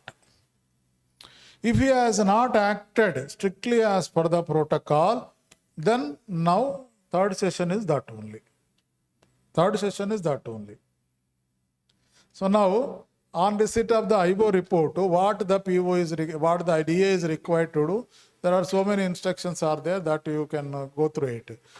Who is competent to institute the proceedings? Now I will go to the level 3. Now 6 to 9 minutes.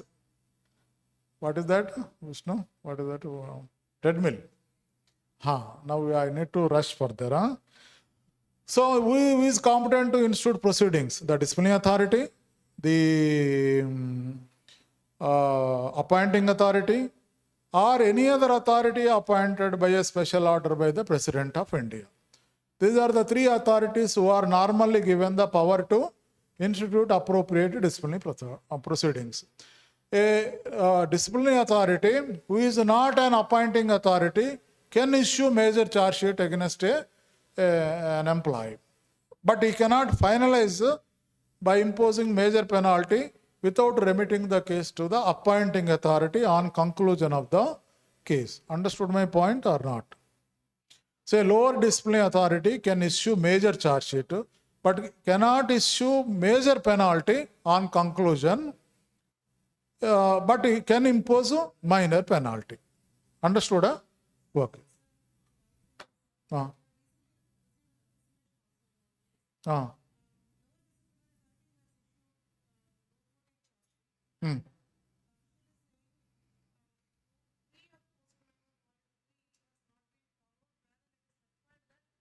Decision to institute the disciplinary proceeding should be taken by the appropriate authority. That is the word being used. So only being an LSG.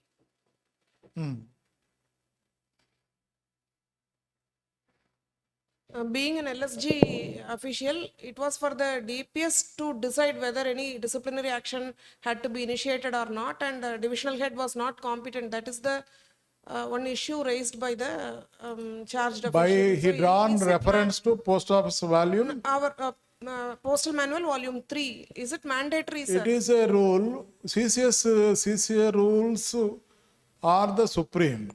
So the CCA rules gives power to the disciplinary authorities, lower stage disciplinary authority. As part of rule only, that procedure is there. If the disciplinary authority is not the appointing authority, on conclusion of the inquiry, if he feels warrants major penalty, then he will remit the record of inquiry to that appointing authority, and that appointing authority from there onwards act on that. So it will have overriding effect on any other conflicting provisions anywhere if they are there. Those are the rules prepared by post office for helping our. But CCA rules are framed by the government of India. Those are Article 309 based. So that will have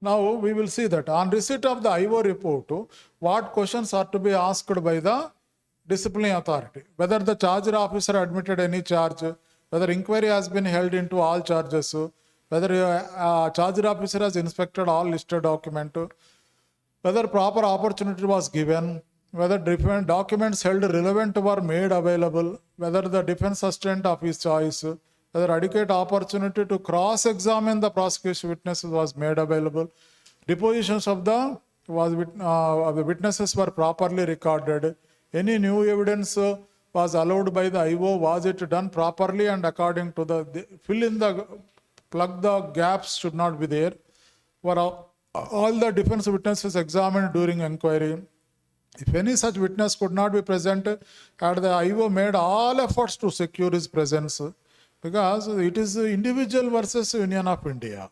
So we have to give reasonable opportunity to the charge sheeted employee. If the charged officer did not opt to examine himself, the presenting officer was not allowed to put any question to him.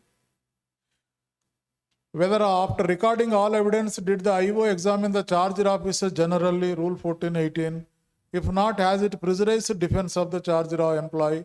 Whether the IO has put leading questions to the charged officer during the general examination? Should not be. Whether a copy of written brief of PO was supplied to the charged officer, whether the time allowed for various processes is adequate.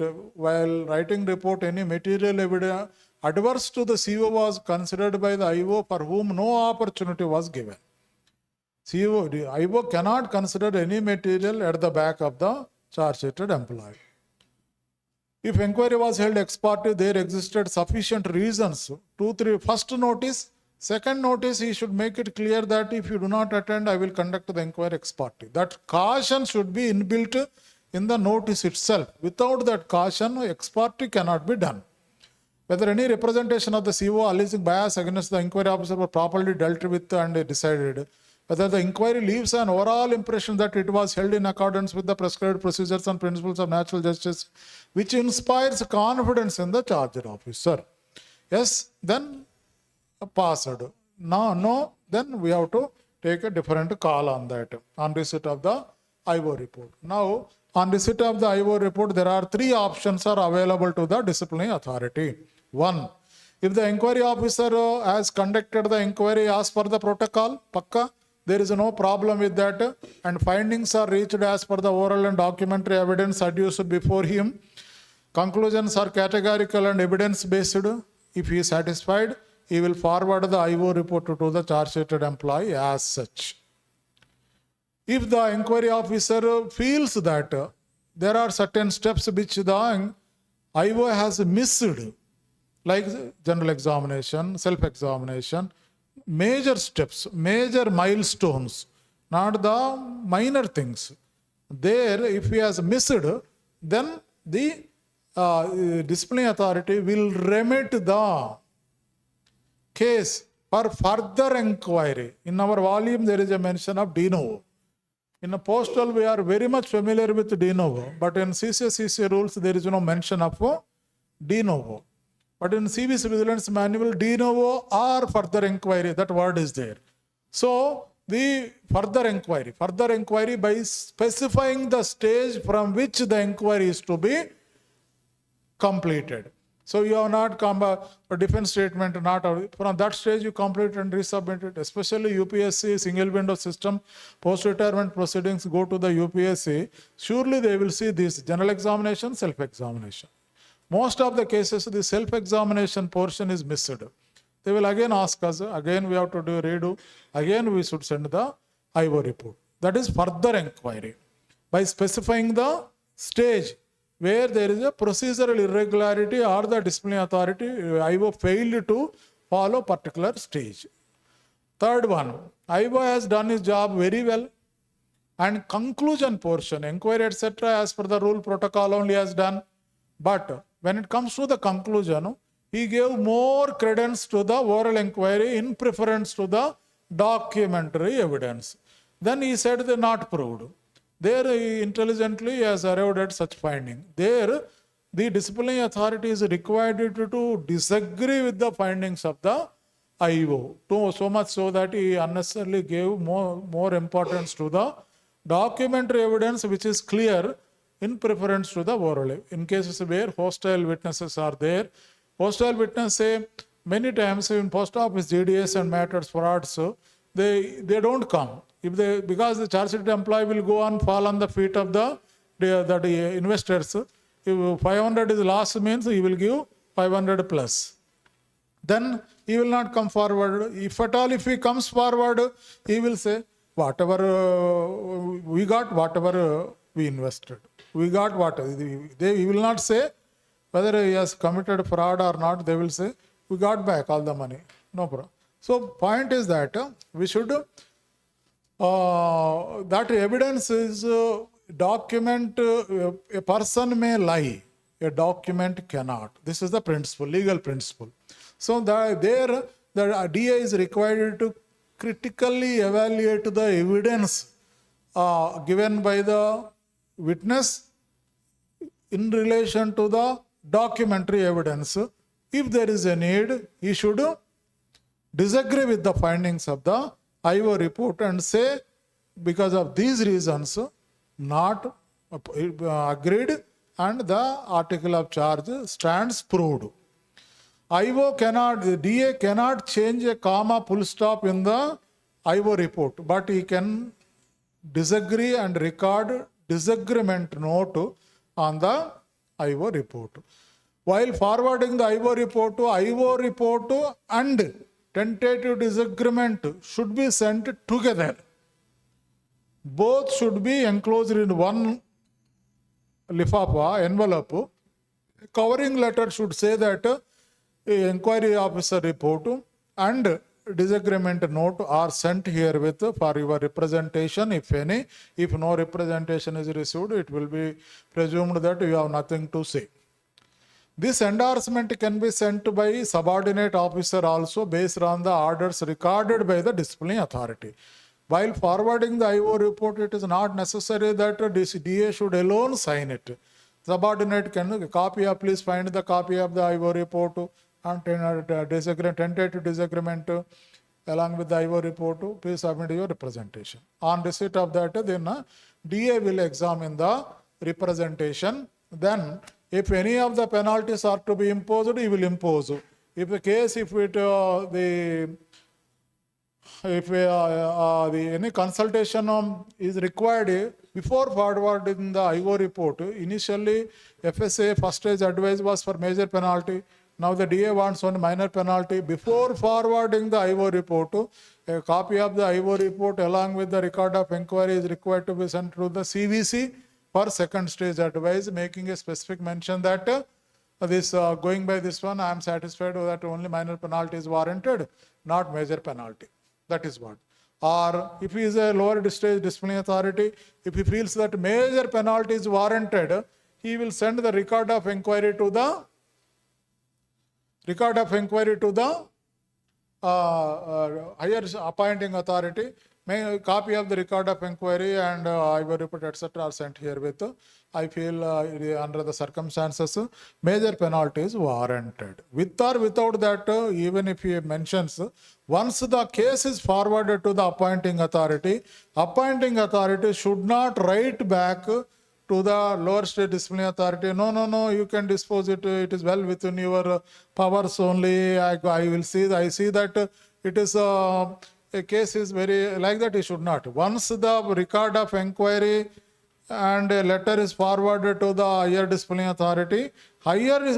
authority is duty bound to conclude that case. And whatever steps are required, IO report, forwarding IO report, etc., he should do it. It is his call. If he issues censure, okay. If he drops, it is okay. If he issues removal dismissal also, it is okay. Appointing authority is always having the power to impose major penalty as per the constitution. Removal dismissal. Lower disciplinary authority, who is not an appointing authority, is not having the power to impose major penalty. Is it clear? So this the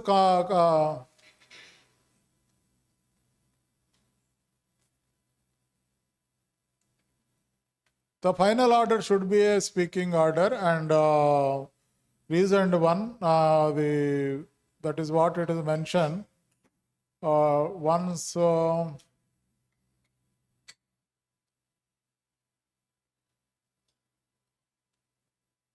communication of orders. Once the orders are recorded, these orders are to be communicated under the signature of the disciplinary authority only. Orders are recorded and suddenly disciplinary authority died, for example. The next authority, succeeding authority, should convey the orders as recorded by the previous. Once recorded, the orders are final. Once recorded, the orders are final. Where two or more employees are party to a particular transaction, then common proceedings are to be resorted to. Final orders are to be passed by the higher disciplinary authority who instituted the inquiry. You cannot say not appropriate to bring the past bad records in deciding the penalty. Disciplinary cases need for issuing a speaking order. What speaking order means? The order should have attributes of a judicial order. Like a WP, in case when High Court disposes the WP, they will mention 100 points in that.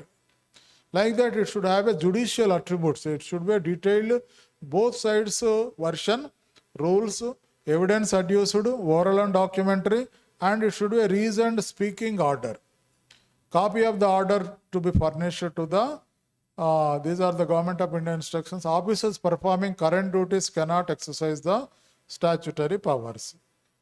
Rule 19, where it is not, when the person is convicted, no need to conduct the inquiry. Again, one show cause notice will be there, 1 month notice, something like that. He will say, write something.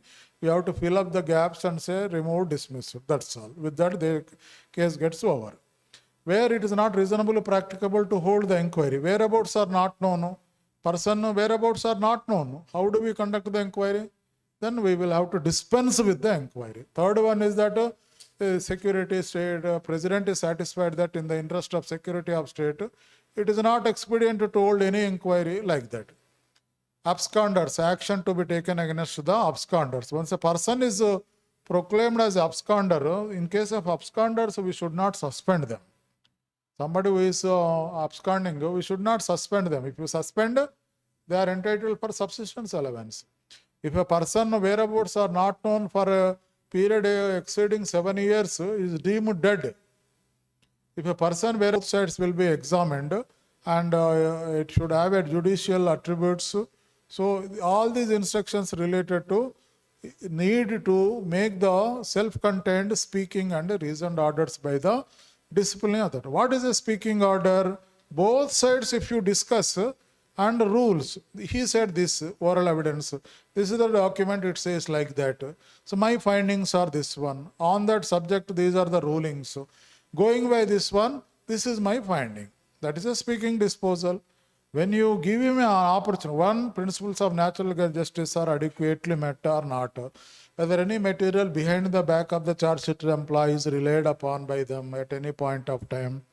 Whether the tested protocol, whatever is there, whether it is all steps are followed or not, whether any level jumping has taken or rules have been skipped or not. When everything is yes, then there is no, then one has to naturally record the decision. It becomes a speaking order. It will always have the say force of a judicial order. Because disciplinary proceedings are quasi-judicial in nature. So there could be some difference of opinion between the CVC and the DA. A DA has to record that in the proceedings final order, he has consulted the CVC as per the test rule, and he has come to a conclusion of this nature. Like that, he has to record that he has consulted the CVC and CVO in the final order. So the UPSC cases are there. UPSC somehow now Group A cases alone will go to the UPSC advisor, and below Group A cases will go to the secretary concerned for the decisions. Post-retirement proceedings, where UPSC advice is required, IO report you would have given, representation you would have obtained. On that IO report and representation, the DA is required to record his tentative findings. Then it need to be sent to the Dog Bhavan to DOPT and UPSC. UPSC will give the advice. Copy of the UPSC advice received thereafter needs to be sent to the charged official for his representation. Then after that, the DA is required to give his some opinion, findings, penalty, etc. He has to indicate. Then President of India will issue final order. Understood this procedure? Like that, now because UPS is not there, cases can be disposed of quickly. Next, fourth presentation. Any questions are there on this? It is your property. Huh? Yes. Yeah. So now, but you are failing in the challenge thrown by me, that you are not asking many questions, very limited questions, very few questions only you are asking. So 60, 70 means only 2 digits, somewhere 20, 15, 20 only you asked. So only the question, I think the questions are being asked by selected few persons. They alone, everybody is looking at and they are asking the questions. So all others are watching. So now you let us see the impact of penalties. What penalty, under what circumstances, that let us see that. So now the rule 11 talks about these minor penalties and major penalties. Any penalty needs to be imposed for good and sufficient reasons, and as per the gradation prescribed. The DOPT rule says that these penalties are ordered in the order of increasing severity, degree of severity. That is what they say. DOPT rule says that starting censure is the lowest possible penalty. Dismissal is the highest penalty. So it is an increasing severity. That is what they say. There are minor penalties. Censure, withholding of his promotion, recovery from his pay of the whole or part of any pecuniary loss caused by him to the government by negligence or breach of orders. This portion of penalty, we will discuss it elaborately. Third A, which is carved out from penalty 5. Recovery from his pay, this reduction to a lower stage in the time scale of pay by one stage. This one stage was added September 2004. Otherwise, we were bringing him down from 10 stages to first stage. Earlier, we used to do like that. For a period not exceeding 36 months, 3 years, without cumulative effect and not adversely affecting his pension. Withholding of increments of pay, plural. Major penalties, save as provided, whatever is said other than that, reduction to a lower stage in the time scale of pay for a specified period with further directions as to whether or not the government servant will earn increments of pay during the period of such reduction, and whether on the expiry of such period the reduction will or will not have the effect of postponing the future increments of his pay. This is the major penalty. Yeah, we will discuss step by step. We are coming to that. It is like sadhya bhojan, one after the other, not at a time. You prescribed a protocol, so we will go as per the protocol. One by one we will read that. If you have.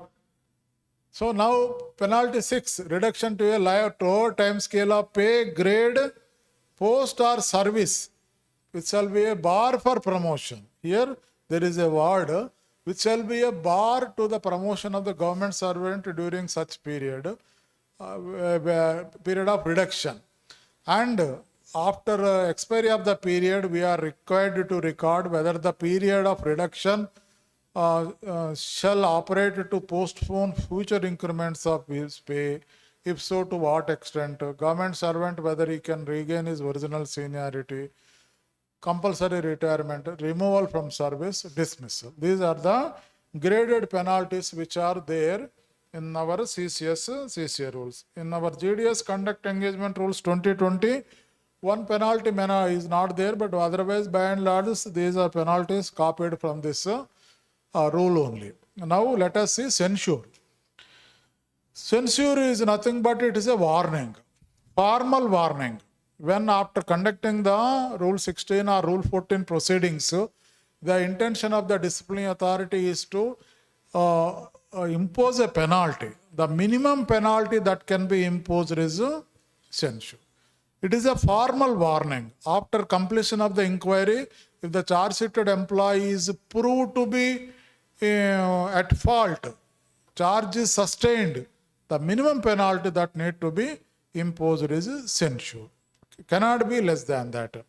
So when you say censure, he is formally punished, penalized. And censure, though it is not a bar for promotion, it may not have penal consequences in general, but the timing of censure is quite dangerous.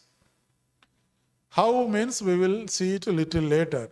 So when a person is coming for adverse notice, you may issue a show cause notice and warn him. Further, if he is still doing that mischief, etc., you may issue a recordable warning. Once you say it is a recordable warning, a copy will be marked to his annual performance appraisal report, which will constitute as an adverse entry on which he has the right to represent. Instead of getting outstanding, he may get very good. The impact is that. Otherwise, it will not interfere with the career prospects of an employee. Understood? So, the recordable warning should not be issued when after penalty, when the disciplinary case is over. If you want to impose penalty, you must say censure. Censure is a formal warning. Today, if you are censured means, today your vigilance clearance will be withheld. Tomorrow your vigilance clearance will be released. Tomorrow onwards you are free like any other person. So, the minimum penalty, as I mentioned, censure should be imposed, and any penalty that is given should be marked to the personal file, annual performance appraisal, APR dossier, what is that? SB, service book. So, like that, it need to be marked so that the people come to know. Now, second penalty, withholding of his promotion. Normally, this promotion is not, this penalty is not imposed in our case, because we do not know when we will get promoted. But in case of PSUs, this penalty is very dangerous because they get time-bound promotions. Every 3 years, 36 months should be there. Even 1 day is not there, they will miss the bus.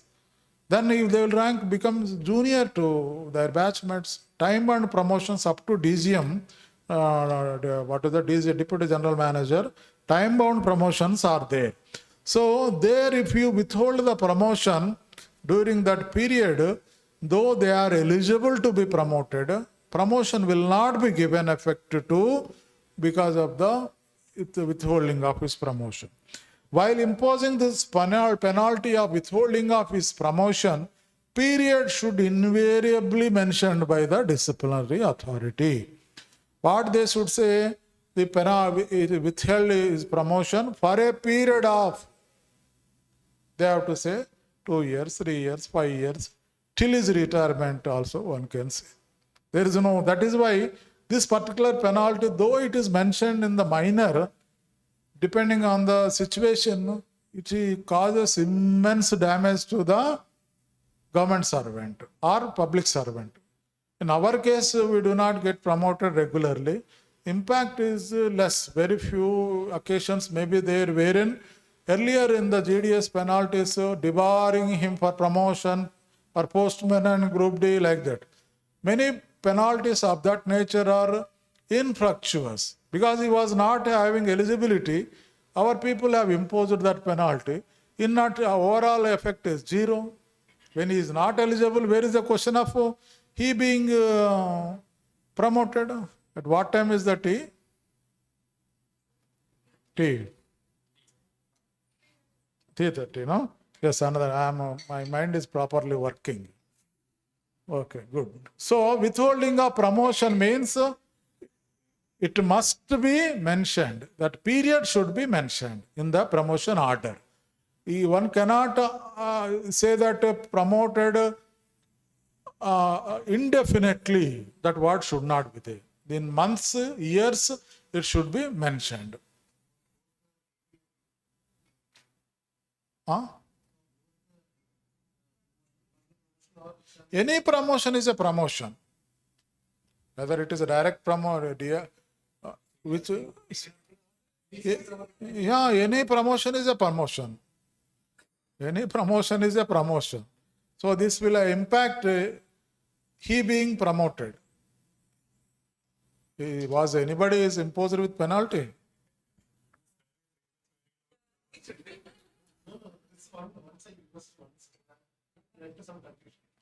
You have to specify the number of years, months.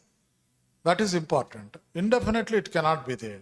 Withheld is promotion. In fact, it has to be specified from the date of holding of DPC. Like that, we awarded few penalties for a false TA claim, 8 years, 7 years, 6 years in PSU. Withholding of promotion for specified period, it has to be mentioned. Period should be mentioned.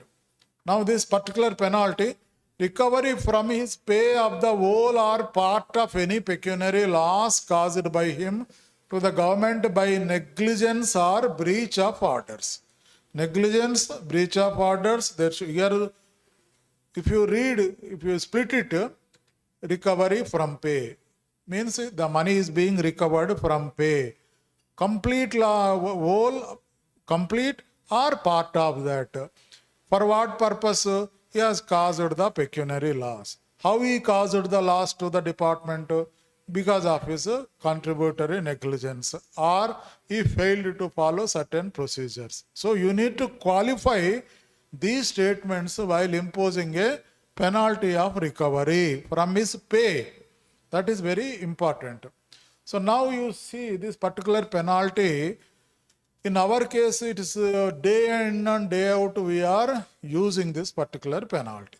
So it is the most talked about penalty. That we will, if tea is ready, we will have tea. Otherwise, we will move forward.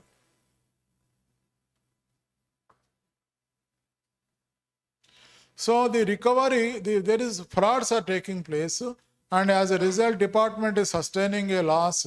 Then it became a day-to-day affair for us to issue a charge sheet and recover, minor charge sheet, recover the amount in so many installments, let it be thousands, lakhs or crores. It is going into several lakhs and people are going to the court without following the prescribed procedure, Rule 14. They are by issuing charge sheet, Rule 16, they are recovering huge money like that. And DG instructions of late for the last 2 years, if you see, 3-4 times DG has written a DO letter to all the chief PMGs that yes, very good. Now if you see latest instruction from Dak Bhavan 28/8/2025, they were asking invoking the RR Act, Revenue Recovery Act. Because most of your divisional heads, I wish to spend some time on this recovery of loss. So they were talking about that on the RR Act, invoking of RR Act, there were certain stay orders issued. You take immediate action to vacate the stay and impress upon the district authorities to invoke RR Act, Revenue Recovery Act, to recover the money from the main and co-offenders. Main and co-offender. If you see para 3, in view of the above, the PAC, Public Accounts Committee, has directed to take adequate and immediate steps to vacate the stay orders in the courts and expedite the pace of action by the district revenue authorities against the main and co-offenders for recovery of amount of loss. Main offender means the one who directly committed a fraud. Co-offender means he helped the main offender and also a beneficiary. Co-offender means he helped the both jointly successfully executed the operation and the swindled money, and they were benefited directly. They were the beneficiaries of the ill-gotten money. So they are not talking about the sub-offenders. So they were talking about that loss sustained should be recovered from all the available sources like that. They gave a pro forma in which RR Act, name of the fraud, amount of unadjusted loss, details of properties identified in the name of the main offender, family member, whether properties were placed in prohibited list. So soon after a fraud takes place, immediately we are required to write a letter to the district registrar, not the sub-registrar. District registrar, by identifying the properties, making a specific mention to the district registrar that the going by the encumbrance certificate of that particular person, these properties are held in the name of the so and so person. Please keep these properties under prohibited list. The district treasurer is having the power to keep these properties under prohibited list. What does it mean? The sale transfer of these properties is restrained, is not possible, frozen. The sale and transfer of these properties frozen. Only when it is unfrozen, will they be able to sell and transfer the properties. So that is the first thing what we are required to write is a letter to the district, the treasurer. Sub-registrar is not having the power. We are required to take up with the district collector by furnishing the details of the properties held in the name of so and so. Then the district collector, there is a Revenue Recovery Act, he will write to the Tahsildar, Mandal Revenue Officer, and Mandal Revenue Officer will identify the properties, and finally it will be auctioned. The sale proceeds will be credited to their account, and after that the district collector will transfer the properties, sold property to the Department of Post. That is the process. On 5th August 2025, DG wrote a letter that the misappropriation of public money in the Department of Post, especially POSB schemes, they again stressed that immediate and appropriate action under Revenue Recovery Act is not being initiated. It should be recovered from the primary offenders. The recovery from primary main is very less, and so you must take all precautions to see that litigation is not there and stay vacation, and all possible efforts should be made to recover the misappropriated amounts from the main and co-offenders. Now, next sentence is important for us. The process of fixing responsibility, especially while identifying operational and administrative staff as subsidiary offenders, must be objective, evidence-based, and grounded in clearly established lapses or proven instances of negligence. The assessment of contributory negligence must be commensurate with the actual loss caused due to their lapse and not based on assumptions. Suppose if a fraud has taken place from January 1st to December 31st. The person who joined during November is responsible for the fraud that has occurred subsequent to his joining. He is not responsible for the amount which took place before him. So he allowed the fraud to continue.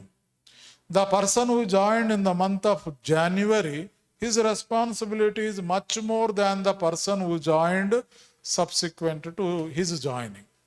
So whether is he holding full charge or deputation or OT based, or those things need to be seen, extenuating circumstances. So what was his negligence in a group? What is his role?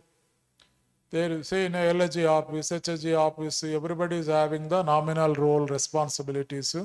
What is his responsibility? Which person is having more responsibility to ensure that particular activity, money is credited to the government account, who failed and what rule was flouted, as a result of which how much loss can be labeled against him.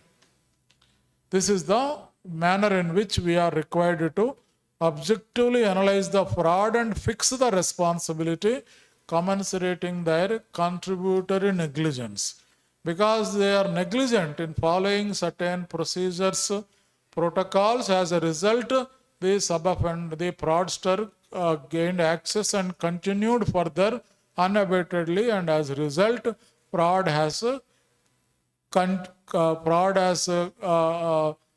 continued, commissioned and continued, commissioned and continued. That is the point which we are required to each official responsibility. So, volume 3, rule 204 talks about, if you see, where owing to the negligence of a departmental employee or its agent, including ED, or through the omission on his part to observe any rule as provided in the different volumes of the postal manual or other books like the PO guide department, either by the reason of the inquiry being impeded or frustrated directly, indirectly, or for any other reason is put to loss, government or property, or where the department loses by money by embezzlement or fraud of any of its employee, any member of the staff, any agent who by negligence, default or disregard of the rules has caused the loss or has contributed to his occurrence, either by reason of the inquiry being impeded, etc., may be required to make good the loss either in whole or part, as the competent authority may decide, provided there is a clear finding that he is responsible for a particular act or acts of negligence and breach of orders that caused a loss or contributed to its occurrence, like that.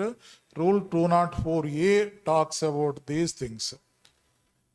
Rule 204, personal liability must be strictly enforced against all officers who are dishonest, careless, negligence in the duties entrusted to them. It is of greatest importance to avoid delay in the investigation of any loss due to fraud, negligence, financial laxity in supervision on the part of superior officers should also be duly taken note of. 204A continues, the question of enforcing pecuniary liability should always be considered. Every endeavor should be made to recover the whole amount of loss from the guilty persons, even from the supervisors. I was talking about this particular inspection to one of the officers, 1988, 10th August. If you read that directorate letter on inspections, you see, I would like to make it clear that in case of non-completion of an inspection or not taking thereof within the prescribed time and subsequent detection of a fraud public complaint, the officer concerned will render himself liable for suitable disciplinary action. Similarly, in case of non-compliance of any item defect pointed out in the IR, the persons who are there in the divisional office, regional office, circle office, etc., responsibility will have to be fixed if the same is found to have led to any public complaint or any fraud. This is the only instruction as part of 4-5 pages instructions talks about the responsibility of the inspecting authority. Subsequent to this, whatever instruction the directorate has given, how many days inspection is to be completed, who is required to do questionnaire modification, that alone is there, but this was not there in any of the instructions. Recovery of loss.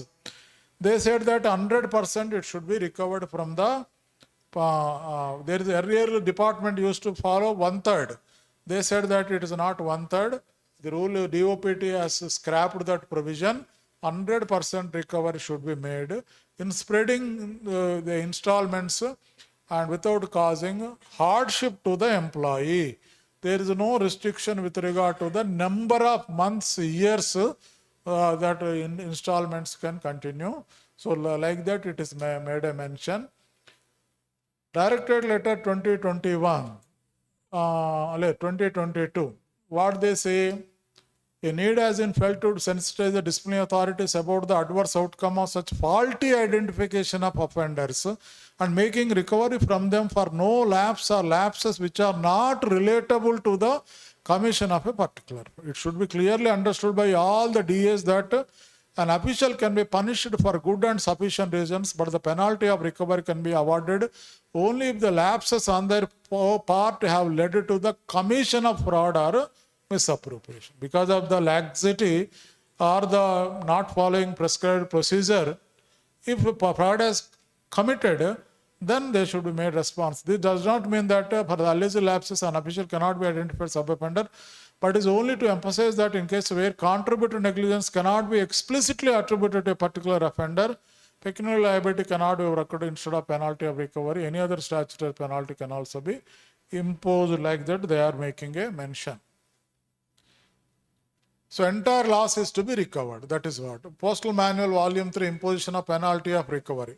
Only when it is established, Rule 106, that the government servant was responsible for a particular act or acts of negligence or breach of orders or rules, and that negligence or breach caused the loss. Similarly, 107, competent disciplinary authority should correctly assess in a realistic manner the contributory negligence on the part of an officer, and while determining any omission or lapses on the part of an officer, the bearing of such lapses on the loss considered and the extenuating circumstances in which the duties were performed by the officer shall be given due weightage. That is what it talks about, Rule 107. 147, imposing fines. When the court imposes a fine, we need to move an application before pronouncement of order to remit the fine amount to the department towards the loss sustained by the department. So 147 rule is again reiterated on 27/8/2025 by the Directorate. So there is a criminal law amendment ordinance is there 1944 where the ill-gotten money can be attached, where DA case can be, disproportionate assets case can be lodged against a particular person. So that is what it talks about, DOPT rule. And Money Laundering Act, if the money, ill-gotten money is used to secure any immovable asset or movable asset by the fraudster, then PMLA provisions enables to freeze that assets, those assets.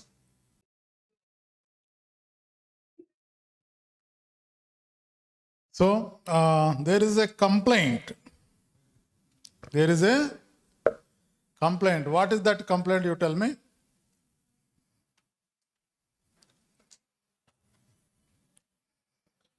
There is a complaint. What is that complaint? What that complaint could be? Questions not. You are brilliant. What is your name, ma'am? Bindu. Oh, okay. Good. One officer, she was holding PhD in Madurai that time. Binu, she is there here? Okay. Right. So, PMJ sir is raising that concern. And you are not asking questions. You have to ask questions. So we are discussing about the manner in which penalties are to be worded, the implications of penalties. Implications of penalties.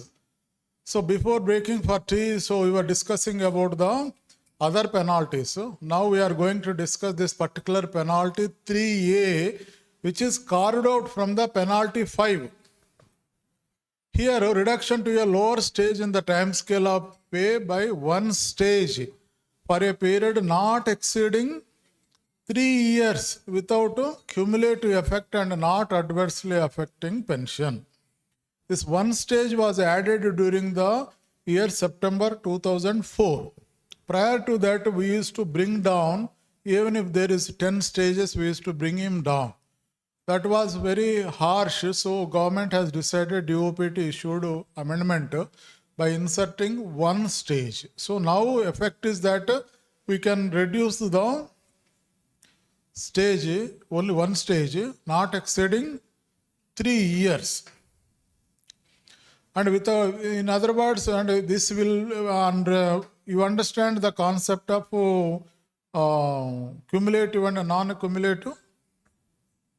Somebody has to explain this. Who said yes?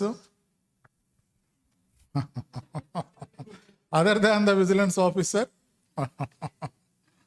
So all of you are comfortable with what is cumulative and what is non-cumulative? Ma'am, you have to nod your head either this way or that way. Huh? You explained, huh? I have already explained, huh? Acha, now you are not, question is not understood, huh?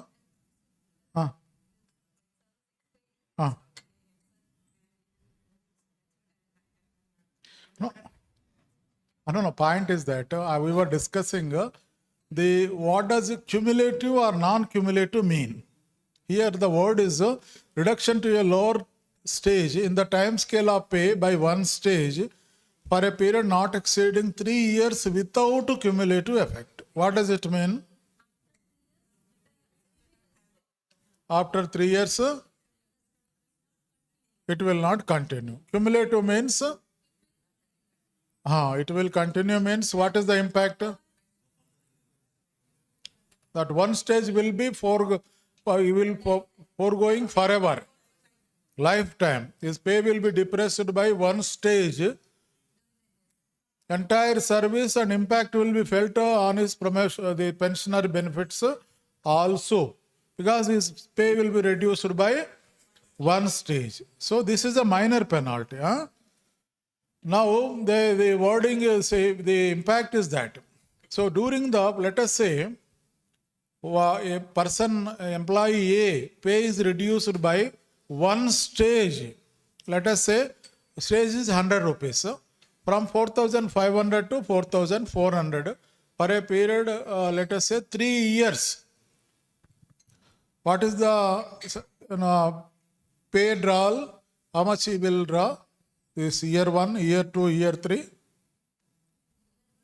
His date of increment will be, let us say 1/1/26. Now you tell me. Penalty is ordered during December. 4,500 is the present pay. One stage equivalent to 100 rupees. Reduced for 3 years. Now you tell me, what is the pay during Jan 26? Jan 27?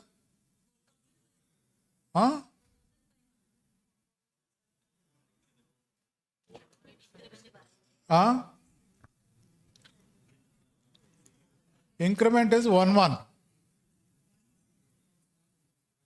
Let us say increment is 1/7. Let us say for calculation purpose, increment DNA is 1/7. His pay is reduced during Jan or December with effect from the pay of January. DNA is 1/7.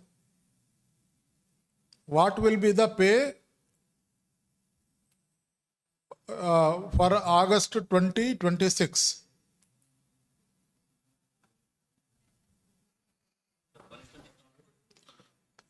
Punishment 3 years. Order, let us say December with effect from the pay of January.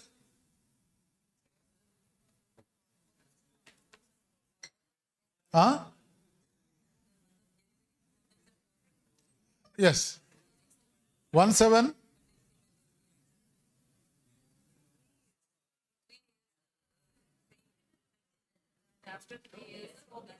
Whether increment will be allowed or not.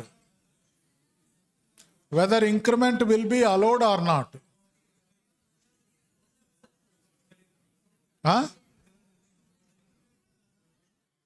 So increment will be allowed on notional basis, not on actual basis. All of you are on the same page? Ma'am. So increment, this side they are saying that increment will be allowed on notional basis. Notional basis means what? Notional basis means what? We have to explain us because we do not know. Notional means what? Restored. It will not be drawn on actual basis. It will be position given, but it will not be drawn. So it will be provision will be made, but it will not be drawn. So according to you, 1/7 increment will be notionally allowed, but not on actual basis. His pay will continue to be 4,400 as on July 2026. Is it so? Yes. July 2027, same. July 28, 3 years. 26, 27, 28. So our Vishnuji is telling that 3 years the increment will be allowed on notional basis, but it will not be drawn on actual basis. After completion of 3 years, it will be restored. Madam is having some doubt. Question mark. No difference. So are you all agreeing with that? Are you all agreeing with that? This is an important point. Many of us in India are failing to ensure this. When there is a reduction, one stage reduction, during the entire period of currency of penalty, when stage reduction is there, increment will not be drawn on actual basis. It will be drawn on notional basis because it is without cumulative effect. If it is with cumulative effect, penalty 5, for example, it will not be drawn on notional basis. So forever that increment will go. So here, though it is one stage reduction, for 3 years, not only one stage, 36 into 100, 3,600 plus associated DA plus increment loss 27, 26, 27, 28. That is the actual loss. Many people, they misunderstand this. They allow the increment in between. Because the language in the penalty 5 is different. Again, when you examine these penalties, there is some dilemma is there. But in this case, the model calculations issued by the DOPT in the year 2019, initially 2014, then a draft was given in 2018, and finally they issued 2019.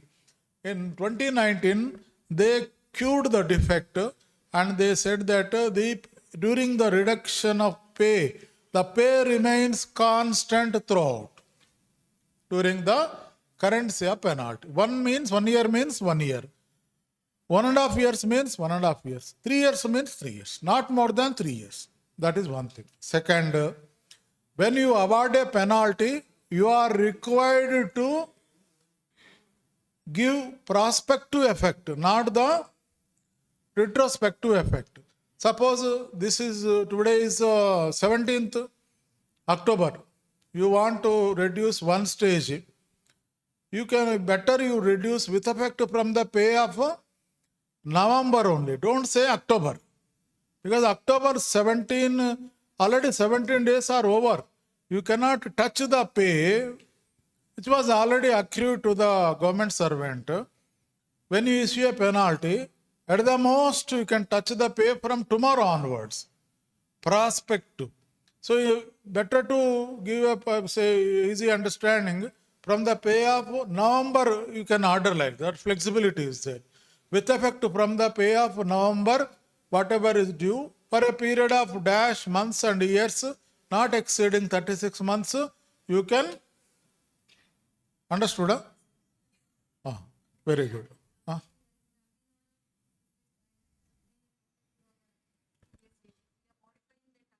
If the penalty subsequently, the appellate authority is kind enough to reduce it to 1 year. By then, penalty is already over. Let us say 3 years over or 2 years over, let us say. Then whatever is over, the excess will be given to the, credited to the due drawn statement, accounts branch will do due drawn, the excess amount will be, excess amount means due amount which is due to the official will be remitted to the official by limiting the penalty to 1 year only. If the appellate authority limits the penalty to 1 year. That means second year penalty, you will be allowed to draw the increment on actual basis. Third year also actual basis. You will get the increment and also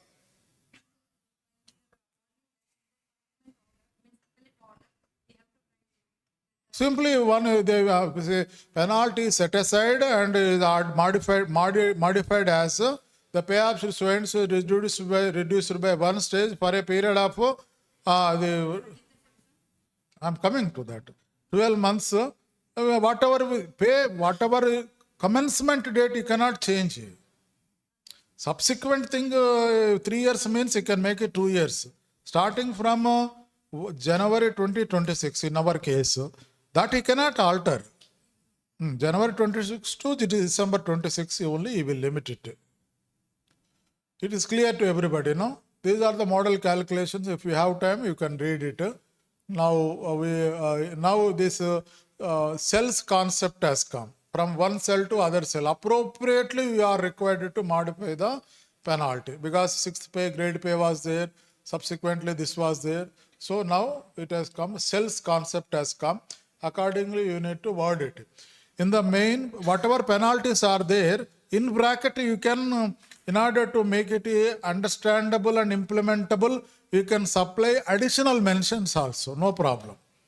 The wording should be retained. The wording should be retained. One stage, period, with effect from, those things are to be ensured. Now, withholding of increments of pay. It is plural, not singular. Withholding of increment of pay means, suppose now I will give another example. Say one person increment, DNI, 17 was withheld. One increment was withheld for a period of 24 months without cumulative effect. Obviously, it should be without cumulative effect. So what does it mean? What is the impact of that? You have to answer quickly. He will be put to loss. 100 rupees is the increment. 2 years is the loss. Let us say 1 is the increment. 26 he will not get increment. 27 he will not get. Total loss 2,400 plus DA on that. So I said that withholding of one increment of pay with effect from the DNI. That wording is not there. Whenever the increment accrues, this penalty will be given effect to from that month only. Got my point? Suppose now 17 is the increment date. Now already we are in October month. If you impose a penalty of withholding of one increment, then next years we have to wait till next year. So instead of imposing this penalty, it is better to impose a penalty of one stage reduction, which is quicker, faster. He will also feel happy. He will thank us. Otherwise, and another point. Now, one increment is withheld with effect from for a period of 24 months. During this period, whether are we required to treat this period October 17th to June 30th as penalty is in currency or not? You tell me. Vigilance officer, you just talk. Is deemed to be in currency. Though penalty is not given effect to, yet to begin. But because of this anomaly, in the sense we cannot give effect to unless he earns that DNI based on the date of next increment. That point also it is clear to you. Now I am asking another point. One increment is withheld, not one increment. Next increment is withheld for 2 years. What does it mean, you tell me?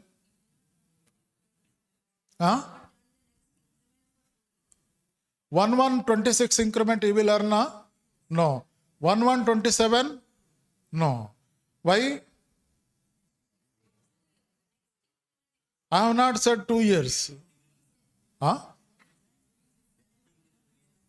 I just worded withholding of next increment for 24 months.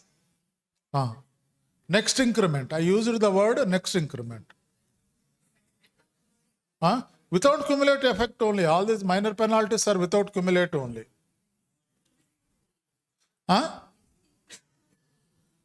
Next increment for 2 years. No. When you use the word next, whatever increments that fall due during the period of currency of that penalty, he will not draw the increment. If in one increment the loss is 2,400. If next increment is there, the loss is how much?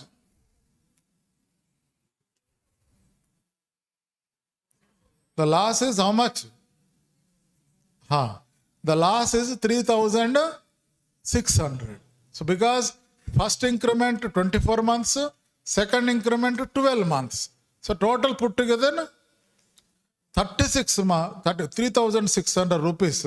If you use the word next, that is the impact of the penalty. So during the punishment period, whatever is the period you mentioned, for that many years, the increment will not be. Increments falling in between during that currency will not be drawn on actual basis. So this also you understood it. These are the model calculations for various situations. Whether all the increments or only one increment to be withheld during the currency of penalty, 1965.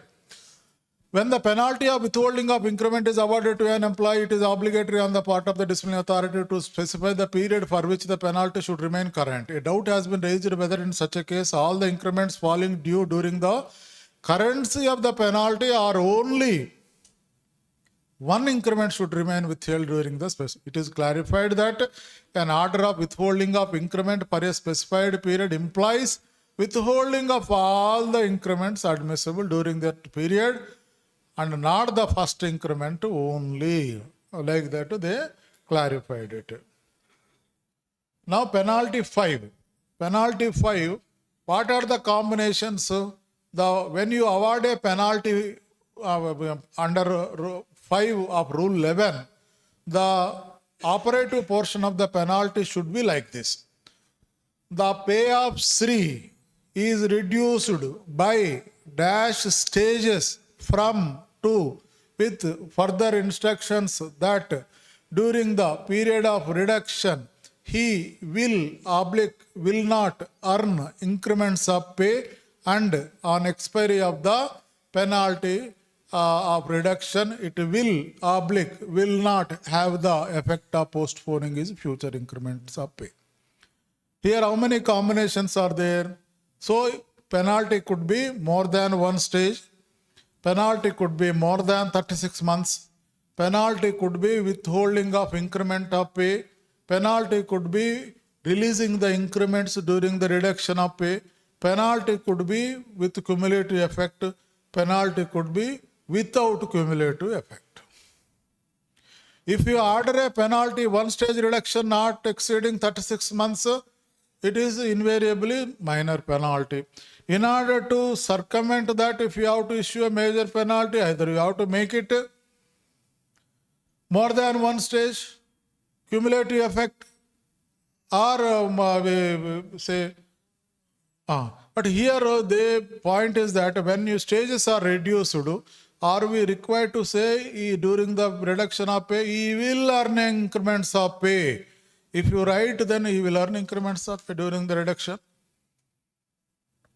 The concept between penalty 3A and comparison between 5. Here, the operative portion, how it should be worded means, the same model calculations were given. I will explain when two stages are reduced from 1 year by not all. So concept is that, so there are combinations where you can impose a penalty and make it as a major penalty. Any doubts in this? Now we will go to the penalty 6. Penalty, have you ever used this penalty?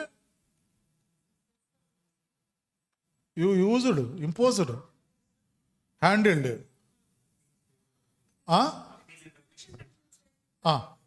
Pending, live. Reduction in rank? This is the most difficult penalty among all the penalties. It is a penalty for the disciplinary authority. It is a penalty for the disciplinary authority, because if the disciplinary authority fails to word it properly, it becomes infructuous, unimplementable. This penalty is, you have to write one full page order for this penalty only. You have to explain what all possible situations are there, whether we will, what will happen before, after, etc. So many permutations, combinations, you have to write one full page, making it as a speaking document, speaking penalty. Penalty is to be made speaking, so that accounts branch will not find it any difficulty. They will simply implement it. If you are conservative in using the words, if you are not clear about that, you take it from me that this penalty will not be implemented. It will remain as such. It becomes infructuous. Take some examples. Suppose if a person, for example, inspector grade, let us say, he rose from the clerical level. Let us say group B officer, and he rose from the clerical level. So it is possible to bring him down to clerical level, because he started his career as a postal assistant. Is it possible to bring him down to postman cadre? Why? There is a Supreme Court judgment is there. He cannot be brought below the rank to which he never belonged to. That point is first lesson. Second lesson, so it is possible to bring him down from group B to inspector if he has held the charge. If he has not, otherwise he can be brought down to clerical level. That is also possible. Can he be brought to HSG1? Cannot be. So what he has held before, he can be brought to that particular grade or rank. So it is possible from group B to postal assistant in our case, let us say. So when he is reduced in rank, then today you issued an order, from tomorrow onwards he will be postal assistant. Then you need to specify what will be his pay. You have to write whether his pay will be, today let us say postal assistant pay is 4,000, let us say. And whether he will draw from beginning of the postal assistant pay, or just before his promotion, when he was promoted to inspector grade, whatever pay was there at that time, when he was a postal assistant, it is possible to fix in that pay also. Or any other pay which you feel proper, you can order. But important thing is, you must order. Important thing is that you must order. You must specify the pay. And during the, suppose let us say 3 years. During this 3 years, whether he will earn increment in this postal assistant or not, that you have to specify. If you don't specify, then there is a problem. You have to say whether you can say he will not earn. You can say he will not earn. And if you say he will earn, he will earn. If you don't say, he will not earn. And these 3 years. So it is possible in this pay that he will retire as postal assistant, you can say. he will never be back to Group B, never be restored to Group B. He will return. And they need to specify the time. Action to from post assistant to postman cadre 3 is retirement. So now, it is a permanent measure, as a permanent measure, because it is ordered throughout his service. But now what the point that has been raised is, this was an amended rule, sir, in 2010. If we compare the rule before amendment and if we read after amendment, there's a difference. If we read the rule, it says whether or not on promotion on the expiry of the said specified period. So his contention is that there is provision whether or not on promotion on the expiry of the said specified period.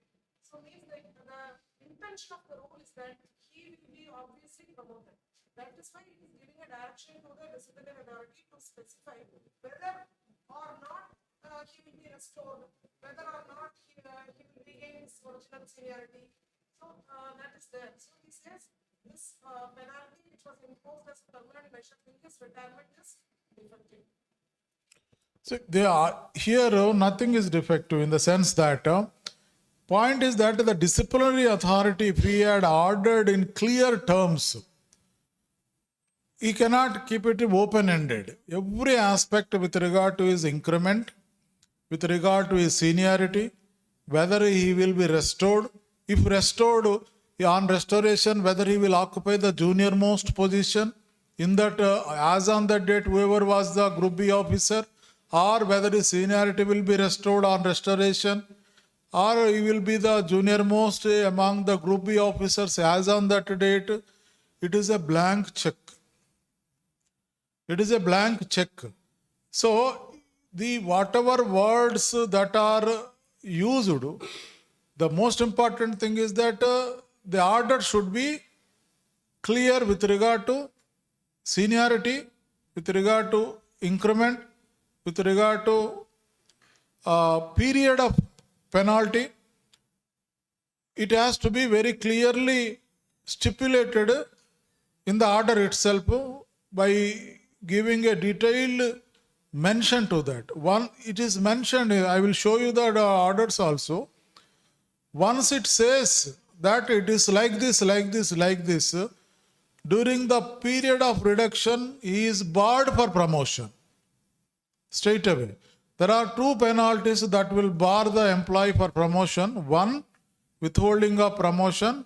Second, this reduction. It is provided in the rule itself. Reduction to a lower time scale of pay, grade, post, service for a period to be specified. Period to be specified in the order of penalty, which shall be a bar to the promotion of the government servant during such specified period. Suppose if he is allowed to continue till his retirement in the present grade, question of promotion doesn't arise. It is wide ab initio. By ordering such penalty, the chances of being promoted are put to end, vanished. Means if he is till his retirement, if he is work as postman, means he will continue to work as postman only. He will continue to work as postman only.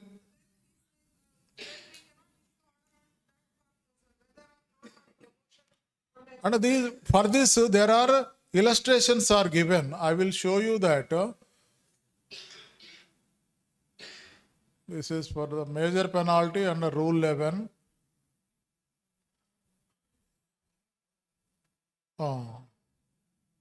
In the case of imposition of penalty of reduction to a lower time scale of pay, the pay of the government servant would be reduced to the stage of pay he would have drawn had he continued in the lower post for a period of penalty. The mode of fixation of pay in the case is similar to reversing the mode of. However, disciplinary authority has the power in terms of FR 28 to indicate the pay which the government servant on whom a penalty of reduction in rank has been imposed would draw.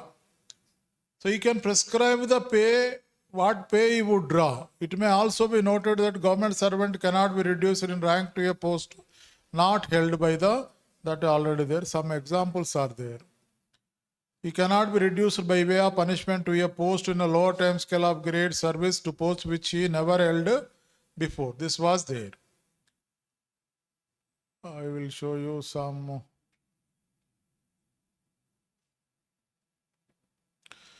Attention in connection is in this connection is invited to the Government of India dated which stipulates that an order imposing the penalty of reduction to a lower service grade timescale should invariably specify the period.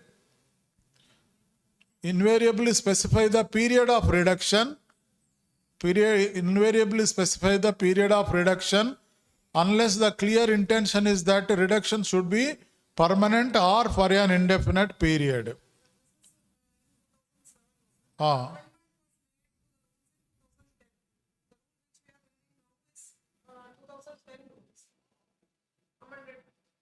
This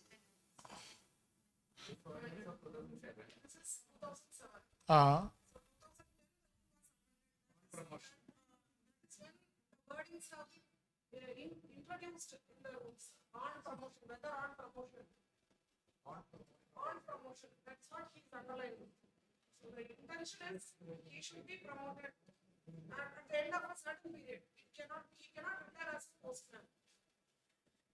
that I need to check further on that, because say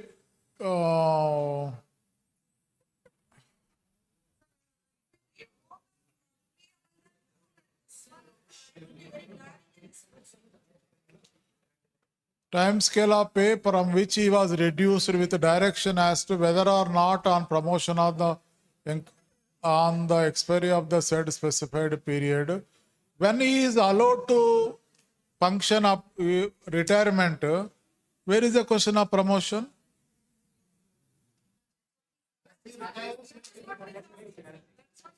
So he say the rule right of the disciplining authority is to allow him to retire till his retirement. Whether that is taken away by the disciplining authority, that you tell me. Say disciplinary authority, power of imposing a penalty, let us say this month end is the retirement. Whether a disciplinary authority is prohibited from imposing a penalty till the end of this month that he will continue as a postman? You tell me. No, you have to answer whether there is a prohibition or any say rider is kept to the disciplining authority that he cannot impose a penalty till his retirement like that. Is there any mention is there?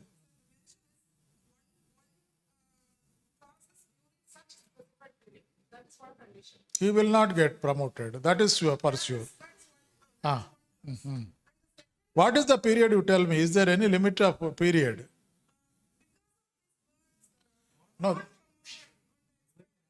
When he is not considered for promotion during the period of reduction, where is the question of promotion?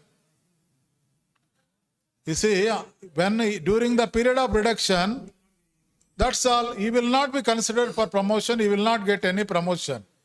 Then where is the question of giving promotion to him? You tell me.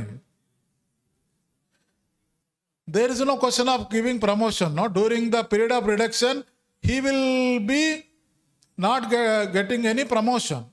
As simple as that. If he is restored, then you have to comment on that, whether what is the minimum. This period will be taken out from the eligibility period.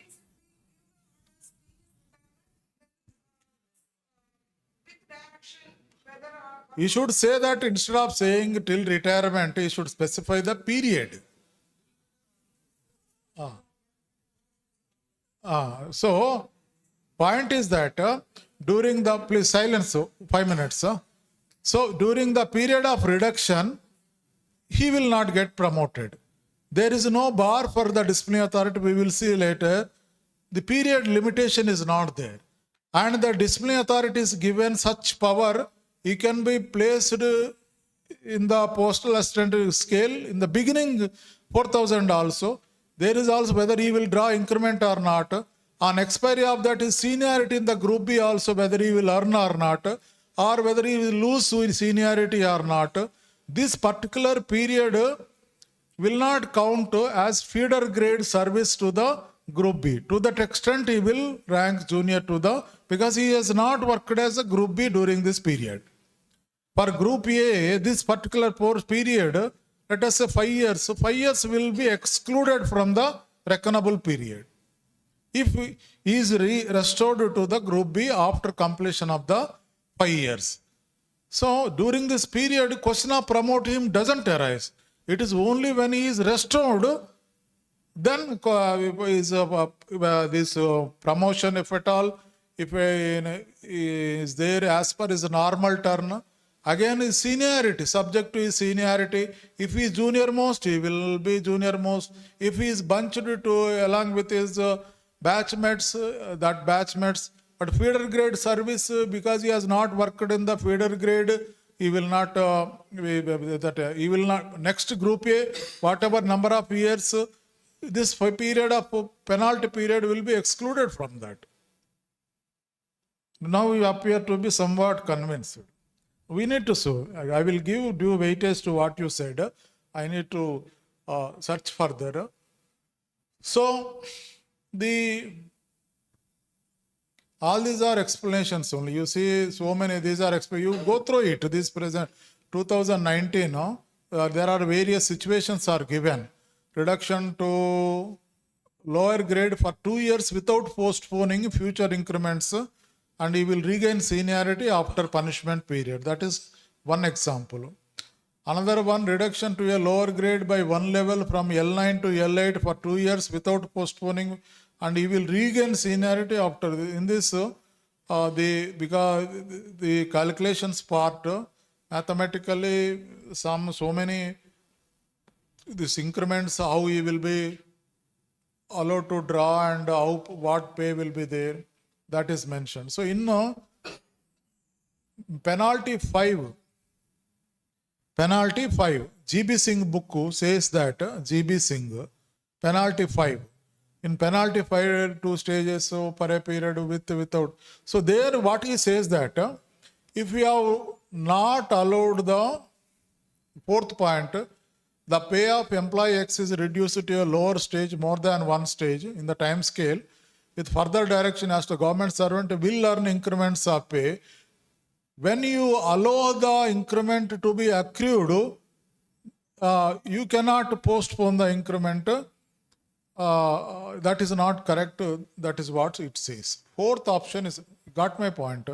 When you allow the increment during the period of reduction, once you allow, it will have the effect of postponing his future increment of pay. If you say that is not correct, he says. If you say that he will not earn increment pay during the reduction, then it will have the effect of postponing his future increment of the pay. If you say that is correct. But if you allow, having allowed, you cannot postpone his future increment of pay. That is not correct. Like that, GB Singh book gives a clarity to that. Whether all of you have understood or not, I do not know this particular point.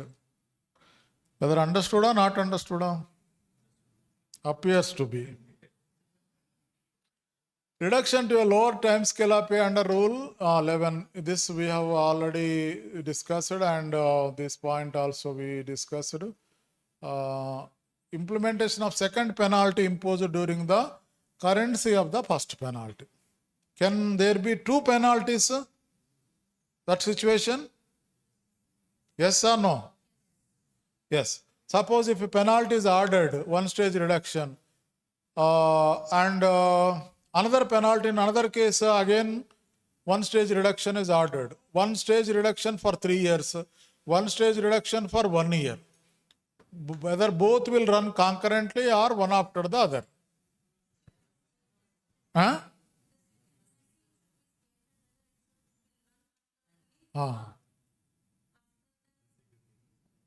Where are you working? Acha, very good. So potential vigilance officer. Huh? So if you have not ordered, it will run concurrently. If you have not ordered, it will run concurrently. If you order that it will be implemented after the first penalty, previous penalties if any, then second penalty will be ordered, that is 3 years, this will be 1 year. If you say that if you both will run concurrently, the lesser penalty will be subsumed in the bigger penalty. 3 years is the bigger period, 1 year is a smaller period. So in the 3 years, is 1 year is also deemed to be absorbed and subsumed. That point you understood it. While imposing a penalty of recovery of pay, can we impose any other penalty or not? Huh? You have to say recovery, 1 lakh we recovery we have imposed. Can I impose any other penalty other than the recovery? No. How many people are there? I am saying no. How many are there?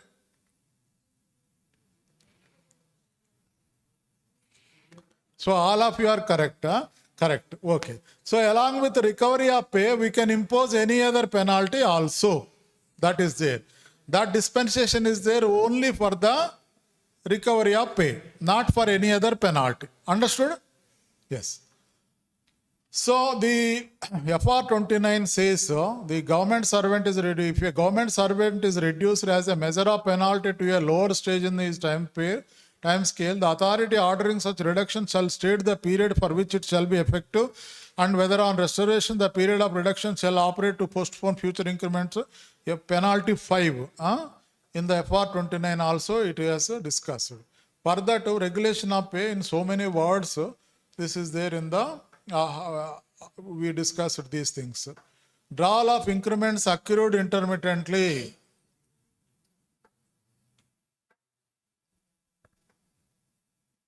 Like that it is there. These are the old instructions 1963 on the penalty, various penalties and how the penalty order should be worded. Major penalties, reduction to a lower time scale. So now you understood various penalties and so now it is a compulsory retirement. Compulsory retirement. Compulsory retirement penalty, when you can order it, read with Rule 40 of the CSS Pension Rules 2021. What is the Rule 40 of CSS Pension Rule? When you can say that he is compulsorily retired with immediate effect with further instructions that is pension, retirement, gratuity.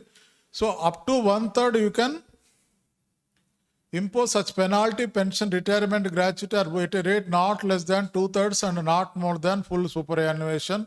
So up to 1/3 you can touch. Is it correct? 2/3 you are a government servant compulsorily retired may be granted not less than 2/3 of the pension and or gratuity. What is the reverse of that? You can touch the how many of you have imposed this penalty? You did, Great. Long when? What? Oh, very good. You are trained properly. So we can touch up to a maximum of 33% along with the compulsory retirement. For a specified period, we can say that he is compulsorily retired with immediate effect. Read with Rule 40 of CSS Pension Rule 21. You write few sentences that he is paid gratuity and pension and we will draw only 10%, 20% or something. It will be lesser than to the extent of 10% or up to maximum 33% you can touch for some period but you have to mention some period. You have to mention there is no limitation. So compulsory retirement doesn't mean that he will get full pension. There are cases, some examples are kindly give me compulsory retirement, I want to go. So that means they are full pension, gratuity, everything will be given. Only the leftover service will be last. What is the other instruction with regard to compulsory retirement? Suppose he is retiring November month. Can he be compulsorily retired? He is retiring November. Superannuation. Technically, yes. But otherwise, it is waste. It is incorrect. It's not a good thing. Not a proper thing to compulsorily retire a person who is just retiring within 1 or 2 months. The leftover service is hardly. So, compulsory retirement, if you want to impose at least 10 months, 21 year before, you can impose it. So that sufficient period, you will forego that period. 1 month, hardly anything. Got my point?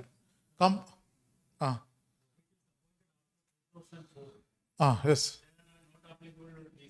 So these instructions are applicable for those who are born on the pensionable establishment as on 31/12/2003. What about those who are appointed as on 1/1/24 and covered by the this NPS and gratuity rules 2022? So 21 amended in 22. So what is the implication of that for them? Say, I will give some examples. Suppose a NPS person is there. You want to charge sheet him. And can you allow the, can you issue the charge sheet post-retirement? In case of NPS covered persons? Rule, you cannot issue a charge sheet after retirement. Those who are born on the pensionable establishment, can you issue charge sheet after retirement? Who will issue? What is the limitation? Yes.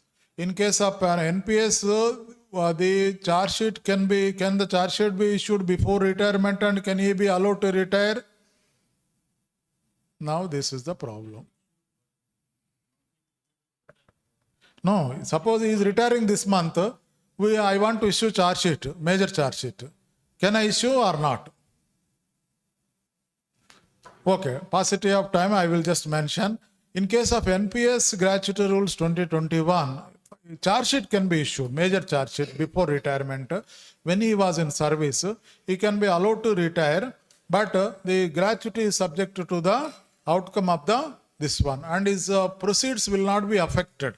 If the charge, this NPS and other things will not be affected, if he is retired, then he will, whatever is there, that benefits, etc., it will be settled. But if the charge can be, before his retirement, we can touch the government contribution, but post-retirement we cannot touch, we can only withhold the gratuity portion with regard to the NPS. In case of regular government servants, pensionable establishment, all the benefits will be withheld or not?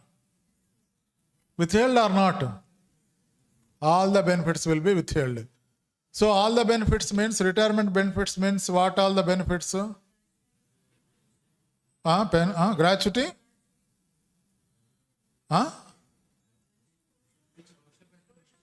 Provisional pension rule 69 of pension rules 1972, you are duty bound to grant. Rule 7 2021 pension rules. You are duty bound to give. Pension, provisional pension we can't stop. 6 months, every 6 months you need to renew, keep on giving till the case is finalized. So retirement benefits includes leave encashment also. Cash equivalent to leave salary. Whether a leave encashment, what the rule says, rule 37B, 2B, 37, not 2B. So if any amount is recoverable from the government servant, on finalization of the case, then leave encashment amount should be withheld. Rule 37 to be read with leave rules 1972. 2. That is also there. Pension rule, Rule 40 is also there. We have to be aware of these things.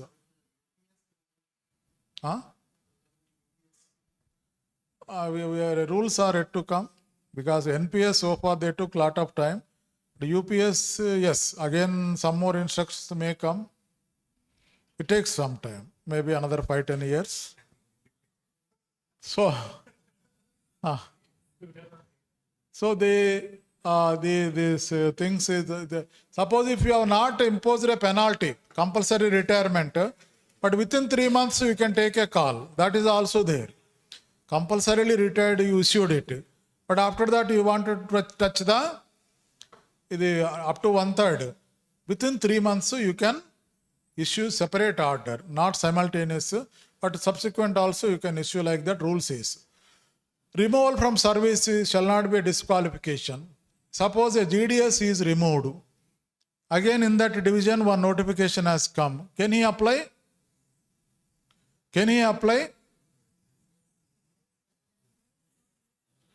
You have to say, can he apply?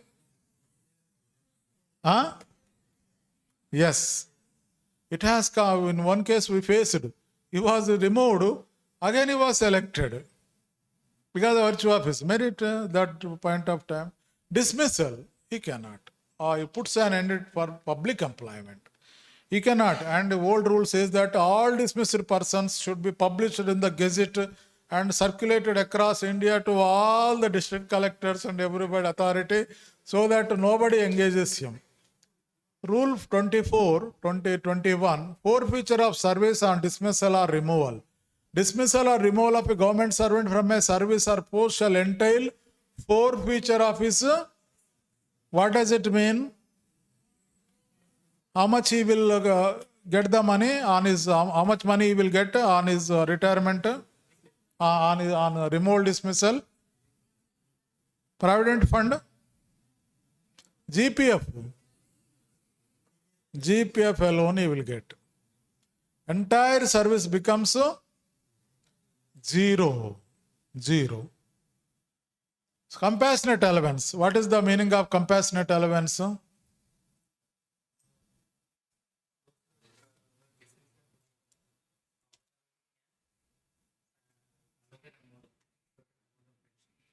Which cannot be more than the normal pension. And this provision, have you ever come across that anybody used this provision? No.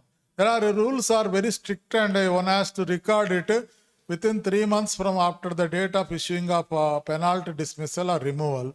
And he has to record so many things like the actual misconduct, lacation, he has to record a decision. But rule allows the disciplining authority to grant compassionate relevant equivalent to the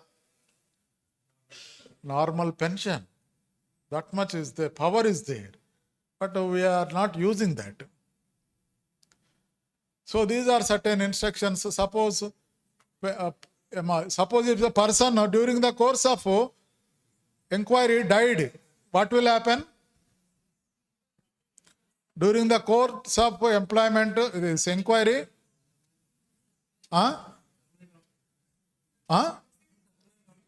proceedings will get abated. Even if there is a serious case, if he dies, proceedings get. Will his sons, daughters get compassionate? Yes. So, promotion of government servants exonerated after retirement. So, what is we will just touch 1 or 2 points, impact of penalty and promotion, and we will just close the session. Suppose, as on the sealed cover procedure, anybody can explain this? Who is comfortable? HR matters. Sealed cover. Sealed cover. Okay, I will tell you. So, as on the date of DPC, which is now extended to the limited competitive departmental exams also. Earlier it was not there. As on the date of DPC, any of the situations arise, any of those situations in 49, 1992 arise as on the date of DPC, then what are those three situations? Charge sheet, served, action pending, employee under suspension, and the criminal case is pending, prosecution is pending in respect of any criminal charge.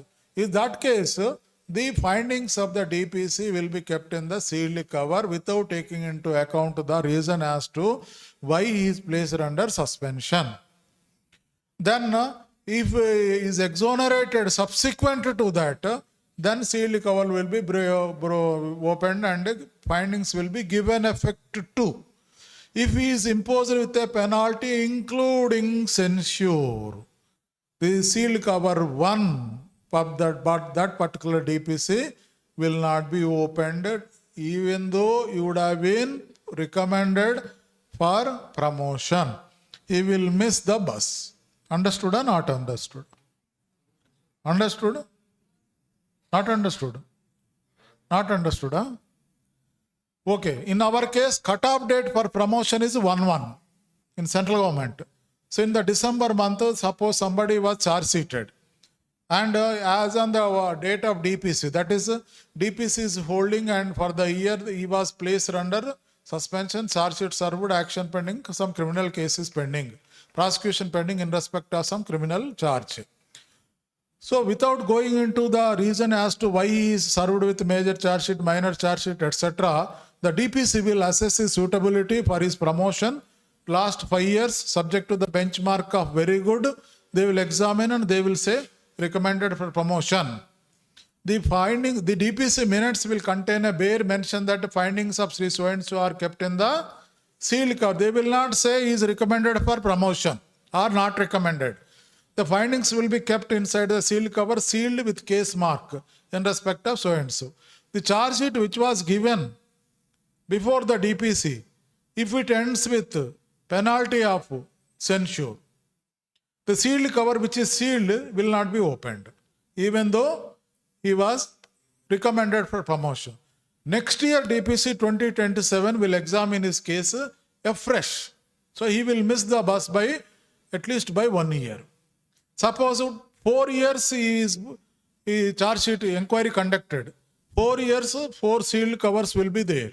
So first sealed cover, if he is censure, sealed cover 1 will not be opened. Sealed cover 2 will be opened.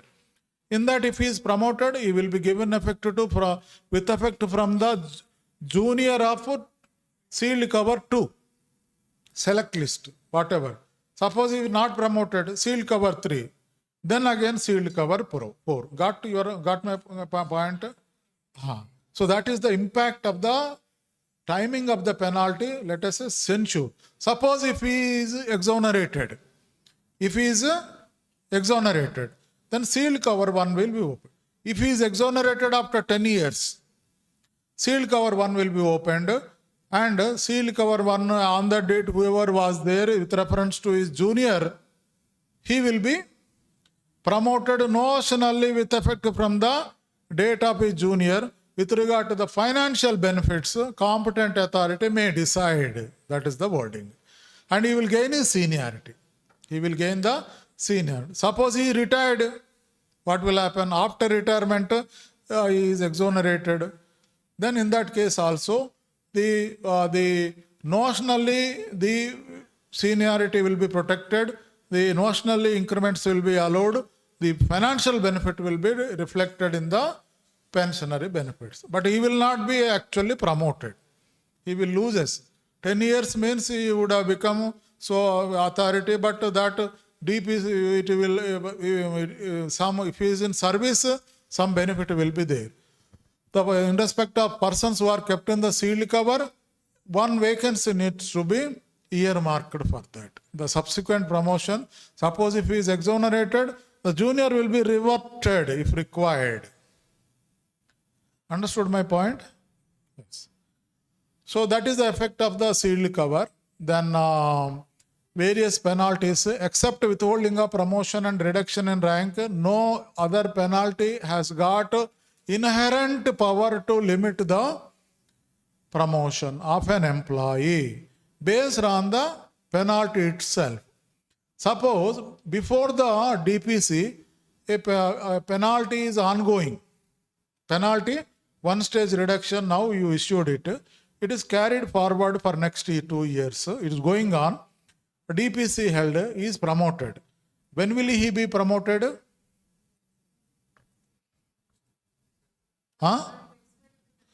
On expiry of the penalty, currency of the penalty only, he will be promoted. Promotion is always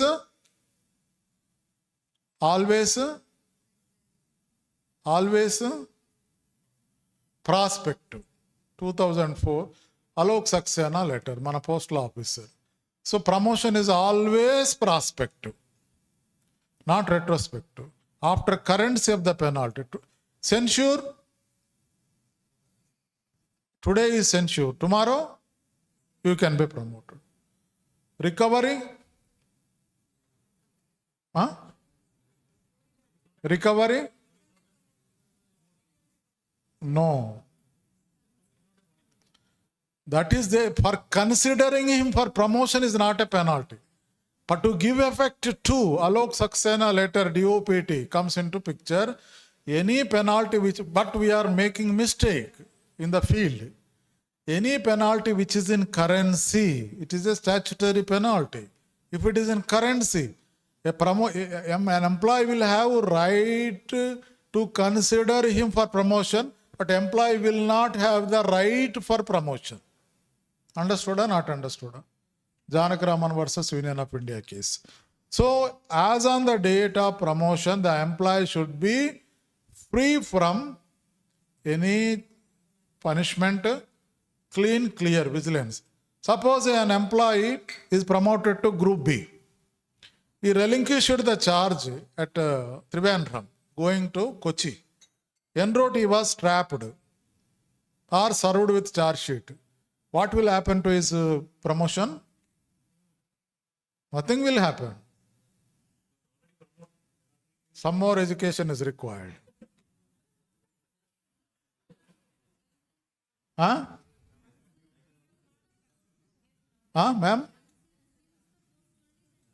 That is the right thing.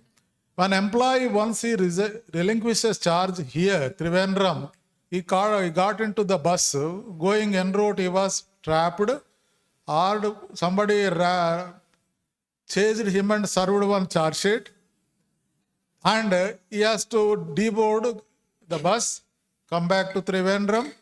If he is not suspended, he should come back and occupy the chair which is vacated. That is called Para 7, 49, 1992, deemed to be kept in the sealed cover. Deemed to be kept in the sealed cover. Again, sealed cover limitations and implications are applicable. So unless he assumes the charge, the day on which he assumes the charge, so then in that promoted post, if anything, any complications are there, in the promoted post, there is disciplinary authority, everybody will change. Till he assumes the charge, these dangers are there. One officer was relieved, he was on the way to Northeast and he was trapped. 10 years inquiry continued. Just before his retirement, he was exonerated and all the benefits given, he came and joined the SP post, Group B post and retired. So, we are not sure till we assume the trapped criminal case. That is specifically mentioned that after relief, though when there is no charge is issued, the official can be promoted. That is there. What 3 situations I mentioned. Number 1, again we will buy some more time, 5 minutes. 1, under suspension. Number 2, charge sheet served and action pending.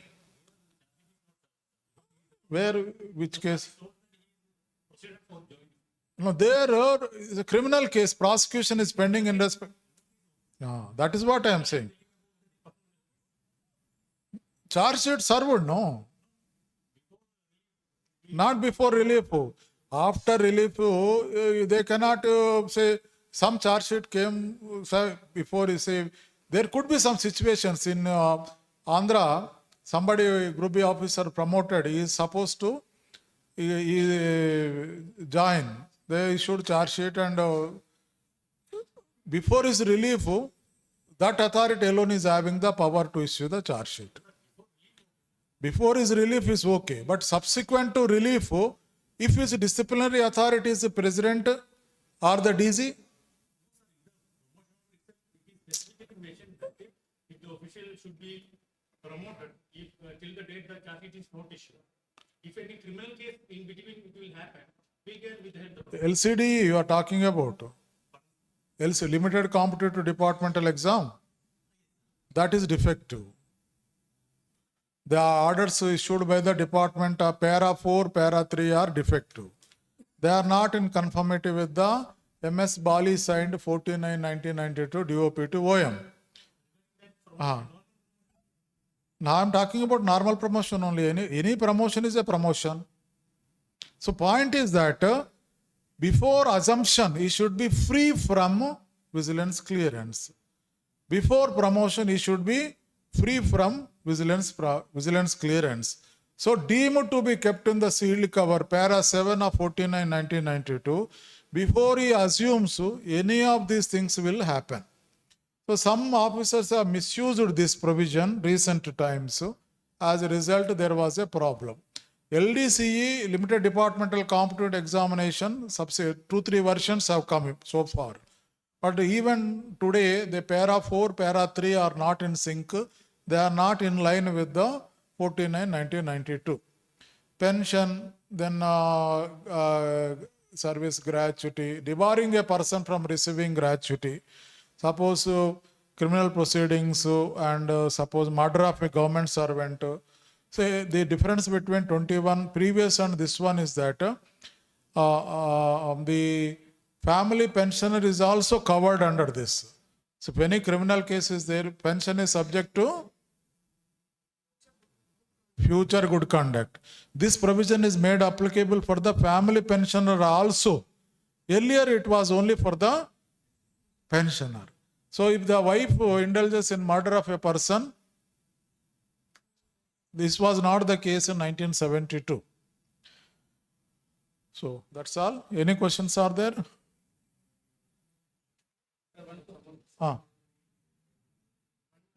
Link the provision.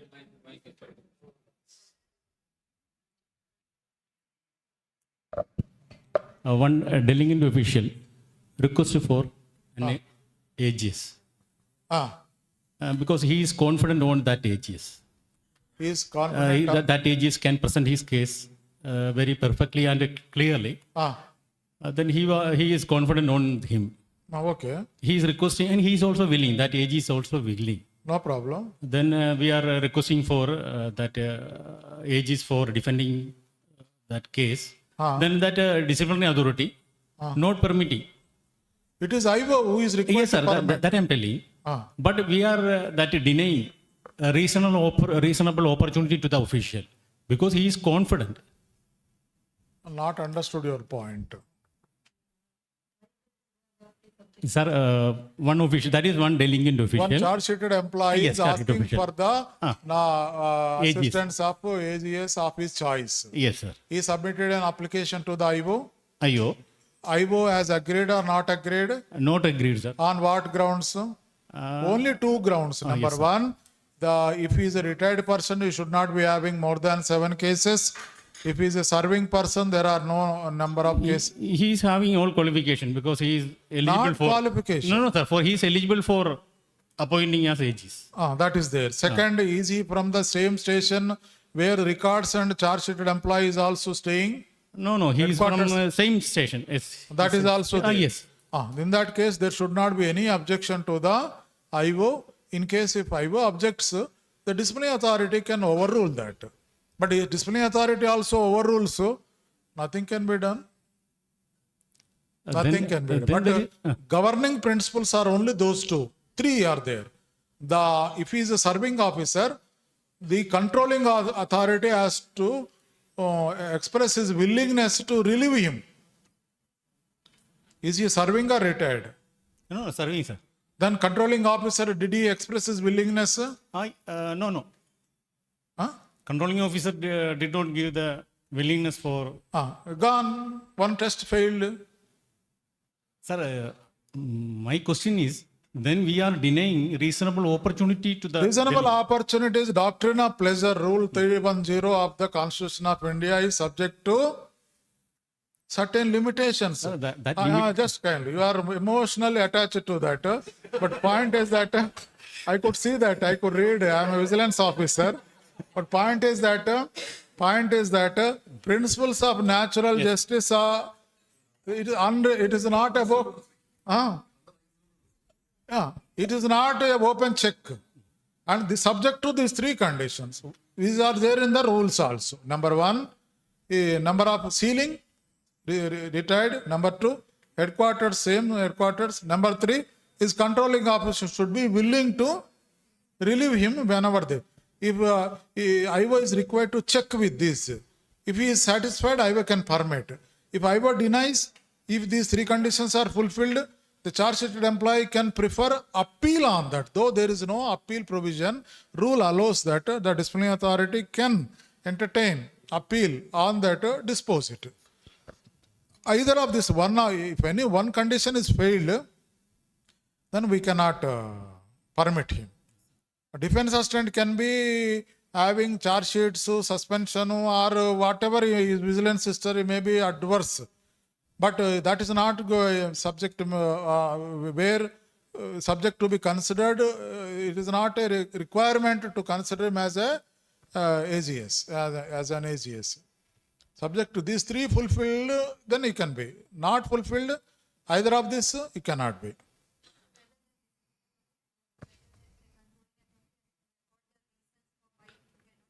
Reasons means his services are absolutely essential in the public interest. He cannot be spared, and this department is taking up APT 2.0 and all those things.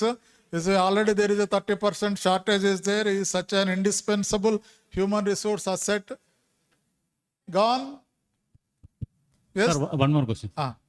But we are not fully satisfied. Yeah, it is dominating. I could see his words are. We are finding difficulty in. Yeah,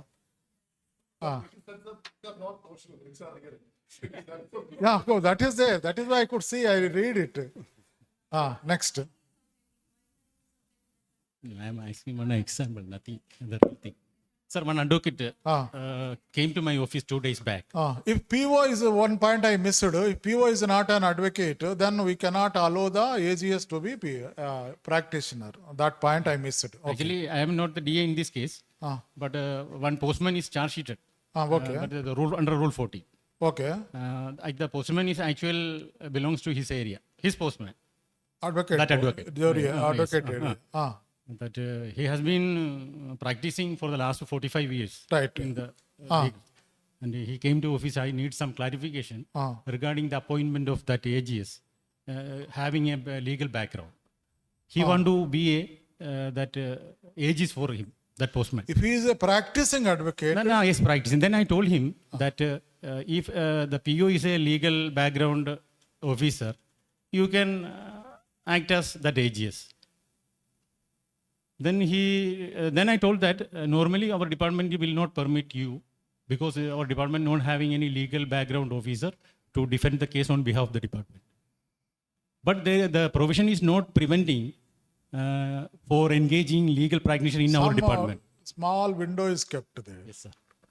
But we should He is not arguing, use the but word normally. That advocate is arguing why you are not engaging legal practitioner on behalf of the department. Let him keep on arguing what is there. Why are you indulging in conversation Then with I him? told him, you have an opportunity after our Sir, exhausting kindly all suggest channels. to the DOPT, your wisdom will be taken in due consideration by sir, DOPT. that I told him.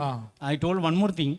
In our department, there have more channels, 1 or 2, 3 channels. After exhausting that channel, you can approach court, then you can appear there. No, you are emotionally attached with that. No, sir. You have to simply say that, sir, your suggestion is highly welcomeable. Kindly take it up with the DOPT. It would be good for so many. That is the only thing we have to repeat, cassette. We should not say normally, etc. There is no possibility, sir. But if you can take it up with the DOPT and amend some rules are there, it will be in the interest of employees so that they will get a better, intelligent, skilled advocate so that innocents will be protected. He mentioned that in our department people, they have not expertise, they have no experience, and they are not eligible to present the case properly. That also he is mentioning. Okay, sir, very good. This is why I suggest you to take it up. So that DOPT amends, all the advocates will have additional profession of becoming AGS and continuing, and it will be very good that in the interest of justice and fair play, transparency, all those things we can say. We can advise him to take it up. That is the only thing. Every time we have to say the same thing. Every time we have to say the same thing. Sir, coming to bias petition, so ideally bias should be against appointment of IA only. So in an ideal situation, only one bias application can come in a Rule 14 inquiry, right, sir? There is no restriction of that. No, how can it be? Technically, yes. Subsequently, if he detects, comes to know that, yes, I understand what you are saying, but during the course, he was transferred and posted to divisional office, where he got the opportunity to handle the disciplinary case file. Then things have changed, no. And CR was written by him some time back. Now only got it wherein he has recorded adverse. These are the points. Okay. So he will come to know subsequently that he has already expressed, he was party to the preliminary inquiry, he gave his findings when he was ASP, now he is acting at the IO. All those things will be. Can a material witness issue a charge sheet?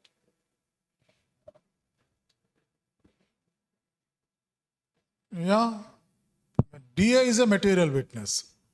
In that way, otherwise, the DA is a material witness. So we need to see. Yeah, he loses the right to dispose. That is there. Ad hoc disciplinary authority has to be appointed. If he is acted, my point is that if he is, how can he himself exclude by not becoming in the listed witnesses? How can he exclude himself when he is a material witness? How can he exclude himself by not including himself in the listed witnesses if he is a material witness? But there is no provision, but it is unworkable, not proper. Technically there is no bar, but if he is a material witness, then he will become witness, prosecution witness. Once he is a witness, how can he issue charge sheet and also be a witness? Both cannot go together. That is the point. It appears better not. Better not. Even that applies to the PO also. PO is a material witness. He cannot be appointed as a PO. Call a material witness.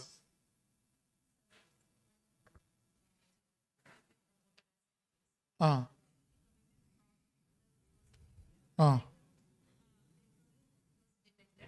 you issue charge sheet, both GDS conduct and engagement rules and CCCC rule should be quoted in that charge sheet. When a person is in a higher position, the rules which are applicable, the disciplinary authority is to be reckoned with reference to the present position. The rule is clear, says that the disciplinary authority is to be reckoned with reference to the present post. But the rule, if you see CCA rules, Government of India order is there. For past misconducts, whether can the past misconducts become subject matter of charge sheet in the present assignment or not? The clarity rule, what it talks about, if it has a bearing on the present employment, previous misconducts can become part of the present employment also. Then say in that case, we have to, yeah, our case is, in our case, we have a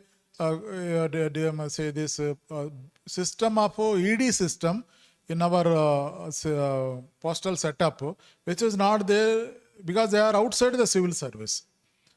They are not holding any civil post.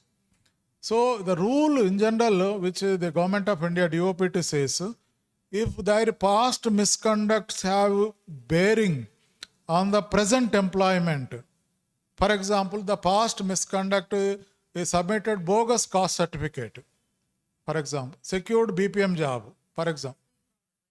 No, I am talking about, it has a credential, it has a bearing on the present employment.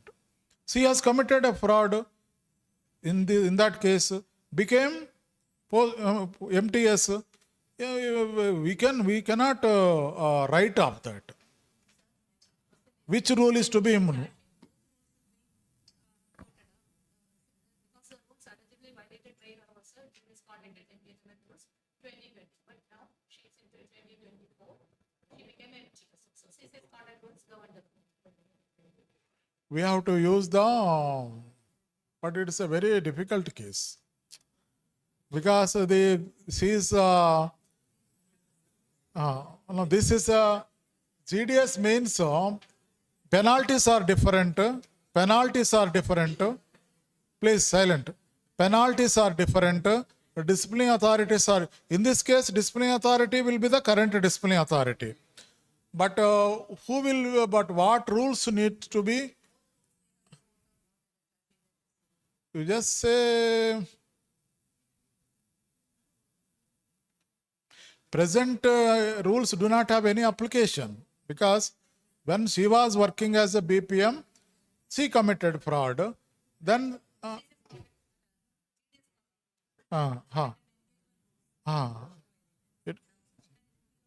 it would be better to, if at all, if any charge sheet is to be given, GDS conduct and engagement rules prevailing as on that date would be appropriate to issue rather than making applicable because the central government servant present POSB rules are no application to her.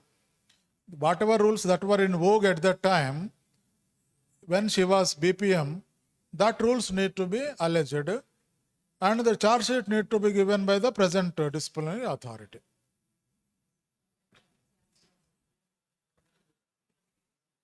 Present disciplinary authority. Rules will be, to my mind, it appears GDS rules alone are to be rules prevailing as on that date, as on her engagement.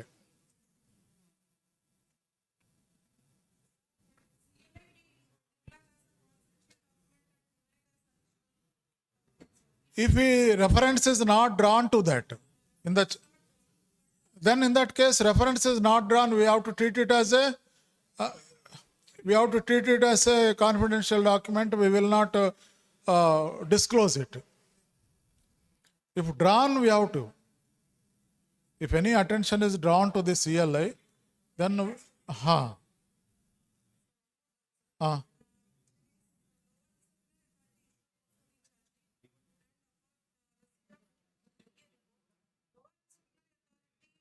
without his recommendation, if he feels warrants major penalty proceedings, should be forwarded to the higher disciplinary authority for further necessary action as deemed fit. I did that there is a problem with the rule. Unless the IO report is forwarded, he will not come to an understanding whether it merits. So we have handled such cases. Even otherwise also is better to forward the IO report. Nothing wrong in that. He must forward.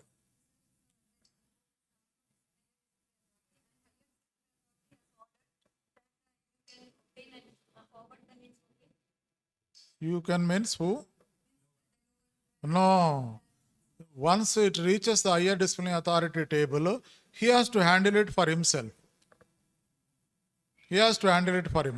IO report shall be forwarded with or without disagreement, obtain it and dispose it. That's all.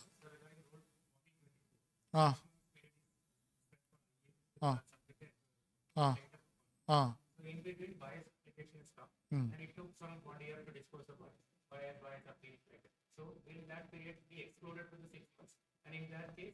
Forget about 6 months in that cases. Yeah, what to do when these are the exceptions. The disciplinary authority has to give, see, the rules are not there. 6 plus 6 months. As simple as that. 6 plus 6 months.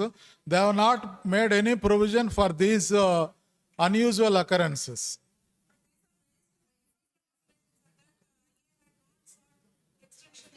Not required. These are petty things. Not will not have the effect of annulling the very foundation itself. That is not possible.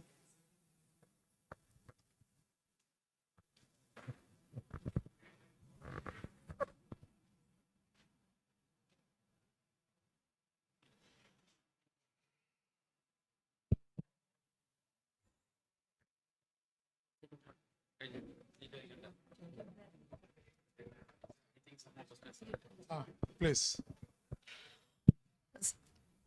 Sir, earlier, sir has shown one OM and told that for inspectorial lapses, if they are identified as subsidiary offenders, only disciplinary action can be taken. 1988 OM. Yeah, okay. Inspectorial lapses, yes. Inspectorial lapses, sir. Disciplinary action, yes. Like only 1988 OM. So recovery Can be ordered. can also be ordered. Can alone For be the ordered. inspector, what, sir? Can alone be ordered. Can Because that is the. can alone be ordered, okay. But while explaining that slide, sir told this was the that is disciplinary action should be taken for the inspectorial lapses and for the IR related issues and this thing. Responsibility can be fixed like that one thing. So that means only charge sheet or recovery can also be ordered. And means that suppose we need to see the say I will tell you one example. One inspector visited and it spread over for a good number of days. He has not adhered to the questionnaire. And in the list of accounts verified, already the fraud has already set in. So we imposed a recovery of 10 lakhs, Rule 14. Because he was a beneficiary, unrecorded co-offender. So such things we need to see that. And means so anything is possible, starting from censure to recovery, minor penalties class. If the inspector is a co-offender, then there will be some nature of case changes. Otherwise, if he is not a beneficiary, but if there was any flagrant violation of procedures, recklessness in duty, not following the questionnaire, and there were irregularities that were already there, the very accounts which he mentioned, in that already fraud has already set in, but he has not verified the complete from the beginning of the account to the end, balance after transaction last, the entire cycle he has not verified, only the last portion only verified. So in that case, since he verified that particular portion, fraud to the tune of dash rupees would have been averted. That is the charge. Had he detected that irregularity at that point of time, further fraud to the tune of so and so would not have occurred. That is the article of charge. So penalties could be anything besides recovery if there is an outstanding loss. Sir, also one more doubt. Sir, in one case, normally we issue charge sheets for 2 to 3 charges, sir. 10,000, 10,000, 10,000. Suppose 3 charges for 10,000 is 30,000. In that case, 15 lakh was the total amount of fraud. She's not ready to credit the amount, and in her name also no property is there. Is it possible for us to issue Another charge sheet for another?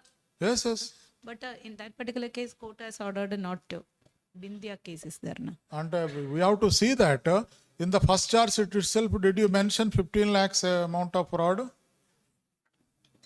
It's not my division case, but in that So particular case, every irregularity is unique and independent. Nobody can question that. The right to prosecute or write to charge sheet an employee, each instance of suppression is a misconduct in itself, because every time you are doing the same mischief, so each The activity. same case, sir. Same case. Same 15 case, lakh case. If we- 10,000 if we today, mention- 20,000 Sir, tomorrow. if we mention that 15 lakh total amount of fraud, can we, If there is no prohibition, explicit prohibition from the court, you issue, no problem. You can. Technically, I don't see any objection. Because you are limiting only 10, 10, 10. You can issue another charge sheet. and in that case, court has ordered not, multiple charge sheets in a same case cannot be. And you would have mentioned, drawn attention to 15 lakhs like that. In that, you have to see that. How do the court knows that it is a 15 lakh fraud?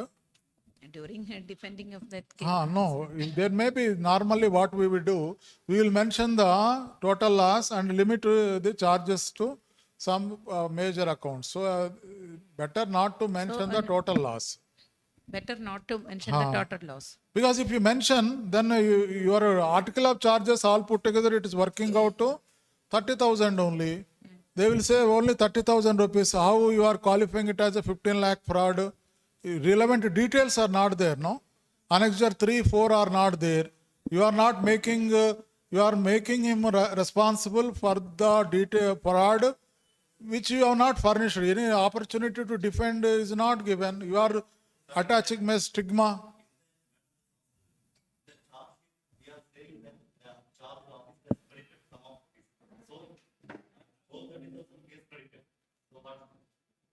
Above?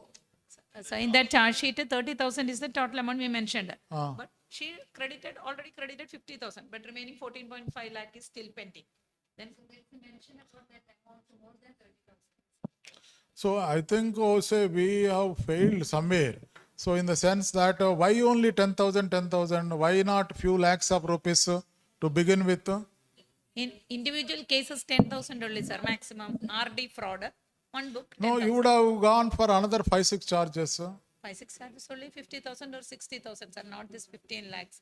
It's an RD case, sir. Sir, for one. You would have dismissed, removed. As simple as that. Disciplinary authority has reduced prerogative of the disciplinary authority's decision. No, sir, I'm just asking. I'm saying, say, many times this is the problem. When the fraud is huge, we limit ourselves with court will, after going through that, for 5,000, 10,000, you are removing, dismissing. That is not correct. You show mercy on the people. They will say like that. If fraud is 15 lakhs, your charge sheet should cover major portion of the loss.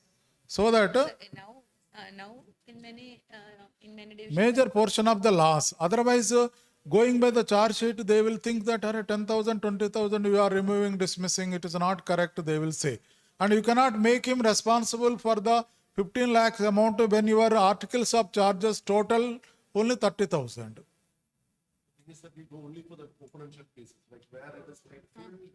Yes, sir, full evidence, full pakka witnesses, full evidence. Now that is there. So because we need to overcome certain things. Otherwise, anybody who goes through that will develop a soft corner towards that. Now that challenge will come. He will ask refund of amount. I credited 50,000. Volume 3, there is a provision. Excess amount credited should be refunded. So 30,000 only fraud. 50,000 I credited. You return the 20,000. Police case is there means yes. Okay, good. So we have a notion about other departments. You people who dismiss for just 100 rupees, 1,000 rupees, that notion is there about the other departments. You are so harsh with your people to dismiss for 1,000 rupees, dismiss for 5,000 rupees. No, but then they are not realizing this like more than 1 lakh, but then we are only taking where we can prove it without even a tinge of doubt. And maybe the only the 1,000 rupees or 5,000 rupees could be proved. Others, like we fear that we may not be able to. So in that case, keeping the bigger picture in mind at the background, we should have removed dismissed. In one such case also. No, disciplinary authority, no. When you issue a charge sheet, what prevented you from dismissing?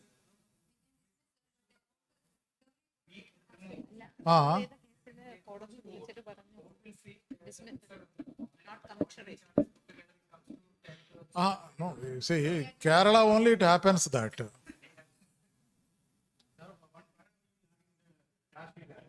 That's it.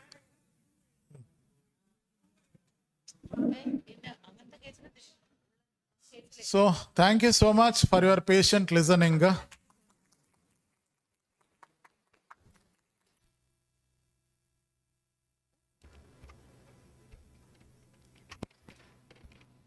I request Syed Rashid, PMG Central Region, to deliver the valedictory address.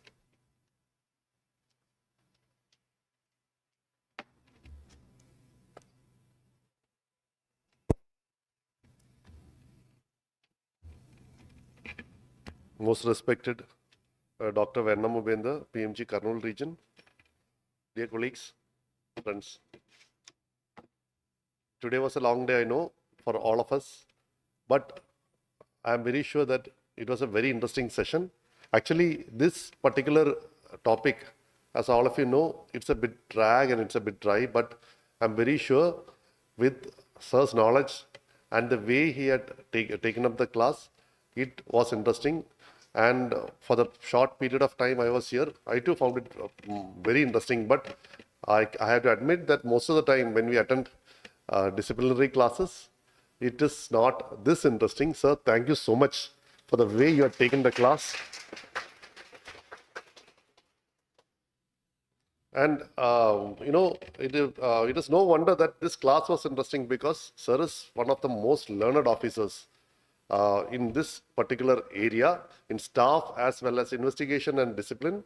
I think, in the available list of officers, I think he's the best.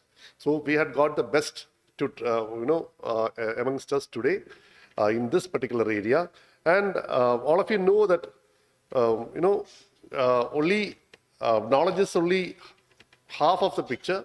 The rest is communication, and Sir is a great communicator too.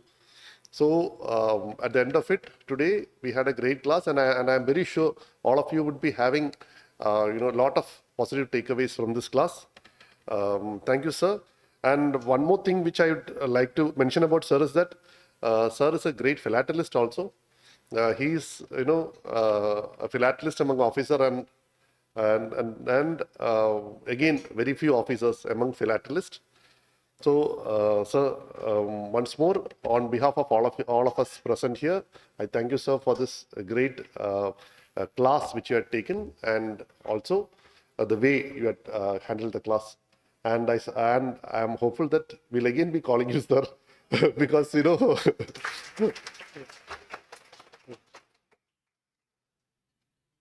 So, and thank you all for making this class very enjoyable, as well as for great interactions, for which I was also present. Thank you.